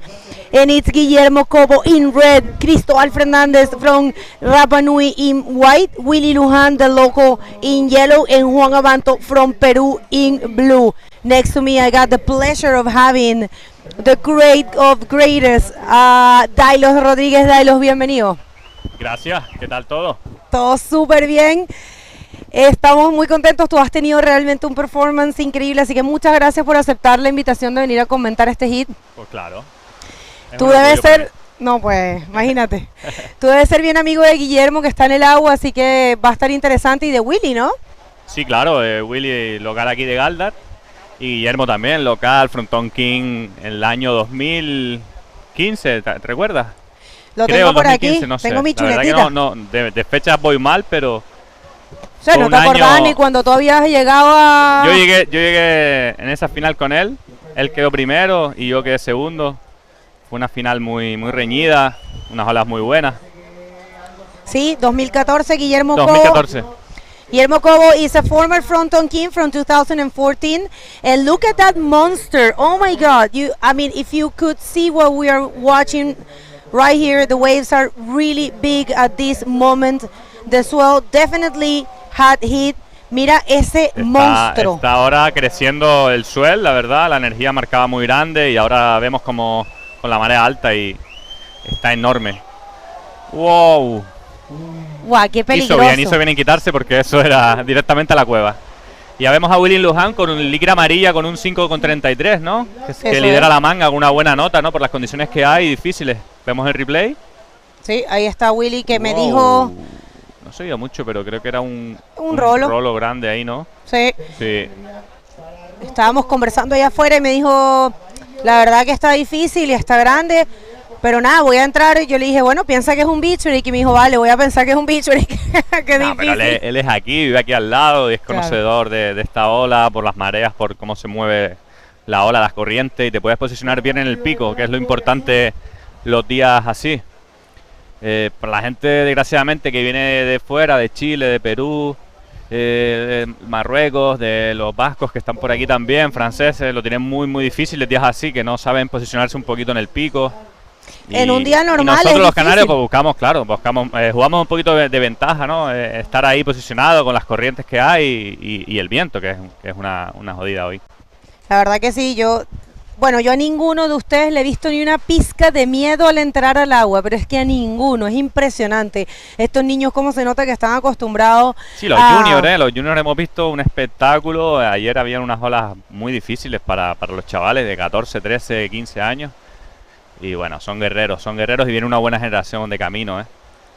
Sí, definitivamente. Well, everyone that is tuning in, this is the day number 4 of competition right here in the Gran Canaria Frontón King 2021, an event that's brought to you by Cerveza Corona and NMD Bodyboards, and of course we have the support of, wait a minute, here comes Rolito de Guillermo, asegurándose por lo menos una ola de izquierda, ya que las derechas ahora están creciendo mucho y se pone cada vez más difícil con el bache que lleva a la derecha.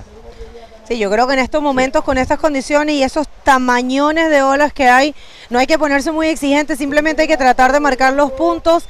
Obviamente yo creo que los chicos como Guillermo y Willy tienen ganas de dar un show, porque ya vimos el 10 de Javi, tú mismo que te sacaste unos scores grandes, Aitor también. Aitor sube bien. Entonces yo creo que, ay, mira, ¿quién está ahí?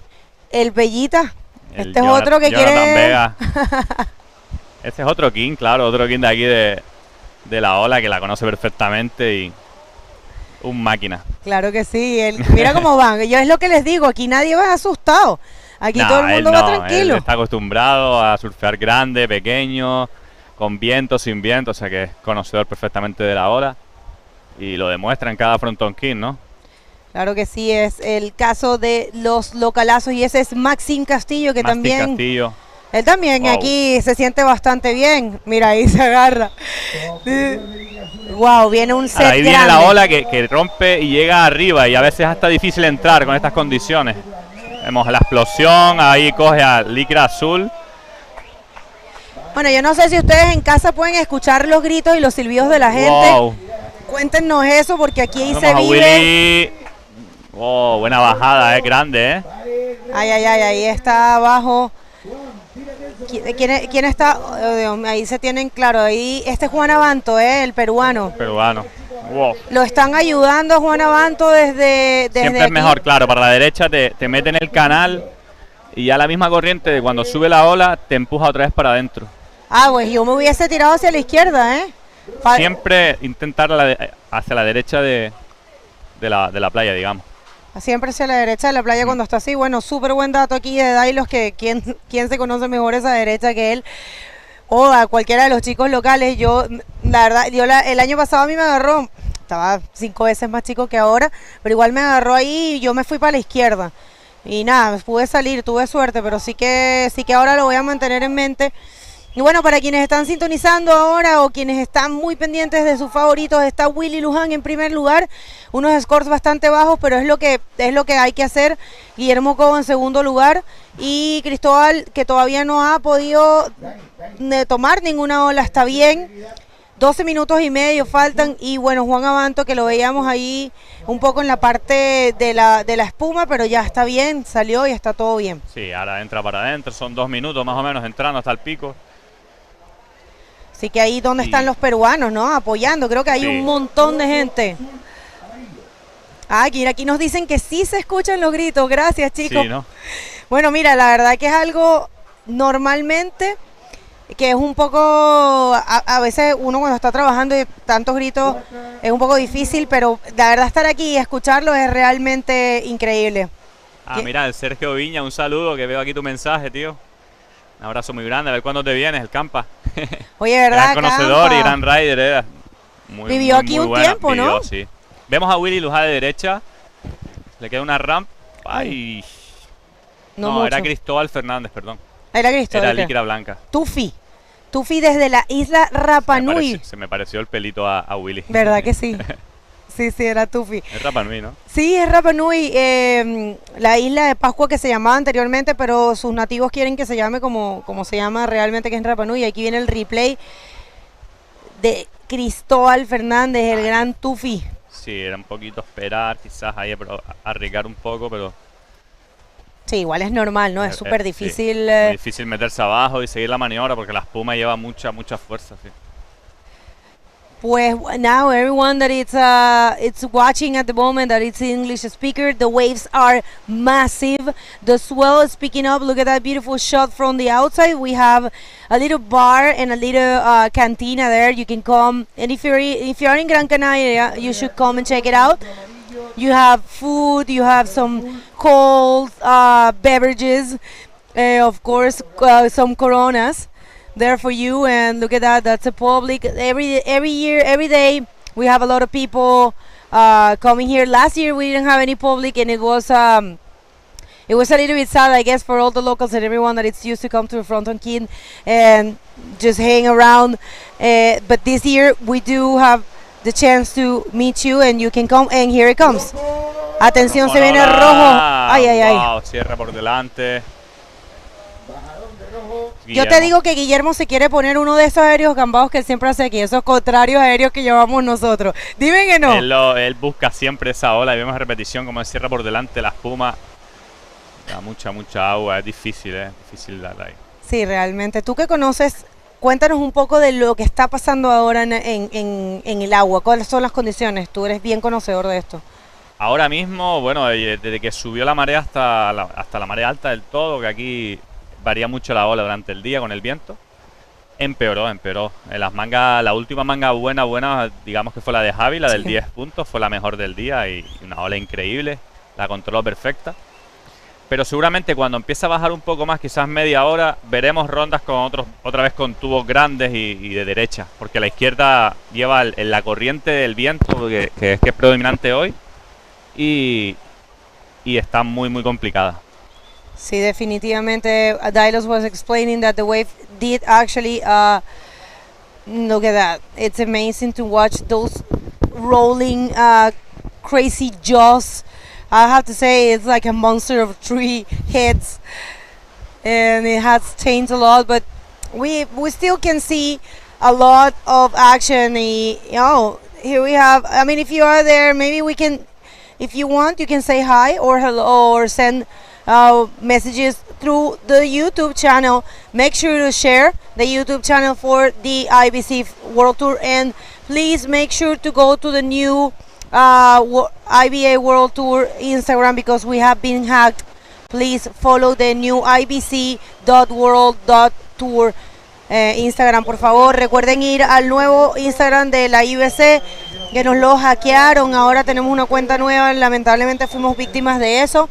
Y atención que se viene. Uy, Willy también se quiere tirar un olón, ¿no? Esa ola viene atrás muy grande. Ay, señores, si ustedes pudieran ver lo que nosotros estamos viendo aquí en vivo, de verdad que no le hace justicia a la gente. Gigante. Ahí en pantalla ven la nueva cuenta de la IBC. Sí, disculpa. No, bueno, definitivamente. Nueva cuenta de Instagram, ¿verdad? Con la de IBC.World Tour. Oh, mira, voy a seguirla ahora, que no la tenía. normal. La acabamos de crear porque, bueno, fuimos víctimas de eso. Así que si nos pueden ayudar, compartir y seguir. Saludos para Cristóbal Charafia, que está conectado con Denoria Films. Un abrazo, amigo. Saludos para Bego y Dylos, decía. Saludos a todos, gracias. Mario Crespo también. North Coast desde Andrín. ¡Ah, qué bien! Andrín, qué bueno. ¿Cómo te gusta Andrín, o no? Está muy guay, muy divertido. A mí me encanta. Miren ese set, señoras y señores. Esto se llama El Frontón, aquí en Gran Canaria. Y si nunca has venido, tienes que venir. Este es un destino seguro. No sé si tú lo sabes, que estás sintonizando, pero Gran Canaria tiene un índice bajísimo, casi 0 de casos de COVID. Casi todo el mundo está vacunado acá y es un lugar increíble para venir a practicar nuestro amado deporte. No solamente está el frontón, no se asusten, hay muchas olas. Hay muchas olas. No necesario. Yo he venido 2 veces y he corrido en este viaje una sola vez en el frontón. Hay muchas olas por todo el norte, por toda la costa este. En el sur también hay algunas olas muy buenas. La isla redonda y bueno, y los vientos también. Por un lado puede estar un poquito más off, más on, pero casi siempre se puede disfrutar de condiciones buenas. Te puedes tirar todos los días del año si estás motivado y quieres surfear, puedes surfear todos los días del año en cualquier sitio de la isla. Bueno, así es. Saludos ahí a Francisco Tani. Gracias, Francisco, de Santiago ahí. Saludos a todo el equipo, a Yupi, por supuesto, mi esposo, y a Lucas Leighton, que están sintonizando desde Iquique. Ay, miren ese monstruo, señores. Dios mío. Que quedan 6 minutos de manga. Guillermo creo que está esperando ahí. Parece que baja. Atención, mira. Wow. Aerotron. Wow. Gigante el rolo, muy buena. Estaba consiguiendo una puntuación muy alta. Ya que tenía 2 olas, el Guille tenía una ola mala y otra bueno. Pero con esta seguramente se va a posicionar ahí arriba para dar el pase a la 4ª ronda. Yeah, that's a very good looking score coming up for Guillermo Cobo. Dangerous wave he took. Actually, Cristóbal was about to take that one, and look at that size. Yeah, look at that monster. En la parte muy. Oh. Wow. He opened his legs. He almost. Oh my God. Las piernas, claro, para recepcionar la caída. Muy grande el rolo, He almost. Sí, una nota muy alta también para. Se ha puesto primero, creo, ¿no? Sí, definitivamente. Vamos a ver aquí. Está cayendo, claro que sí, 6.33. Sí, 6. Puesto en primero. Sí, primer lugar para Guillermo Cobo. Bien merecido en realidad, porque casi que cayó parado, Sí, cayó. Difícil. Yeah, good score there for Guillermo Cobo, who's now in the first position with a total of 8.50, and there's still 5 minutes. It's coming. You can see people, you can hear people whistling. The crowd here is going crazy with what we're seeing. I tell you guys, what you're seeing on your screen does not make justice to what we're seeing here live. It's amazing. This is the first time I see fronton like this, and it's really impressive. Although there's wind, I can see the potential. I can see the perfection. This wave is just seriously something that you need to know. Bueno, Una fotito para recuerdo. Vale, Dailos está sacando fotos y yo con cara de loca. Claro que sí. Pues muchas gracias por acompañarnos, Dailos. Tú te veo súper tranquilito, te veo súper conectado este año. Bueno, siempre Sí, soy un tío eras así. tranquilo, pero bueno, con un objetivo también de completar las rondas y tener la suerte gracias a, no sé, creo que el conocimiento, la experiencia. Llevo muchos años surfeando el frontón y bueno, también hay que tener mucha paciencia para en una manga esperar. Eso, yo creo que sufrí el corazón por tanto esperar en las rondas. ¿De verdad? No, es broma. Bueno, o sea, sí, ya estás listo. Ahí vemos a Carlos Sanz calentando. Aquí está, él es Carlitos Sanz. Excelente rider. Carlos tiene un estilazo, ¿ah? Sí, muy sólido y en los días grandes, pequeños, siempre está demostrando grandes maniobras, un estilo muy bueno. Sí, realmente Carlito es uno de los grandes nombres. Yo creo que es la quinta generación o la cuarta generación de bodyboarders de Canarias, ¿no? De la buena. Ay, ese es tu perrito. Sí, también. Ay, pequeñín, lo El tienes pobre, lo tengo por ahí amarrado. abandonado ahora. Nada, ya comió, ya hizo de todo, mira. Tú sabes que él sabe que tú estás aquí, por eso está mirando Sí, para acá. está mirando para acá. Hola, pequeñín. Ay, qué guapo es. ¿Cómo se llama? Se llama Kite. Kite. De kite surf, Kite. Ah, A mí me gusta mira. también hacer kite surf y por eso le puse Kite. Porque body era un poco... Te están haciendo esto a Era un poco propósito para que raro. te sientas mal porque estás aquí comentando y voy tienes... a llorar y todo, ¿eh? ¿Te imaginas? Qué guapo. Well, everyone that is tuning in, this is hit number... Oh, yes. Hit number 13 in round number 3. And what you're seeing is a humongous fronton showing the world what it's capable to do, and I'm so happy to have you here, Dailos, precisely in this moment where fronton is really big. And Vemos a Rojo remando, sí. Wow. wow. Wow, muy grande y cerrada por delante. De hecho, esa en vivo no se vio tan grande como las otras que pasaron Sí. a veces un poco, ¿no? Ojalá que se pongan un tubazo. Vemos que ya la marea ha perdido 1 hora de coeficiente de altura, ¿no? Y ya vemos que la ola se alarga mucho más, cierra a la derecha hasta abajo. Sí. ¿Qué piensas tú? ¿Que haya más oportunidades tal vez de ¿tú crees que puede salir un tubo como el que le salió a Javi? Puede salir, sí. Ha crecido de todas formas el suelo, ¿eh? Está un poco más grande y puede salir, sí. Ahí está la repetición de ese monstruo Sí, de 3 muy grande. cabezas. Pero vamos, es increíble la ola de Javi. Yo se lo dije cuando salió y le dije la ola de tu vida. Atención. Viene Guillermo. Vamos a ver si Guille. logra conectar. Él le gusta reverse y ahí buscará un buen rolo. Está súper bien. Está Sí. haciendo... Perfecto para aumentar la segunda ola que tenía flojita. Claro, el score, lo que llamamos en Sí. inglés el backup score. Very good there for Guillermo Cobo. You know, you can't just... you just have to do the job, you know. You have to mark the points and just don't go too creative because it's a dangerous moment. Look at that beautiful shot. We are right Muy bonita there. esa imagen, sí. ¿Qué tal ese escenario? Miren qué lindo el área que tenemos para el público. Si estás en Gran Canaria, tienes que venir a visitar el Frontón King. Vale la pena, está buenísimo. Te puedes comer algo ahí, te puedes tomar algo. Hay una tiendita. Está súper bien. Tenemos todo lo que necesitamos. Tenemos bañito, todos los protocolos de seguridad. Sí, está muy bien organizado, está increíble. Como siempre, cada vez mejor. ¿A que Bueno, sí? Claro que sí. Bueno, es mi segundo año aquí y yo estoy feliz de estar de vuelta. Vamos a ver, ahí viene remando rápidamente Juan Abanto, el peruano. ¿Podrá Juan conseguir ese 7? Vamos a ver. Difícil para Juan, realmente. Realmente condiciones muy extremas aquí en el frontón. Realmente mostrándose, dejándole saber al mundo porque es una de las olas, una de las mejores olas para bodyboard, el frontón, y aquí en el Gran Canaria Frontón King estamos felices de tenerlos a ustedes. Muchísimas gracias. Dailos, gracias por acompañarme en este hit increíble. ¿Algo que le querías decir a la gente?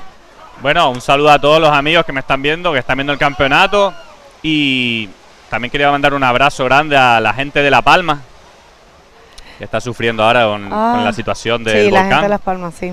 Mucho ánimo, ¿vale? A los chicos de La Palma, ¿vale? Así es, pues bueno, you home and don't go anywhere. We're going to go to a quick commercial break and we're going to keep going because this round has 16 hits and after that it's going to be over, so don't go anywhere.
Welcome back, everybody. This is Manny V, and in the hot seat, we got Dub Dave Hubbard.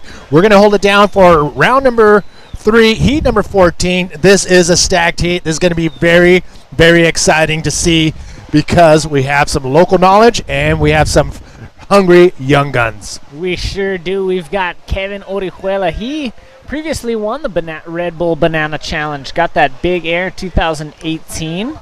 He was awarded the high flyer of that event. We've got Jonathan Vega. He's a previous champion here at Fronton, coming up against Maxime Castillo, the Frenchman.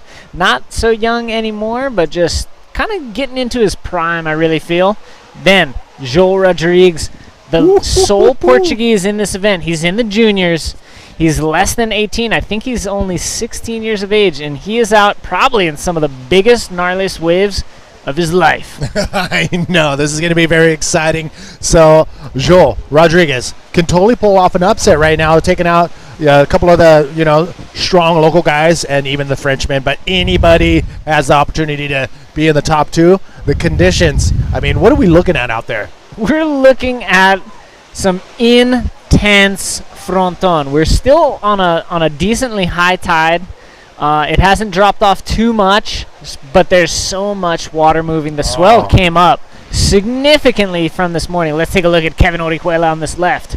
Slaps it with a cockroach smash, or as some call the 7-up flip. That's right. But that was more of an exit off of that wave. Not much there for our rider in blue, Kevin Orihuela. he's going to head back out to the lineup. He will be at the bottom of the priority totem pole. But again, these are elimination rounds. Round number 3, heat 14. 2 riders advance on, 2 riders. That is the end of the game. This is 15 minutes remaining left in this heat. Thank you all for tuning in from all over the world to watch the live event, The Drone. This is Carlos Campos, the pilot, flying the drone for Planet Drone _ is their Instagram handle. But man, look at this All eyes thing. on deck. Look at this monster coming in, and from the drone angle, it looks only 6 feet. Probably was 8 to 10. That's a mountain of water. We've got some paddles. Are they going to swing on this one? Another behemoth just laying the smackdown here at El Fronton. I was looking at some of the comments on YouTube. Cutback TV, perfect words, mutant monsters. Mutant monsters. Absolutely. Thanks, Cutback TV, for that. Thanks, Cutback TV, for jumping on again. We've got João Baptista, Go Joel. We've got João Pinheiro. Him, where you were Portuguese. Oh, look at this angle. Top to bottom. There's so much water behind this stuff. Yeah, the back of that wave is not very tall, but the front and just how much water is pouring over the reef. How deep is it? It's not as deep as that wave was tall. I'll tell you that. Oh my! I'm gonna guess 3, maybe 4 feet deep. Probably right around that range. Yeah, intense. You got to be smart. I mean, you're not going to want to drop in. Look at this thing.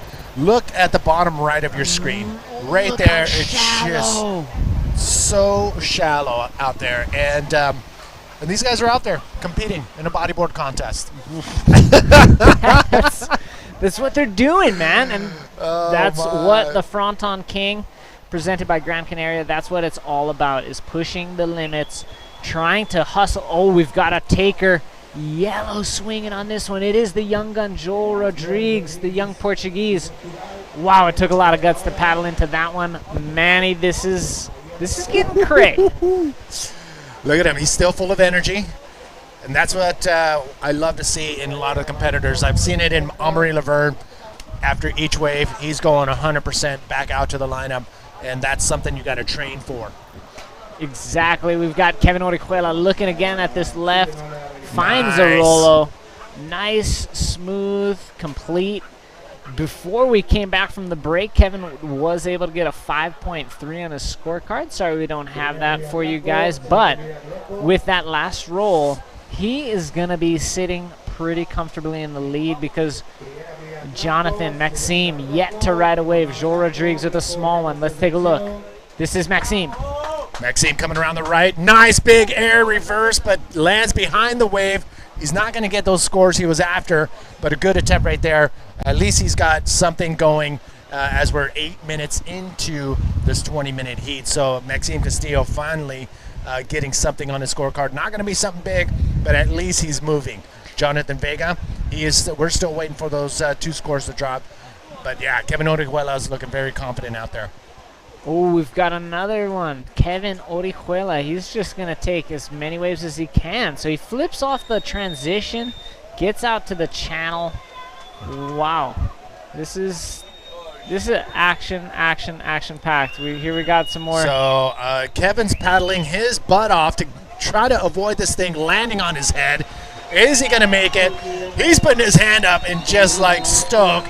But man, this thing is a bomb. Up and over, makes it safely. But every time there's a set rolling in, everybody stands up on their feet to make sure everybody is okay. They look down below because now the water is hitting the cliff and coming up and over. It's pretty hectic right now. It's super hectic, and they were talking in previous heat that, yeah, you can't even come in right now where you normally paddle out and take off. You got to go to Caleta. You got to go to the town. It's just so much water moving. It's too intense. It's cray. See, this is gnarly. I wish there was a way we can look down at the cliff just to see how much water is hitting. Wow, that was looking like kind of a cute one on the inside comparatively to the other ones. Let's take a look. We've got a few guys. Kellyan Helui saying Ale Maxime. Here we got Jonathan Vega, the local. Nice clean bottom turn, hitting the brakes, finds the lip section, nice clean roll, lands perfectly in the whitewash, and almost goes for another move, but sneaks under it.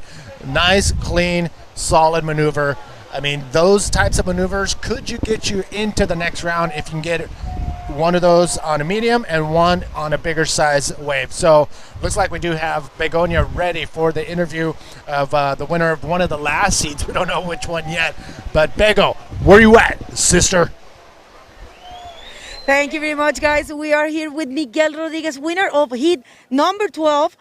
Miguel, it took you so long to get out of there. The waves are massive. Tell us a little bit what's living. I mean, where are you living out there? La verdad estuvo bien difícil. Ahorita adentro está muy movido, difícil, pero hay que saber elegir bien la ola. Ya tengo un par de años viniendo seguido acá a ese evento y más o menos me estoy acostumbrando a esta ola, pero súper feliz de haber pasado primero, ¿no? Well, he's saying it's definitely really hard, but he's feeling really comfortable because he has been visiting this place for a few years now, and he's starting to feel more comfortable. So he actually found the waves he needed and marked the points. Miguel, I want to talk about something that it's calling everyone's attention. Your group, the Peruvians, are doing amazing in this event, and I think in general, bodyboarding is doing really well in our side of the world, which is South America. What can you tell the world about that? Bueno, lo importante de que la nueva generación esté acá es que se están haciendo muchos eventos en Perú y también tenemos eventos en Chile, ¿no? Que los chicos están motivándose para poder viajar. Hay personas, o sea, no marcas, sino personas que están apoyando a los chicos a que puedan venir a competir a ese tipo de eventos, y eso es muy importante porque así vamos a poder crecer el bodyboard en Perú, y también las marcas van a querer patrocinar a más chicos, van a querer sumarse al bodyboard y hacerlo más grande en todo lo que es Sudamérica, ¿no? Well, he's saying that there's a lot of events and a lot of nationals, and also, of course, there's world events, 3 in Chile and 1 in his country, and he thinks that's the reason. And a lot of people, particular people, not brands, just not, I mean, people, regular people, is supporting the athletes. So doing all kinds of activities for them to travel. So if you are in your country and you're wondering what you can do to support your bodyboarding, follow that example, because I think it's really important. ¿Alguien a quien saludar? ¿Alguien a quien decir gracias? Sí, bueno, a mi familia que me está viendo ahorita, muchas gracias, hermanitos, a mis auspiciadores, en especial a Florir, que ha hecho que pueda estar acá un año más, y nada, arriba Perú. ¡Woohoo! Back to you guys in the booth. Oh yeah, congratulations one more time to the Peruvian Miguel Rodriguez for winning that last heat with a sick invert right off the bat, and held on through to take the win out of that heat. Now back to the action in heat number 14, 7 minutes, 50 seconds remaining. And yeah, I mean, we got a couple solid scores, and they're both in the squares for Kevin Orihuela. They sure are. We got the last of Jonathan Vega, 3.5 for that right hand roll. Vega taking a look there, no dice.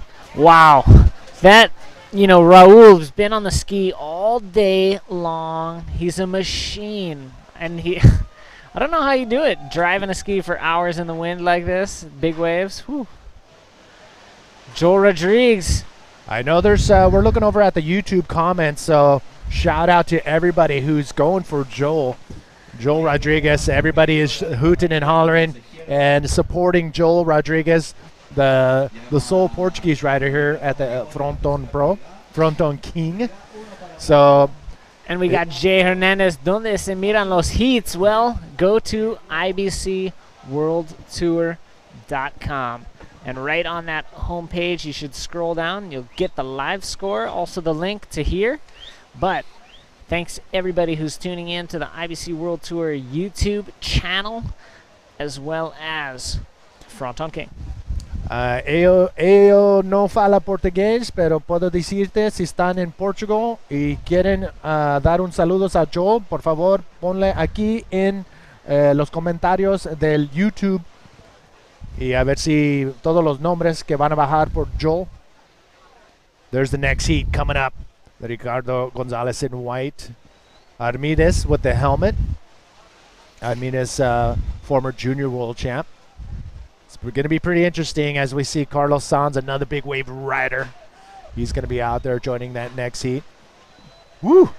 This is Crazy. intense. Even just paddling out on a day like today is not easy to get off the rocks into the channel. Just before this heat, one closed out that little keyhole where you enter, and it would have been bad news bears had you been in the water right at that moment. Woo! Yeah. All right, Joel. We're seeing. Is anybody typing anything for Joel? Yeah, we got tons of Portuguese support. Okay, Vega, he's up. Looking on this right. Tries to squeak under it. Can he make it through? He does. Finds the exit on that one. That's going to secure that second place position a little bit more solidly. Oh, look. What's he doing? So he's deciding not even to even chance it. He's going to try to paddle around on the left side of the wave, on the channel to the left. Actually, it's on the right, but on the left wave. So wow. He's going to use Local a little bit more knowledge. push. Got somebody out the back. It's Maxime. Nice little roll there. Not a ton of impulse off of that lip. He's probably not super stoked on it, but a completed maneuver in these conditions, it's not easy. Not easy, Manny. Coming down to the wire. Look at Jonathan Vega looking back to make sure he doesn't get slammed into the cliffs. I mean, there's some waves that are just pushing and pulling, and if he's not careful, but he's been out here before. He knows what's at stake. I think he's going to try to time it, make sure that he's able to come up into the keyhole, run along the reef, and get up the cliff as quickly as possible. Well, I hope he's going to keep surfing his heat. There's still a lot of time left. So he's made it into the channel now, and hopefully everything's okay and he's going to get back out there. Yeah, that was bold. Yeah, I mean, the other option is that he could have went to the other side, but here we go. Nice clean bottom turn coming around. Joel, can he get it? There's a roll. Can he pull it off? If he pulls this off, this is definitely going to help him, even though time is running out. No! Too much force right in there. Too much power. That was so gnarly. I'm going to hats off to this fella. He is young, but he's charging. I don't think I would have tried to roll on that section. Big respect to this young gun. I mean, look at that. He just got ragdolled, and he's get back on this board, and he starts paddling full steam. Yeah, big respect for Joel Rodriguez. Oh, man. Also, Jay Hernandez, if you click on heats, you're going to be able to decide between the king and the junior. The men's and the junior. Wow. Nice little cover up from Vega there. Gets out safely, kind of sees a lot of waves behind. That's why he changed directions. Here's Maxime. Soft little roll there. Kind of forced it, actually. Was almost kind of pantomiming under, but this was a heavy roll from Joel. Goes for it, and look at the wave converge behind him. So much energy. Whoa. Cutback TV, another on-point call there. Tons of support coming in for Joel. Love that. We know there is a couple comments from the French as well, but oh wow, okay. So if you are watching, si están mirando, pon la bandera de Portugal, si están por Joe, if están por Maxime, la bandera de Francia aquí, Kevin Orihuela. Heat leader, he's got a 5.3 and a 4.6, nice. And I think he might have just improved on his scoreline, Manny. Yes, he did. He's having fun. Yeah, he's actually pulling away right now, having fun in these conditions, but he's doing it right. He came in a little bit to the inside. He found a medium-sized waves. He risked getting slammed by a set. And what happened? He got a perfect medium-sized wave and was able to pull a roll. Here's the guys. This is where you just stand on the edge of your seat. That's on the edge of the scaffolding where they can see right down the cliff, down onto that reef. Let's take a look at this replay from Kevin. Nice smooth roll. Nice articulation there. Perfect. And then here we go. Just a reverse something off the side wave. All right, still waiting. 1 minute, 25 seconds. Is Joel back out in the lineup? Yes, I think that was him paddling for it. Gave away his second priority. You can see Joel's coming into the inside now. he knows time is running out, so he's going to be a little bit further on the inside in hopes that a wave does come to him. But he's also risking getting cleaned up by a set. So we do see with 1 minute remaining, Kevin has extended his lead just slightly. Now he's sitting on 10.26 cumulative. Vega with an 8.37. Here's Joel. Nice clean roll. Wow. He is going for it. He needs a 6.54. Multi-directional wave here. Let's see what he can get in the channel. Oh, there's no reform, Joel. Get out of there. Wow. I wonder if that's going to give him enough push to get him back to the lineup. 30 seconds doesn't seem like it's going to be enough. And I think he may have realized that and decided not to make a full-on effort to get back to the lineup. Wow, this has been intense. Some of the bigger waves we've seen all day came through in this heat, but it was Kevin Orihuela who really just kind of had fun out there, was able to connect the dots. Local knowledge pulling through here in heat number 14, and that ticks down. The heat is now over. This one, I think, is behind the scoreline. It's not in. Whoa. The time. Victory lap for Kevin Orihuela. All right, so there you have it, Kevin and Jonathan Vega, the two Canary Island riders, will be advancing on. But round of applause to and a lot of respect for Joel Rodriguez for just showing, didn't give up the whole way through. Unfortunately, Maxime couldn't piece together the heat he wanted. Dub, thank you for hanging out. You're going to be here for another heat. We'll be back right after this.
All right, welcome back. Another quick change in commentary. I'm joining Dubbo in this one. Dubbo, it has been absolutely carnage out there. I was standing watching this previous heat, and oh my goodness, man, I've never seen waves like this. Exploding reeds, exploding guys' heads. It's absolutely crazy out there. Well, round 3, heat number 15, the second to last heat of the day. Armida Solerves, Ricardo Gonzalez, Carlos Sainz, and Abaye Tenero. Another cracker of a heat, and some big wave experts out in the water. Yeah, this is going to be another battle of the wills and just trying to make something happen amidst the mutant monsters that are just rolling in. Thanks for the catchphrase, Cutback TV. The Mutant Monsters. That's exactly what we have on tap here. It's pretty intense out there. It's definitely... Let's take a look at white. This is Ricardo Gonzalez. Big drop to big exit. Gets to the channel. It's not going to have much off of that wave. But it's so hard because it'll take nearly all of your guts to just kick and paddle into one of these beasts, but you might only get awarded a 1 point. Yeah, I mean, we did say it was going to get big, but I don't think we knew exactly what we were in for, especially on these later parts of the heats in the event. It's been really tough. The previous heat, the gentleman in yellow, Carlos Sanz, was paddling out, and a big set came through that kind of missed the entire reef, and he got washed almost up against the wall. He made it out, but everybody was standing there just looking at him. The ski came around, just waiting. It's gnarly out there, ladies and gentlemen. It is to a point where, where do you draw the line? But these guys are professionals first and foremost. They will definitely say if this is too much for them. But we're still seeing some good scores. We saw in the previous heat Kevin Odiela having fun. He really did look like he was having fun. It was a vibe I wasn't expecting. Take a look at this beast as we see Joel in the foreground, absolute keg in the background. We do see that kind of gurgle happening on the left, so a little evidence that we are getting close to the mid-tide.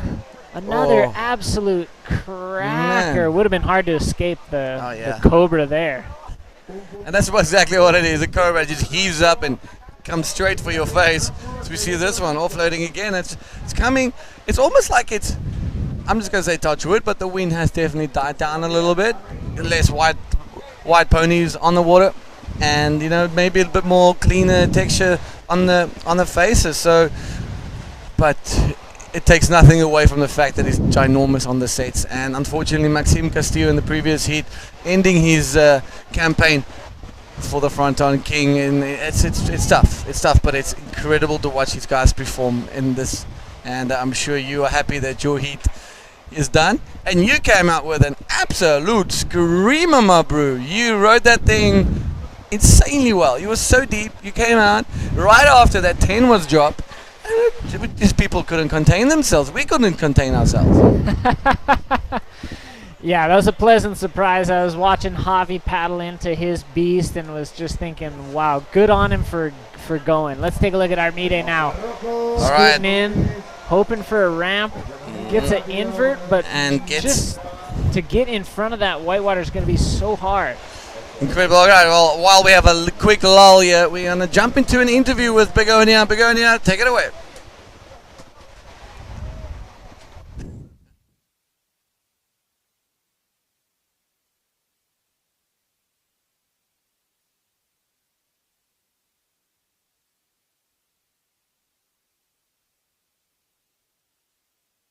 All right, we'll come back to that one. All right, we're coming back to that one, but right now let's put our focus in the water. 13 minutes, 50 seconds ago, Armida Solvides solid in the lead with a couple of short rides. Yeah, and it's good to get the ball moving, to start catching waves, get used to it, try to feel out the water. Really important to not just get stuck out there. You can really freeze up in conditions like these.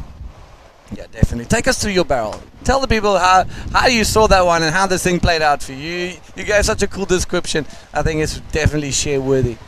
So yeah, it's just after Javi caught his. I knew that the heat was getting really serious now. There's a 10-point drop, and I was in position and saw the wave coming. I saw the shape of it, and I kind of felt that it was going to do its thing. While I dropped in, I was super deep. And I just thought, well, I'm going to give it one big super pump and see what happens. And, got a lot of speed off that pump. And you can be pretty deep on that first section out here. I was definitely impressed that I didn't get blasted off, and I kept going. And, just stayed in the barrel for ages. I was kind of stressing by the end of it, just hoping that I could escape just to get those points and be back in the channel in safety. And, whew, and it was intense. It's intense. Well, while we all chew on that, we're going to jump now to back to Begonia in that interview. Bego, take it away. Thank you very much, guys, and sorry about that. Our mic was off, streaming things, normal. This is live. And I'm here with Guillermo Cobo. Guillermo, what a crazy hit you had. You almost killed yourself in a couple of waves, and actually you managed to find that crazy roll that you landed basically on your feet. So how was it? Cuéntanos un poco de lo que viviste allá afuera. Pues la verdad muy difícil, estaba un poquito con miedo incluso porque estas condiciones, nadie está habituado a este tipo de condiciones. Pillé la del rolo, como dices, y cogí la rampa fuerte, le mandé y a lo que venga tenía que coger 2 olitas y eso era lo que tenía que hacer. Hice los deberes y seguimos adelante, seguimos vivos, agradecidos siempre a Rebo Store, la mejor tienda de Canarias, donde puedes comprar tu bodyboard, a mi preparador físico de montaña, Club de Boxeo Montaña, gracias por haberme preparado como días como hoy, a mis padres obviamente que los amo, a mi familia y nada, y también a Decathlon Telde que me da la oportunidad de poder compaginar mi trabajo con mi pasión y poder hoy estar aquí para darle espectáculo a todos ustedes. Espero que se la hayan pasado muy bien. Woohoo! Well, I think he said it all. He actually was telling me that he was a little bit afraid out there. He was nervous. He actually pulled from 2 waves that, as I told him, Dailo said it was a good decision. So he's very happy about that. I'm happy to find the scores, do the job as he said, and say hi and thanks to all his friends and family. Guillermo, estabas buscando la rampa para hacer el aéreo gambao, ¿no? Sí, nosotros aquí le llamamos caldero, lo estaba buscando como loco, pero estaba muy difícil, no estaba leyendo mucho y tampoco era plan de arriesgar así de primera. Entonces esperé, al final no llegó, hice las 2 puntuaciones que tenía que hacer para poder pasar la manga y bueno, ya vienen cositas, se vienen cositas. Well, you know, I just asked him because he has his specialty of this air reverse, and he was looking for that ramp, but couldn't find it, but he did the job. Anyways, congratulations, Guillermo, gracias. And best of luck, felicidades y suerte para el resto de la competencia, ¿no? Vamos allá, vamos a darle con todo ahí. Back to you guys. Gracias a ti. DJ spinning a track behind him because it looked like they were partying. I mean, they just had such a fun vibe. Definitely looked like they were having a party there. That was, I guess. Must be the mustache. Great. Kobo, also a previous Fronton King here. So he's making another run to get a second jewel in his crown. All right, red double running, and geez, mate, hitting that eject proper on that one. Diving on out. Yeah, it's no joke. You know, I'm not gonna lie. I think it's great that we've only got 1 more heat after this because it looks pretty out of control. Yeah, that is correct, and this is what surfing's all about. You got to take the good with the bad, the heavy with a crumbling beach break, and you know what? You got to be able to ride all. That guy's going out in board shorts. That is. What do you think about that? Well, the water temp definitely can handle board shorts, but the wind's a little cold. More than that, the reef is just alarming. You are better served with just at least a couple millimeters of armor on your legs at least. But anyways, he's going to be shredding up the next heat, local from Arenaga. Well, hopefully he shreds up and doesn't get shred, you know? Exactly. Hopefully Ruben stays solid. All right. Well, guys, it is coming to the end. After this, we got 1 more heat for the day, bringing you all the action here from the 2021 Gran Canaria Frontón Pro, presented by Cerveja Corona and NMD Bodyboards. It's been absolutely mental. We saw some 10-point rides. Moz going absolutely, well, textbook Moz. Beautiful textbook surfing. When it comes to this place, it's poetry in motion. Tristan Roberts getting a good win, PLC. So some of the big names, unfortunately, Alex Ranga and Maxime Castillo getting knocked out in their heats. So a couple of upsets, but man, these are the local boys definitely holding down the Spanish flag. Indeed they are. Yeah, Moz's air reverse, if you didn't catch it, you're going to see it on the highlights. The highlight clips have been epic. They drop about midnight Canarian time each day of competition. You're definitely going to want to check that out, or just rewind the live here on the YouTube channel. Moz had a nice, beautiful right-hander got up and over, and I would say he's in the lead for the top contender in the Red Bull Banana Challenge, because that was the best aerial I've seen thus far. Definitely, I can agree with that. But yesterday we saw some gnarly inverts as well, so it's going to get close. We still have a few days of competition left, but I reckon for now, Mars is definitely in the lead. And it's just amazing to watch him surf and how well he knows his wave, and how well he surfs his place and just understands what the water is doing on the reef. Just got word of another interview, guys. Just stay with us because the guys have to swim into the other town, which is about half an hour. Then they have to walk back another 20 minutes. So we're going to have another interview with Kevin Ordiela. Take it away. Thank you very much, guys. And another interview. Sorry about that. They're piling up because it's so hard to get out of there. And this is Kevin Orihuela, winner of Heat 14th. Kevin, when we were talking, waiting for the interview, you told me you almost get caught in the entrance right there in the channel. Tell us about it and tell us about the conditions and everything that's going on out there. I will try in English. Okay, I love it. So we make to the channel because it's hard to get to the channel, actually. And then a big set from the north side is coming, and the jet ski is like, wow. I'm here like, no, it was crazy. And then it's like, try to choose a good one because the set is too big and too shallow. Not from now, I think. I like to ask all of you that are all locals, if you will surf these conditions in regular basis, if this was a normal day, would you go out there? No, I don't think so. It's like crazy, windy, big. I think, in my opinion, if I not surf a lot here, I cannot make the heat for sure. I was not make the heat. So the local knowledge it's so important today for sure. Well, then you show that, and that was really amazing. There's anyone you want to say thanks or hello at this point? Thank you to all my family, all my supporters, and all the people is supporting the bodyboarding. Back to you guys, and congratulations, Kevin.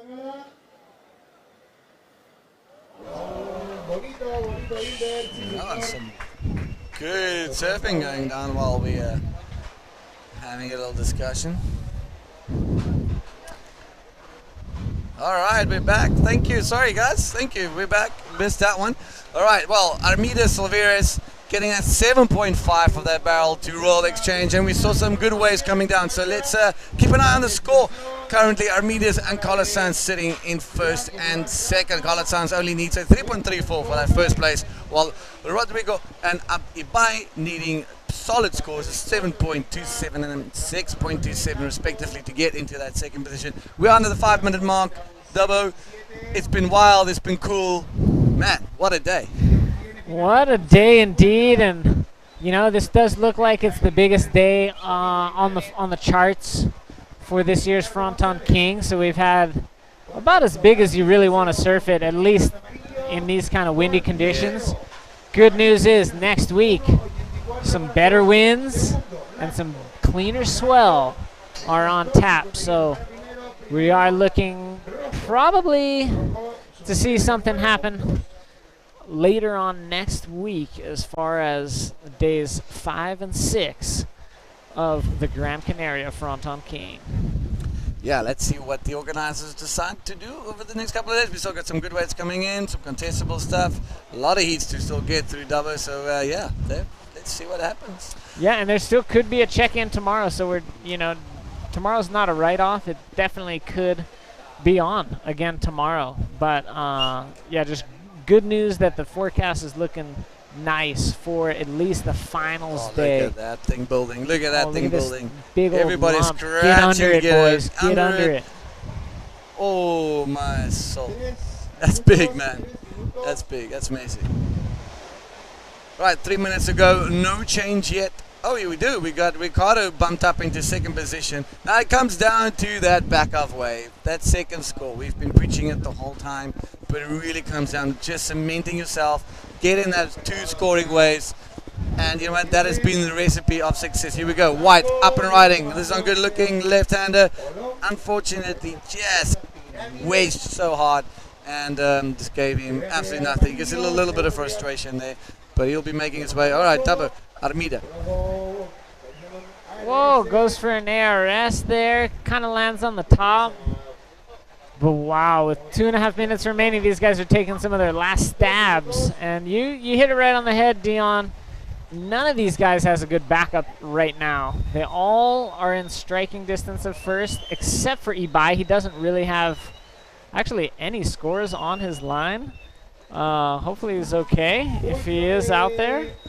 But, you know, Carlos, Ricardo, Armide, they've all got a wave. None of them have a decent backup, so it's still between those three to advance. That's it, and Carlos Sainz sitting by himself in the impact, in the takeoff area, and he's got that priority, so which means if Armide and Ricardo gets to him, he has the right of passage. He can block either one of them and take their wave, or he can take the wave of his choice. But lines are stacking up. When the whistling goes, the eyes peer towards the ocean, and just to see what happens, the carnage is approaching. And there we go, the rider in red, Armida, with the yellow helmet just popping over that one. But look at the thing offloading onto that reef. Absolutely insane. As it's coming, it's kind of coming from the left-hand side of the actual takeoff point on the reef. So missing the reef almost completely and swinging a little bit too wide.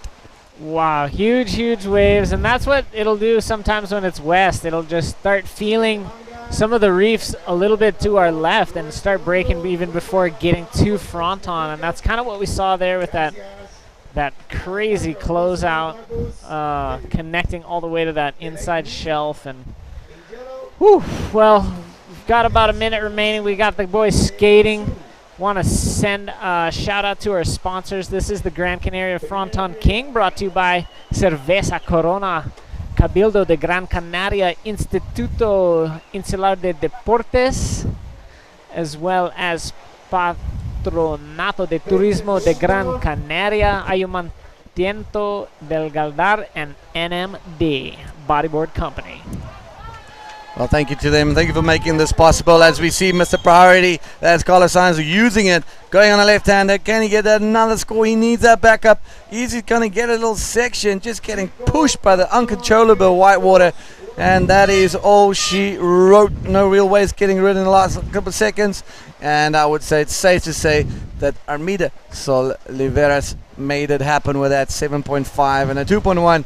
And Ricardo Gonzalez with a 7.57. All right, we'll be back with the last heat of today's insane action at the 2021 Gran Canaria Frontón King, presented by Cerveza Corona and NMD Bodyboards. That's it for me and Dave today. We'll catch you guys tomorrow. We'll be back right after these ad breaks.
Bienvenidos a todos una vez más en este día número 4 del Gran Canaria Frontón King 2021, presentado por Cerveza Corona y NMD Bodyboards. A mi lado está mi gran amigo Manny Vargas. Manny, último hit. Oh my goodness, here we go, bringing it down to the very end.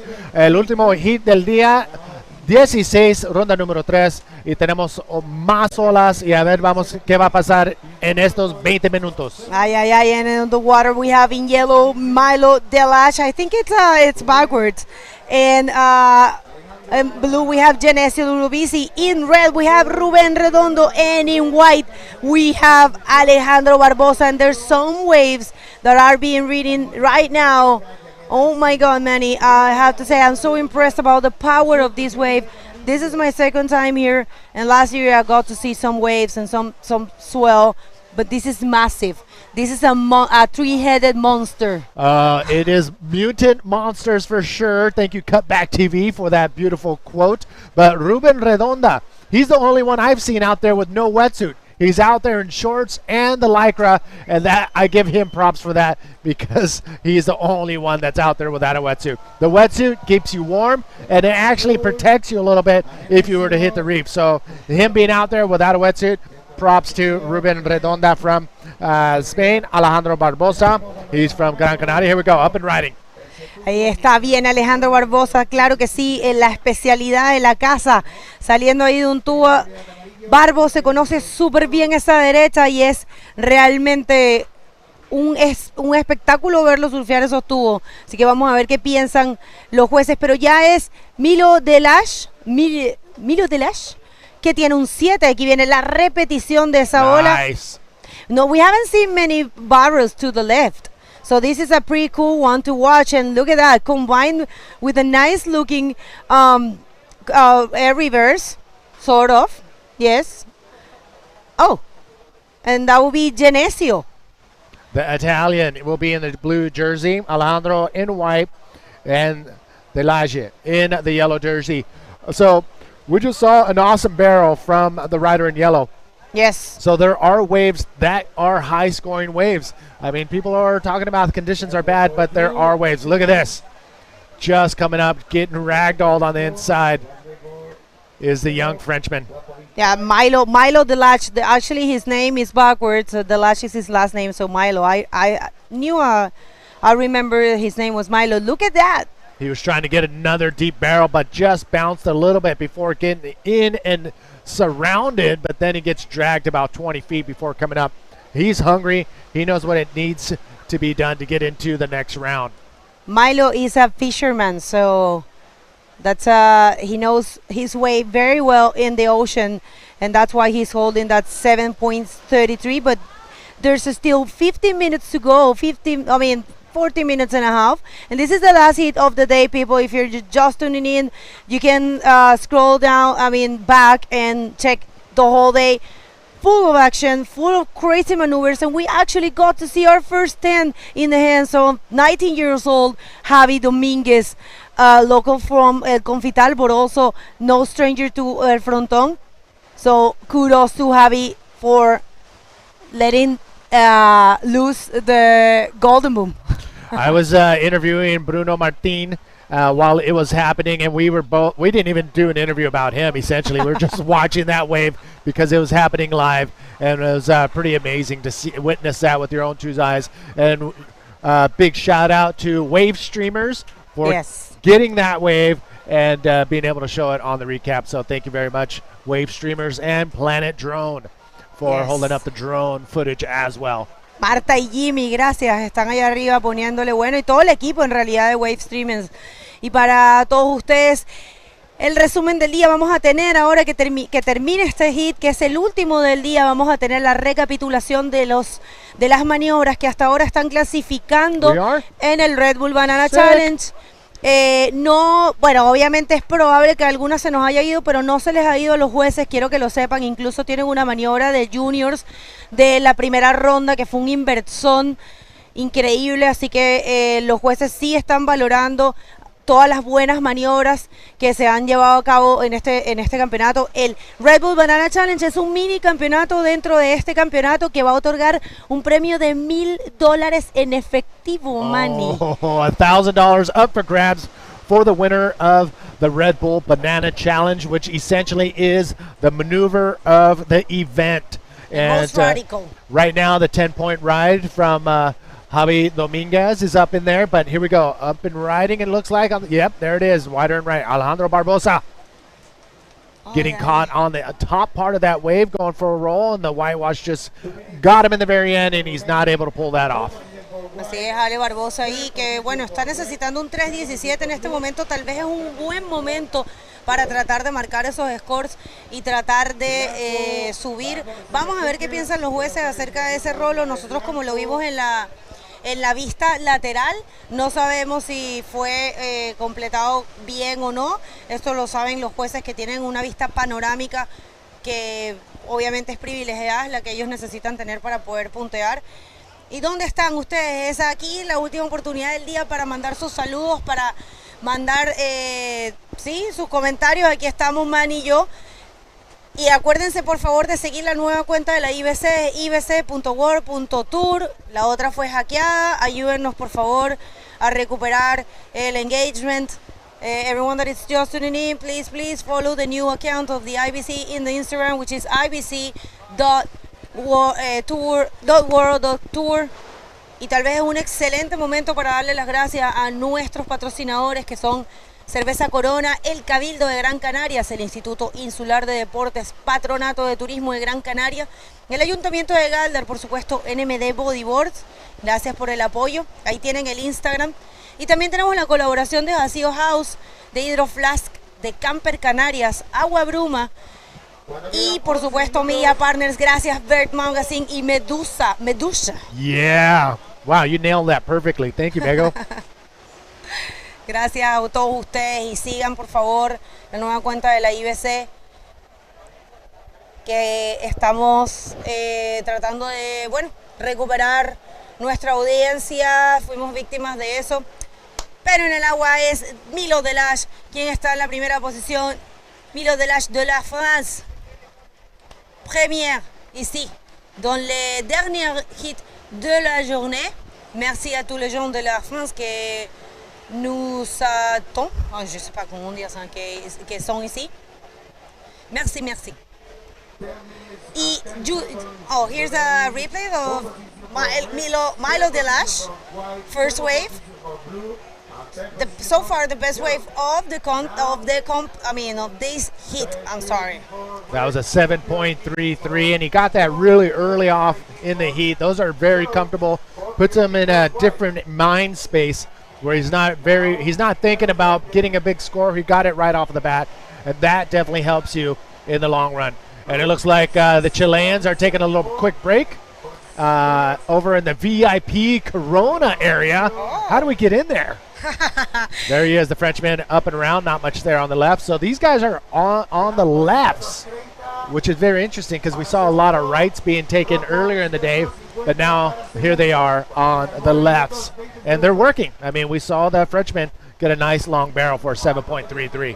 Yeah, it's like what we like to say. There's always, Fronton is always delivering, and that was rider in blue, Genesio Ludovici from Italy. This is the last Italian rider that we have. So go Genesio, go Italy. I usually feel, I feel a little love for when I see a sole competitor, or when I see a few competitors of our country that it's not common to see in a contest. I really enjoy and love to see new nationalities. And look at that, that's our temple, right? Javi Dominguez chatting with a friend. I do not recognize his friend, but that's the Corona Lounge that we have next to our competitors area, and having a blast there. The kids. Yeah, so that was Javi Dominguez without the hat on, and he was the one with the only 10-point ride of the event so far, which was an amazing, well-executed giant mutant barrel, and he was able to get out of there. no problem. So who was in the booth and gave the golden boom? The golden boom was Jonathan Vega. Okay. Amazing, huh? It was amazing. We were so stoked to do it. Yeah. We love your golden boom, man. But no, it's not mine. It is. It's the bodyboarding world. So I'm not going to claim that. That's not mine. That's very sweet It's of the you. golden boom. Saludos a Fabiola González que está sintonizando desde Chile. Gracias por seguirnos. Saludos a Marvel Chávez desde Ecuador. Gracias. Joaquín. Ay, esta es la this is another angle. one. But look how shallow it is. No, that's another one. Oh my, that's right. So he's clocking in some barrel time. So the Frenchman finding the barrels. I wonder if he had any help in making all the tunnels onto Paris. There you have, Milo Delash showing some skills here. The Frenchman. Allez la France, allez Milo, mais allez tout le monde parce qu'on adore le bodyboard. Genesio también. Genesio ahora necesitando un 8:49 y atención, algo viene ahí. No. Manny, what intensive moments we have. I don't know about you, but I was sweating. I was shaking when I saw those waves rolling in. And I was just feeling so afraid for the guys. Actually, Kevin was saying that he almost get caught in the channel, not even out there. He said, Begoña, you should have seen the look of fear in the other competitors that are not from here. So definitely the Canadians have advantage over the rest of the competitors from different nationalities because it's really hard to dominate this wave this size and with these conditions. I know. I mean, that wave right there that you saw on your screen break, it's only about 3 to 4 feet deep right there. And the bigger waves, it's just as shallow. Taking a look, nope. Paddling for the wave, Genesio, the Italian in blue, will give up that priority, number 2. Right now, Barbosa with the white jersey is in first priority, but he is in third place. So that's good for him with 5 minutes, 45 seconds remaining. Bego, I'm just going to do a quick run through the winners of the events that have been held here on the world stage.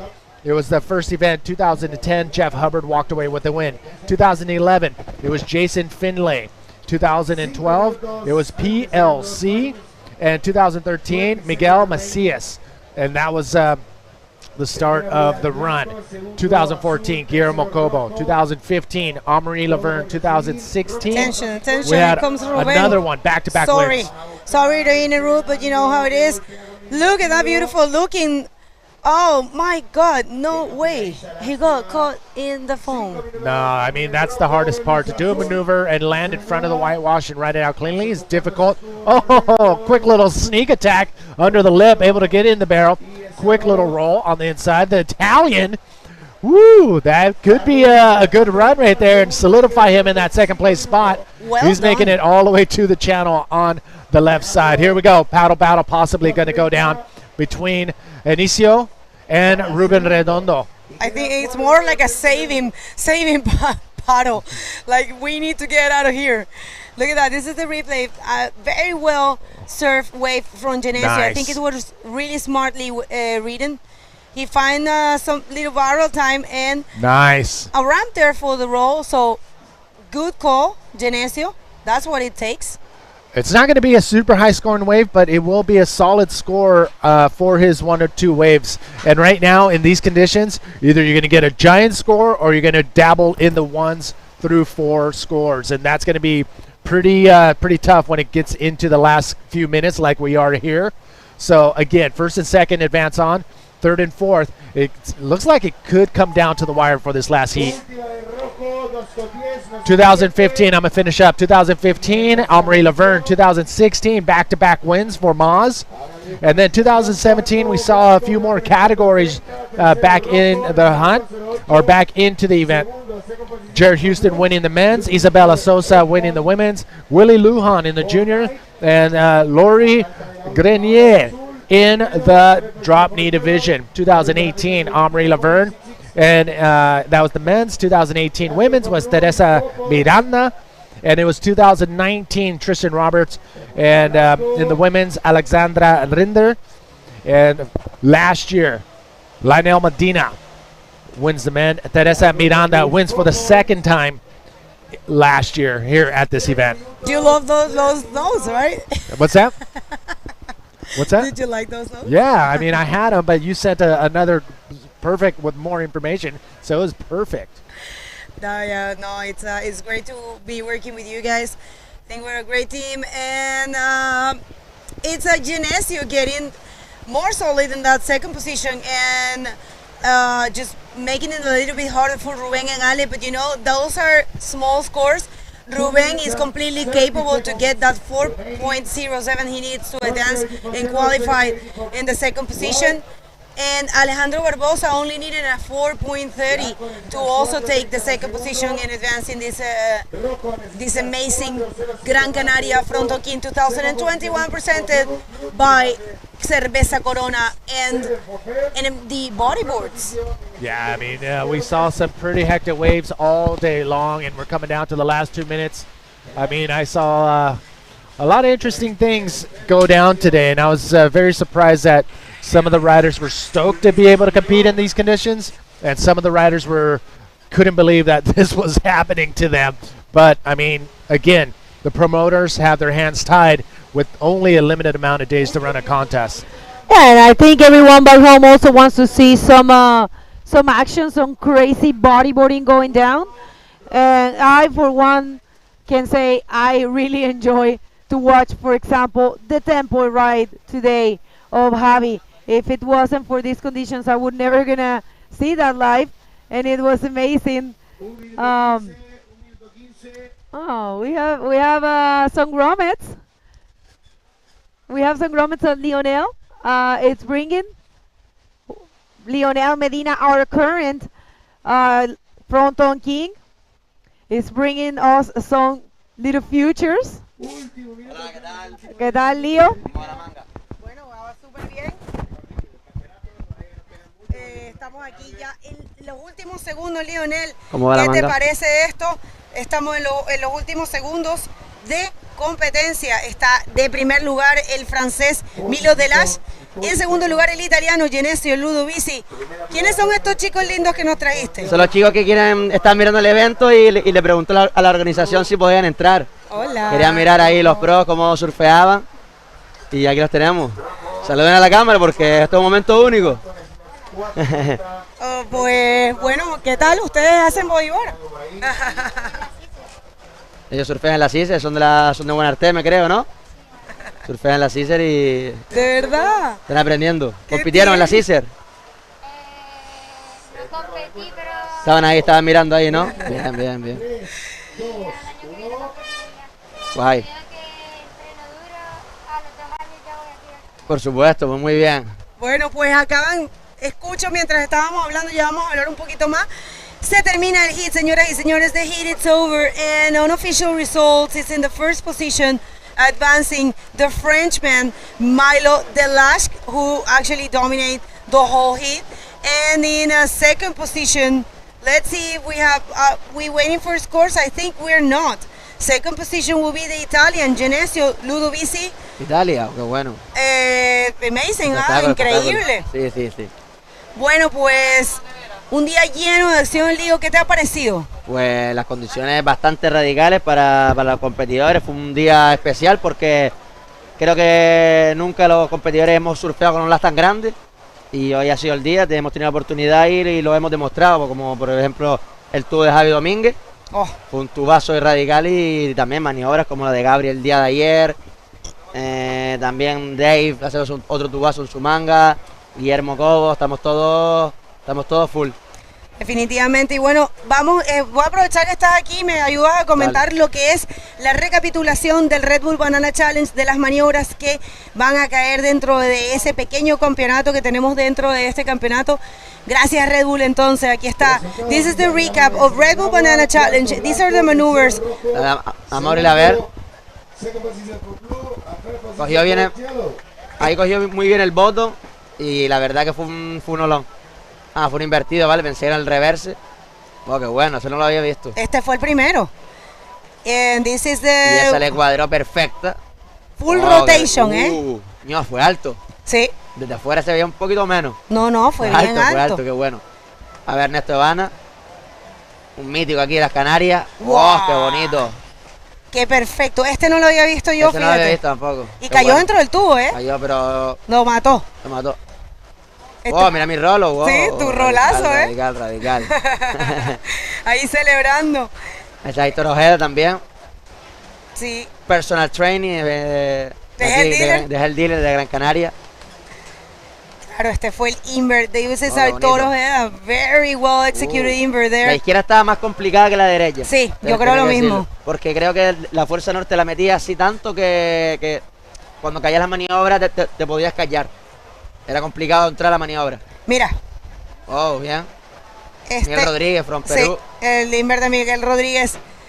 Así que bueno, increíbles momentos que se vivieron acá en el Gran Canaria Frontón King 2021, presentado por Cerveza Corona y por NMD Bodyboard. Desde tu parte, Lionel, de todo lo que tú pudiste ver, ¿qué fue lo que más te gustó? La verdad que lo que más me gustó fue el tubo de Javi Domínguez. Fue un espectáculo, hay que decirlo. Todo entró perfecto en el tubo, que controló bastante la ola y da las felicidades. Pues nada, de nuestra parte y de parte de todo el equipo, Dion, Mombos, Manny, Dave y por supuesto todo el equipo de Wave Streamers, muchísimas gracias por acompañarnos. Mañana vamos a llegar acá temprano para ver si vamos a hacer el campeonato. La marea baja es un poco temprano también, entonces estamos extendiendo más hacia la hora del mediodía, sí, que ahí entra un poquito de agua.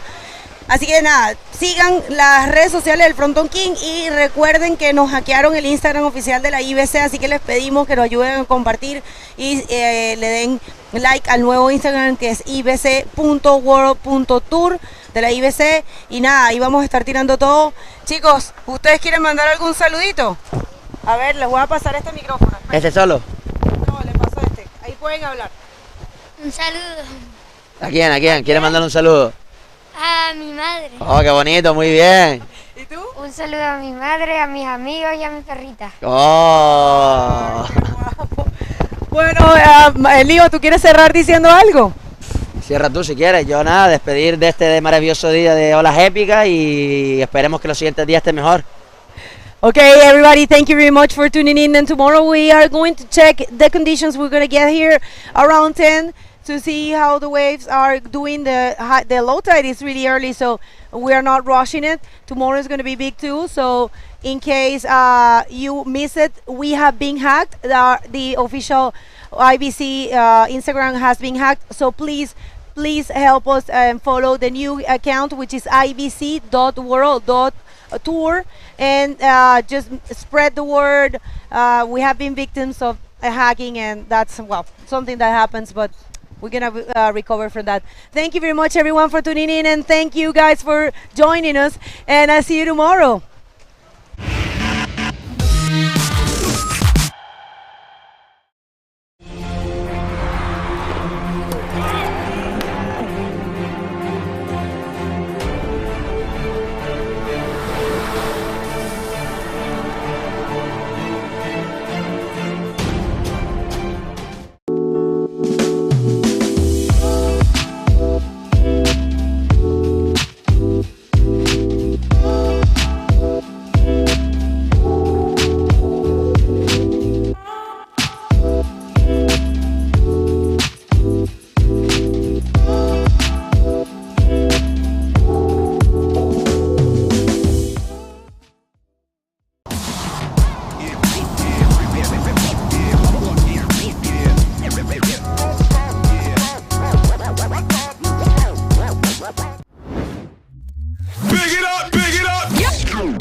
Okay, so you brought